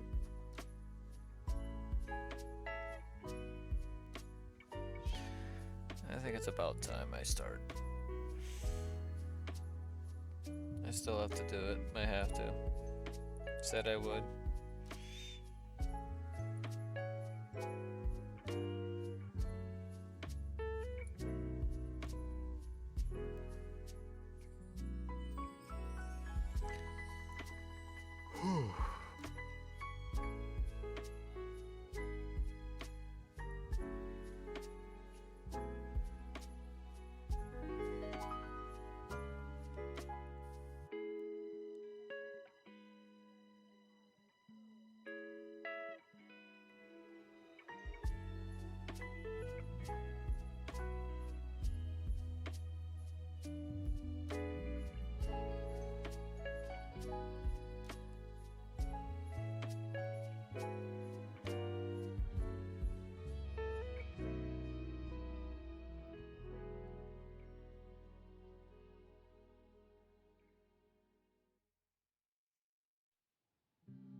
Hmm.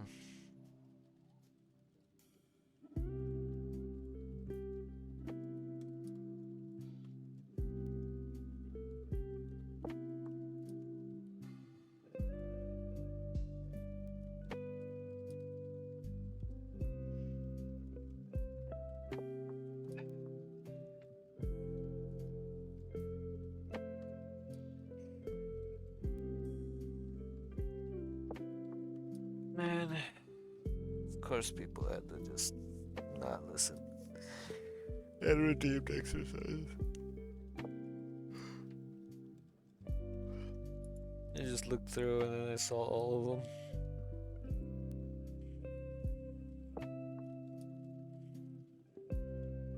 Okay.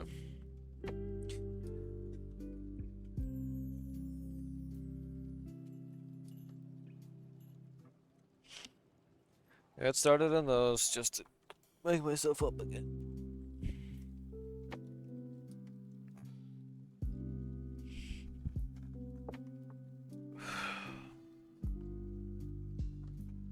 One, 2, 3,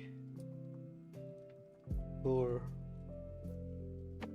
5, 6, 7, 8, 9, 10, 11, 12, 13, 14, 15, 16, 17, 18, 19, 20.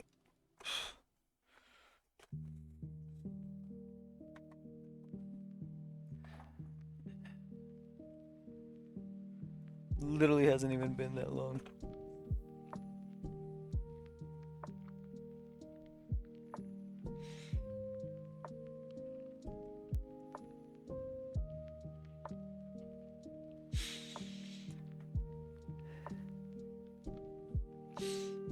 I can tell how long it's been. It hasn't been that long.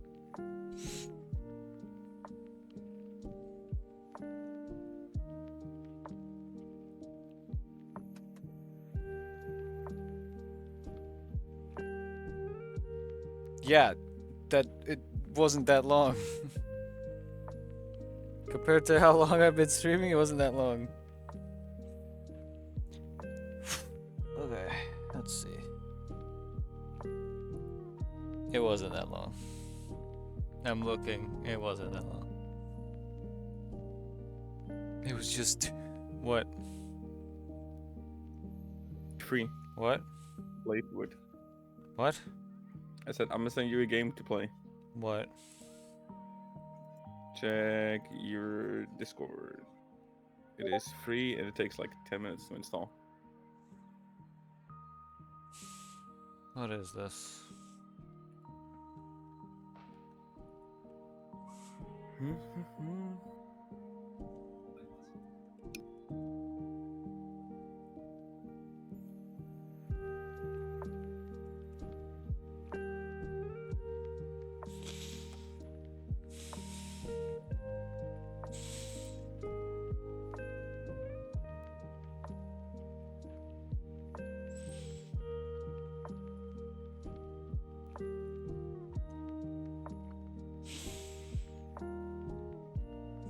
Well, I added it to the library. No, install it. You have like a few more hours before VR shit, right? No. Oh, are you hopping on now?